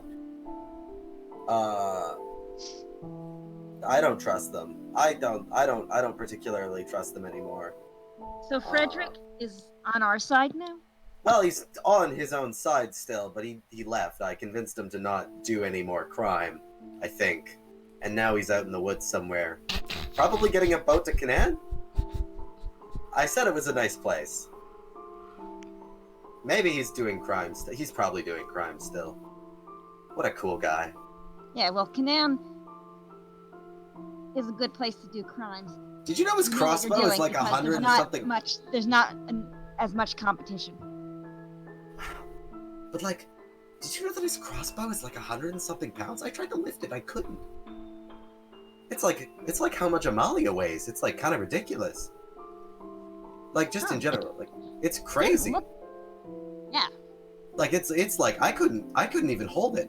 I wonder if he's using some sort of strengthening potion. Or he's just a Chad. Like obviously like whatever direct translation Chad would be. It's Chad. It's Okay, Chad. yeah, no, okay, so Chad is a thing in the Eric verse. All right. I mean, fuck. Jesus was. Chad might as well be too. Yeah. Okay. So the mimetic ideal of a Chad exists still. And then he looks over to Amalia. Where the fuck? What the fuck happened to your hand?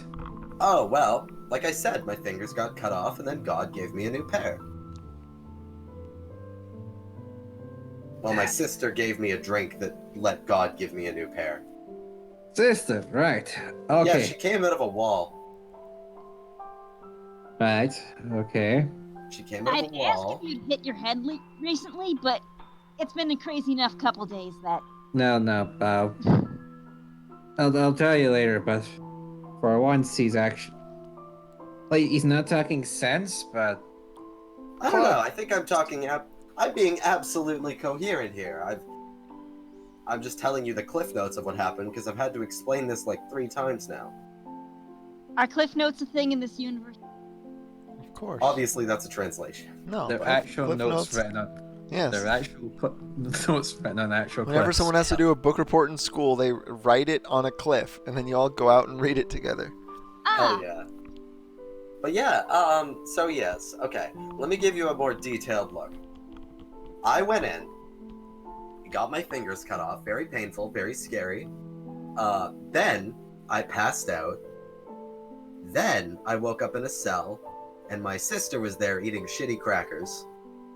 And she gave me a tonic that was from God that grew back my fingers.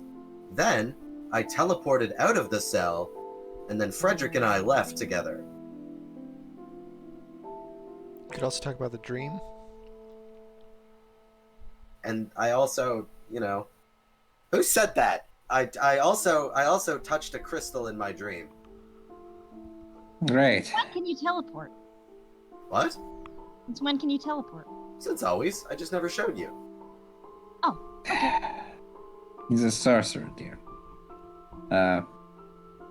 They just get magic out of nowhere. Kind of weird.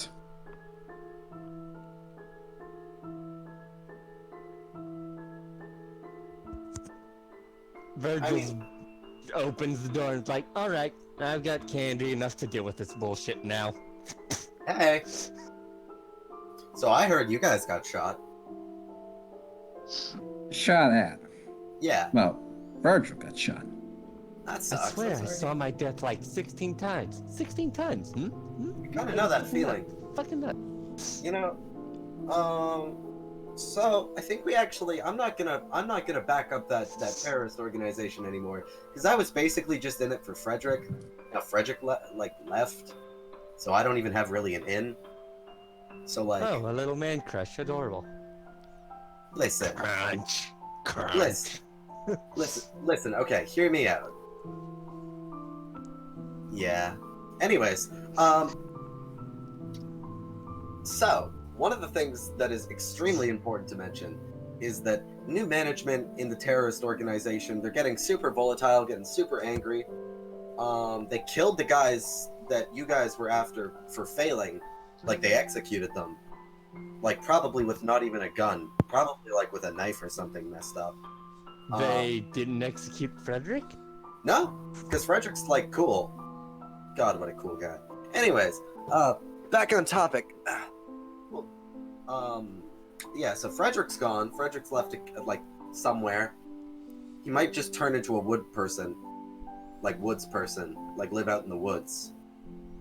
I don't know. Anyways. Or do crime. You've never stepped outside of a city in your life, have you?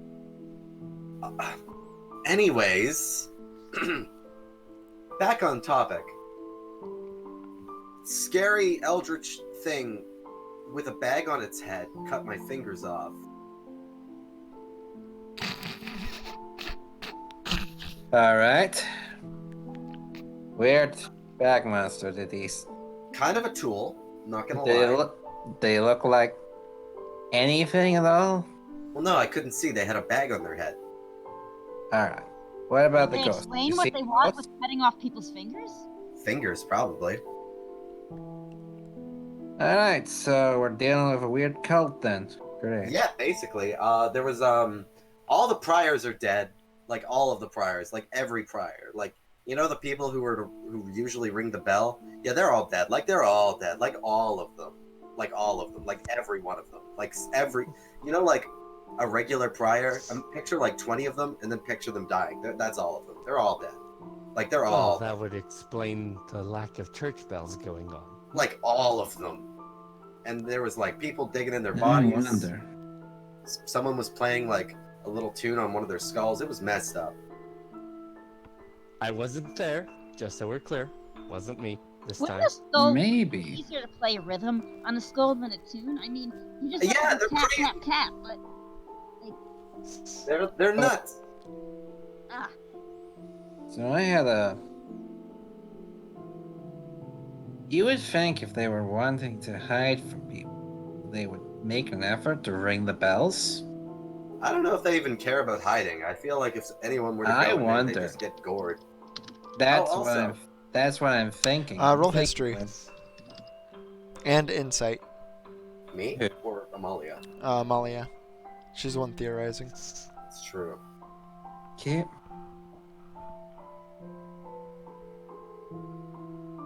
Alright, so you remember pretty easily. It was said yesterday. They were hiding. Very, very, very effectively. The whole meeting of the hooded people in the woods outside the cathedral was meant to, like, it was a weekly meeting on the efforts to locate these people. They've been very effective in being undercover. However, they've probably abandoned that because they're really close to their goal. You specifically remember Rurik headed the investigation to find their hideout, and Rudolph was inheriting that investigation. I have a theory. Oh, what's that? I might not be, say, as smart as you. I can concede this very simply. However, I do have more experience, like firsthand, seeing all of this. So, and from what I know, the ghost thing that we've been dealing with was summoned by them, and is also apparently going to kill everyone. They were going to kill me for some strange reason. Probably as some sort of weird sacrifice, or just for fun, I don't know. However, I do have an idea about what the little coffee thing in my chest is now. What if there's like... What if, like... Because it said... Because Frederick said that it was going to kill everyone, right? I guess that's just coming from me, but still. Like... What if it, like... killed everyone to summon something? Like one of those big circles. You know, when sacrificing bypasses Yes. a lot of things. I mean, like sacrificing an entire district to summon something big. so you think the districts that were already sacrificed were used to bring the ghost thing? I don't know. Maybe they just summoned that thing. Maybe that's the thing that'll let them summon the other thing. I think I might have an idea why they wanted you. Why? Because you're inherently magical. Yeah, but I mean, like, isn't everyone kind of inherently magical? That's how people No. can do magic? I have to learn my spells. Wait, you did? Yes. That's why you're a nerd. It takes me time and effort to study magic. Huh. Whereas you know it instinctively because magic is part of your being. Oh, that's cool. I didn't know that. The rest of us can't use them. Can I? You're the only one of us that use it naturally. I just thought everyone here could just kind of do it. That's neat. Don't you think we would have if we could have? Hmm? I don't know. Some people You are think weird like these that. are magic? Ting, ting, ting. I don't know. They could have been. If I could They're I not. could throw firebolts out of my fingers by naturally, I wouldn't have had to build tiny firebolt throwers into my hand. I guess you're right. You Because wait. that does make what? sense. You've got what? Oh, it doesn't matter. No. What was that? You've got little fireball throwers? Yeah, you know, I surgically, look, it's just a small thing. I need a map Of Surgically, Narsaret. you say? Yes. Oh, do you want to see?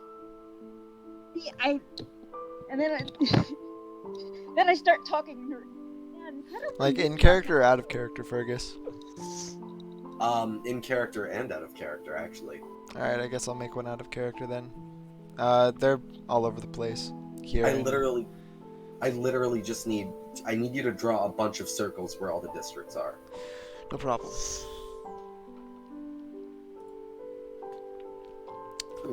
Alright. The Elysian district. Underneath it. The Eshevai district. Twin Bridges district.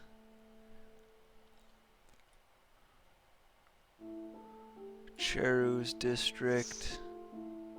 Is this is this a straight line, or are you just bad at drawing?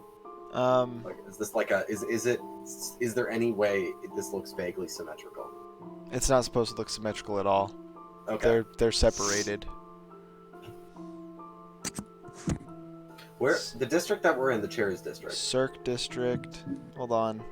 Okay. All right. I'm gonna do some geography around it too.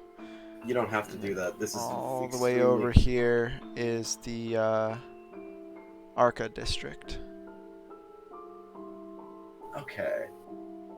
And so the Cirque district is this one with the green dot? Cirque is all the way at the bottom. No, my bad. Which one? Cherries. Cherus is this one. Okay, Cherries is this one. Then you have a big hilltop separating you from the Twin Bridges, and then the Twin Bridges accesses the Eshevai and Alright. the Aluk district. Assuming this is a relatively detailed map, what are some of the notable buildings inside of the Cherry district, aside from the cathedral? The Actually, no, cathedral, at the cathedral and the Atzenalian estate are both the two largest structure / collections of structures. And where are they parallel towards each other? Cathedral, Atzenalian estate. Okay, so that cancels that out. It's not Full Metal Alchemist Brotherhood. I was just making sure. No problem. I was just making sure this wasn't what. Like, you could actually. Like, Amalia could see really quick. Like, Calliope staring at it intently and trying to draw, like, circles around the spots and connect them. Yeah, don't worry. I'm not that much of a thief. So Calliope, like, sighed with relief, and it's like, alright. Our life isn't going to be consumed by some big circle. Now, what we do have to worry. It might. I mean, it might. Wait, out of character, really quick. Eric. What's up? Now, have you watched the entirety of Castlevania Season 3 by now? No. Oh, okay. Never mind. I've seen up to the introduction of the Infinity Corridor. Oh, okay. So you know about the sigils being drawn on it, like the houses? Yes, I do. Okay. Now I'm curious if it's that. Alright, but that's good. That comes later.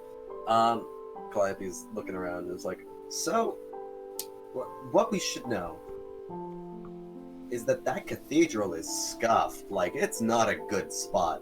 Like, if you can cast Shatter on it, do that. He pointed at Amalia. The cathedral is a good 30-40 stories tall, and that's not even the bell tower. Like, it's a big building. There's a lot of stuff in there. I know, that's the joke. Just shatter it. Shatter the whole thing. I think you're vastly underestimating what Shatter can. I think you're vastly overestimating what Shatter can do. I'll just cast it a bunch. I can cast it 3 times in a day. Okay, that's 3 stories. Just come back the next day and do it in that. Like, just cycle. Okay, one, I would only have to find like a load bearing weight, and if I could take that out, then 40 stories is going to come down quite quickly. The other thing is that I think, I'm just having a guess here, I think they may run me out of town for destroying their fucking cathedral. I think they want it back afterwards. Okay, well, new idea then. Considering that one got shut down, what if... Now, get this. What if we leave? How? Through the front gate. You guys are going to be trying to get the lifts back online within Seraphic. If you guys are successful, you could just leave. You could Or- also just leave by foot and go be huntsmen. And here's another idea. Amelia's going to put her hand on Calliope and she's going to do the Arcana check to see if he's still cursed. Go ahead.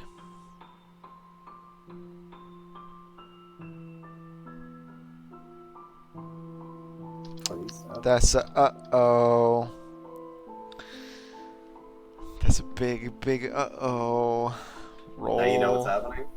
Roll an intelligence saving throw. Who, me? Yes. You rolled so hard, you knocked your brains out. You gained an insight, though.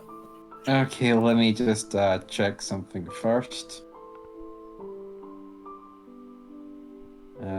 As an intelligence save. Alright, we're on relatively solid ground here.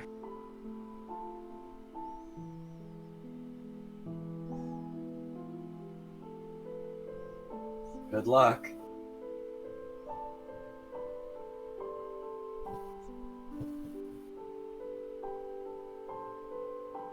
Bruh. So, Bruh. in response to that, don't worry, don't worry. Okay. We are prepared for the end times. I suppose so.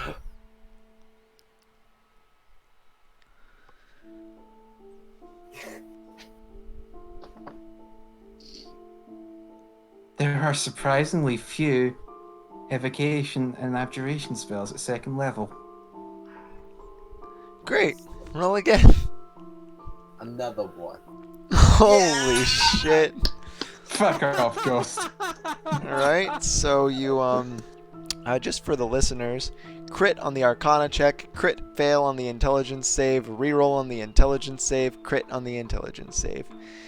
What happened? So Amalia, you place your hand on Calliope's heart, and as you take it away, a veil is lifted. You can almost feel the air a little clearer against your eyes as you see the lantern in the crook over Calliope's heart.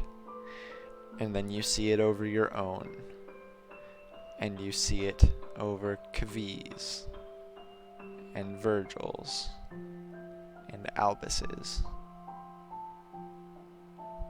Well, we wouldn't want anyone to feel left out. Even the passerby morning friendly Atsinales. Everyone has this lantern over their heart. Oh. Well, is it gone? So, let's go for the bad news first. Oh, then. The ghost is not dead. Worse news, the curse is still there. Even more worse news, everyone has it. However, this crit on Arcana gives you a moment of brilliance, and something instinctive screams to you that this thing only has 2 more effigies, and one of them, probably the most important, is in the cathedral somewhere.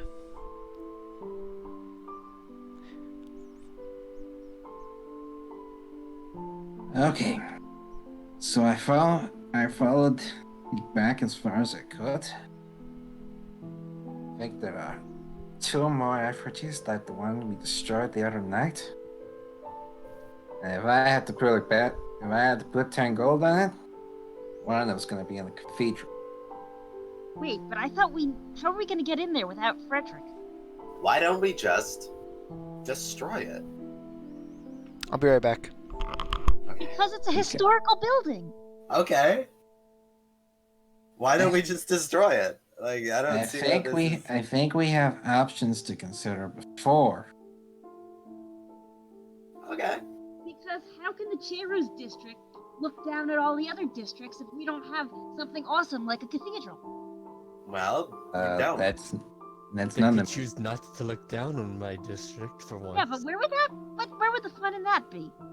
Ugh, a classist. Anyways, Kavi, focus. thoughts? What if we just walked in? What if we just walked in? How did you get it last night? I walked out. Yeah, how did you get in last night? Well, I walked in. Did you go through a gate or? Oh no, I went through the door. Okay, you went through the main door? Yes. How did the main door open? On an axis. That's how doors work, Amalia. Alright. I was gonna try and spare your feelings, but your noodly little arms couldn't open it. Yeah, okay, fair enough. There's a little key. You can probably just break it or something. It's on the side. It's like one of those little secret things. I still know where it is, so don't worry about it. All I'm saying is that if we just open up the door, people are just gonna like see that. You guys have he turns over to like Catherine. You guys have like guards kinda here, right? Or at least like a paladin or like a guy who like kills criminals or something. I don't know. Do you have like do you have like people who don't like crime here? It's not. Well, we don't like things we're not involved with. People who don't like crime in Nazareth. I mean, when it comes to unauthorized crime, certainly. Oh Okay, no. if you okay, It's not- for example, if you brought in like a small battalion of Atsenales and we opened up the door and it looked like the same hellscape that I saw, they would like try and stop that, right? If I could convince them. Okay, I think- alright. We're not I think- always the most truthful in our family. Yeah, I think I might be able to convince them with the fact that we're all gonna die. Sure. Yeah, okay, scare them into it. Yeah, I mean, all we really need to do is open up the door and show them that it's a hellscape. They're And then we already can- looking for these guys to try and stop them. We just Yeah. need to tell them where they are. Okay, sure. Yeah. Let's do that then. That All seems right, like the then the easiest. person that you want to see would be Jamie. She's kind of the Frederick of the Asnale family. Well, hell, I'll go talk to her now. Well, you don't just talk to her. You have to make an appointment. You have to Catherine? talk to someone who's on her good side. Catherine. I've lived my entire life walking into things. And it always works. I guarantee you, with all of the money I still have in my pocket, and possibly and what's left in my Canadian bank account, with all 10 fingers. I will genuinely walk into that room and get an appointment with her and succeed at it. I can guarantee this. I Or, promise you. and hear me out on this one, Okay. back into the house that we just came from, talk to the guy who is in charge of trying to find these guys. Wait, We did we have one of know. those? Oh yeah, that guy. Rudolph, you. I thought Inseraph had just killed ghosts. Rudolph. Rudolph? Right, yeah, Rudolph. Yeah. Yeah. Alright, Kivi. Yes. What kind of manpower are we talking about for your family? I'm gonna have to wait to answer until Eric gets back. Yeah, I'm also gonna be back in a sec. I gotta go to the washroom.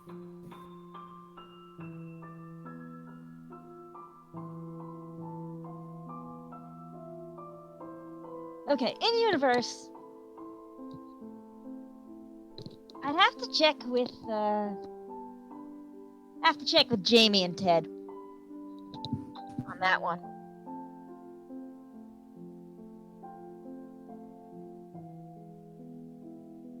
not for nothing, but Rudolph, Roderick, Kivi, Jamie, Ted. It's a little bit of a name change there. Oh, Kvi's not in. Kvi's not in Zarethian. It's an old word. It's a type of plant. You guys have been talking this whole time. Yes. hey, I like it. By the way, I guess just I have to so go you back know- and listen to the recording. Yeah. Okay. I just got off the Yikes. phone with my mom. She says hello, Fergus. Fergus went to the washroom. One of the things you missed was Callie asking if anybody didn't like crime, which caused Virgil to double over with laughter. And that part about authorized crime. Oh yeah. So Amalia just asked Kivi what kind of manpower the Atsnails have. The Atzenales are very much a diplomatic family, owing to their neutrality. Okay. But we've got to have someone whose job it is to bust up jaws and stuff when jaws need busting up. They kind of don't. They kind of use their allies to do that. That's why they will occasionally have the Eleusians over, and Okay, because I just said that that we have an equivalent to Frederick. That we kind of have an equivalent to Frederick, whose name is Jamie. okay, great. I can make that happen. Okay, but anyway, I'd have to ask Jamie, but I don't think we're not so much the beating up type of family as the manipulate things so that other people get beat up sort of family. Huh. Do you want to go pay a visit to Jamie? Great. Well, we're cut off from all our resources, so guess what? Your family's about to become the beating up kind. All right, so I guess I'll go find somebody who's on good terms with Jamie. And You're on good terms with Jamie. oh well, I was just expounding to them that we couldn't just march right up to her. That house politics, whatever. But anyway, Ordinarily no, but you can make a special case. okay. You know, just come with me. I'll make a special case. But you Alright, so you go into one of the larger buildings, and What the fuck? she's sort of up at the top. That's broken. What's broken? Holy shit! what, 1721 thing? I cast cast- barcode. I cast. You cast missing number. I cast brrrr. I just like point at someone and then it just goes. And then it deep fries reality. I really want that spell now. It deep fries reality, and we get 128 Master Balls. Okay, so Right. Yes. Right. you guys go up into a fairly large building. This one's not nearly as posh as some of the other ones. This one looks like it just accommodates some offices. And Jamie's is one of them. You walk up to it. There's someone inside, and almost as you raise your hand to knock Kavi, the door opens all of a sudden, and someone with a black eye and a bloody lip, who's kind of haggardly leaning over a crutch with a cast on their arm. They just sort of glare at you and shuffle to the side and leave. Come in! All right, Jamie. There's been kind of a problem. We've got some unauthorized crime in this. Kavi, what have I told you about the name Jamie? My name is Injamiel. Just because Roderick calls me Jamie does not mean you get to. Okay, in Jamil, we've got a problem with some unauthorized criminals. Ooh, I think you'll have to... Sounds a little bit like a Rurik question, not a Kavi Also, question. they're planning to kill everybody. and it might be soon. And they got nasty magic, so gotta do something. What? Who are you talking about? So, I gestured to those... Amalia. Hey, can I just Hey, first off, what I just saw there? What are you That'd wearing? work. This? This is a blouse and some waistcoat. Bunch of ribbons. What's that hat? It's a bandana. She's sort of looking at you incredulously, and then she sort of shakes her head slightly to clear it. Okay, what were you saying? Alright, so you may... First off, from what I saw back there, all of your work. Second off, you may have heard about the weird death cult that's going around the place. People have been trying to find where their hideout is. Go on. Well, one of my crew, and she gestures in the vague direction of Calliope, presuming Calliope came along. Yeah, everyone's there. Yeah. And encounter with him last night in the cathedral.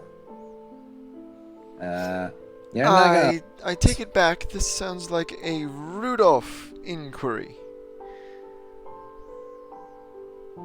Yeah. They are doing weird shit in there. We're talking human sacrifice. They're in And- the cathedral. Yeah. And we are talking about a weird outsider in the not from this plane scenario. Not like from out of town. Yeah, it's really messed up in there. I went in. Well,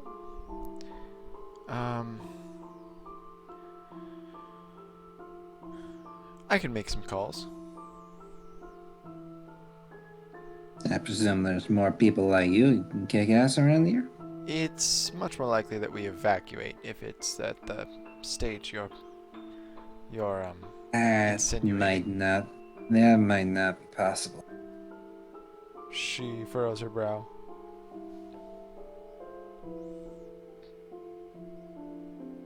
They've summoned some kind of outsider from another realm. It currently has everyone in this city under a curse. First, it was just our friend over there with the hearts, Hi. but I've just confirmed it here just now. On all of us now. Okay, well, as long as you're trying to scare me into having a good bedtime.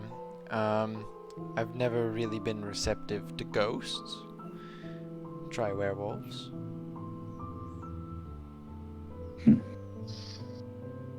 Siri, I wish it was just a werewolf. Then we could just shove it with a silver bullet and be done. Oh, you also know what you're doing. I take your accolades with pride then. Well, if we're going to be fighting it,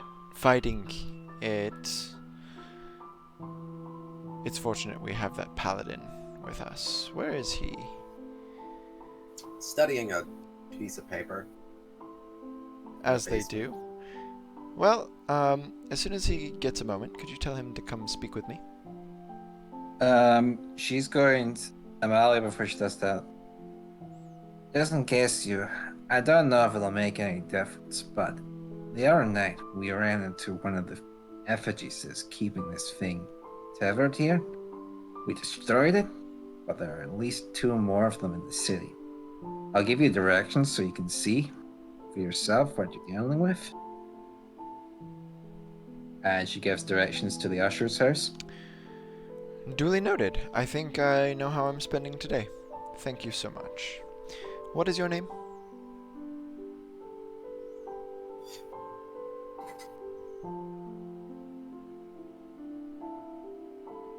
Yeah, just slowly fades out of existence. Yeah, no, just cutting out a bit there. Oh, Right. She said, duly noted. Thank you for thanks for the information. What is your name again? My name's Amalia. Well, Amalia, I look forward to working with you further. I do believe I will pay a visit to this home. Probably with Rudolph, actually. And she gets up. Like I said, if you could send Inserafid my way, that would be nice. Yeah. When he's got a Spe- moment. Yeah. Speaking of, have a look at those daggers. And fast forward to you guys meeting Inserafid at the gate of not the Etzenalian estate, but the Chair's district. As you guys are now preparing to go and search for the lift. As we're going to do that. As you're going to do that. As we walk- Before they do that, Amalia is going to leave one of the cult daggers with Rudolph, the ones at the materia in them. Okay. Because he wanted to have a look over that. Yes, he did. Yeah. Oh, thanks so much. See you later. Yeah, you're gonna see some shit for the rest of the day, so maybe have something to keep you occupied. Eh? So now fast forwarding to walking over to Inserafid. First thing that happens, I think, is that Calliope like raises his right hand. It's like, "Hey, check this out!" He can't see from a distance. Yeah, I know, but like as they're walking. Oh, Like, as they're walking? they were just, like, yelling over He him. looks at your hand with his black sclera. Neat, huh? I don't want to know how that happened to you. Don't give me the details, or I'll probably feel inclined to hunt down whoever is responsible. Can I ask what it is? Seems to be some sort of draconic digitry. I mean, yeah, I figured that bit out, but I meant like past that. You looked at it with the evil eyes or whatever. It's not evil. Oh, okay. It's... Well, it is, but in the way that... You're familiar with the Zunian demons, right? No. Yes. What? Don't You answer know. for me. The fellows that mostly comprise the slums of New Izuni in Canaan. I mean, I've seen a few of them, but not personally. I don't know many. So, Like, I was- we paladins aren't really allowed to hunt them down by Okay, word of that's law. fair. And it looks to be the same sort of origin as those. Okay. Okay. All right. Okay. So, like, do you want to kill him? There's a few. But just because Particularly just because the they're tall. the ones that are instruments. Those are fucking bastards. Oh, yeah. No, yeah, no, yeah, okay. Ah, the ones that are like, fuck them. Anyways, and he shakes his head, and you guys start on your way, and that is where we're going to end for today. So, do I have a story for you? See, I'm sorry for them. Great. You remember those cultists? The one that Frederick Yes. for? Good news, we found them. Oh. Yeah, they cut my fingers off. Oh. Oh. Yeah, still processing that. Well, I think I know where that teleportation circle in the basement of that chap's house goes to now. Is it the cathedral? Why would it be the cathedral? I assume it's going to be wherever you found them. Oh, yeah, it's the cathedral. They're in the cathedral? Yeah. And fade to black. Whew. Good session, Nice. guys. Great session. Thanks That for was- showing up, bitches. Yeah. Does Thursday morning work better?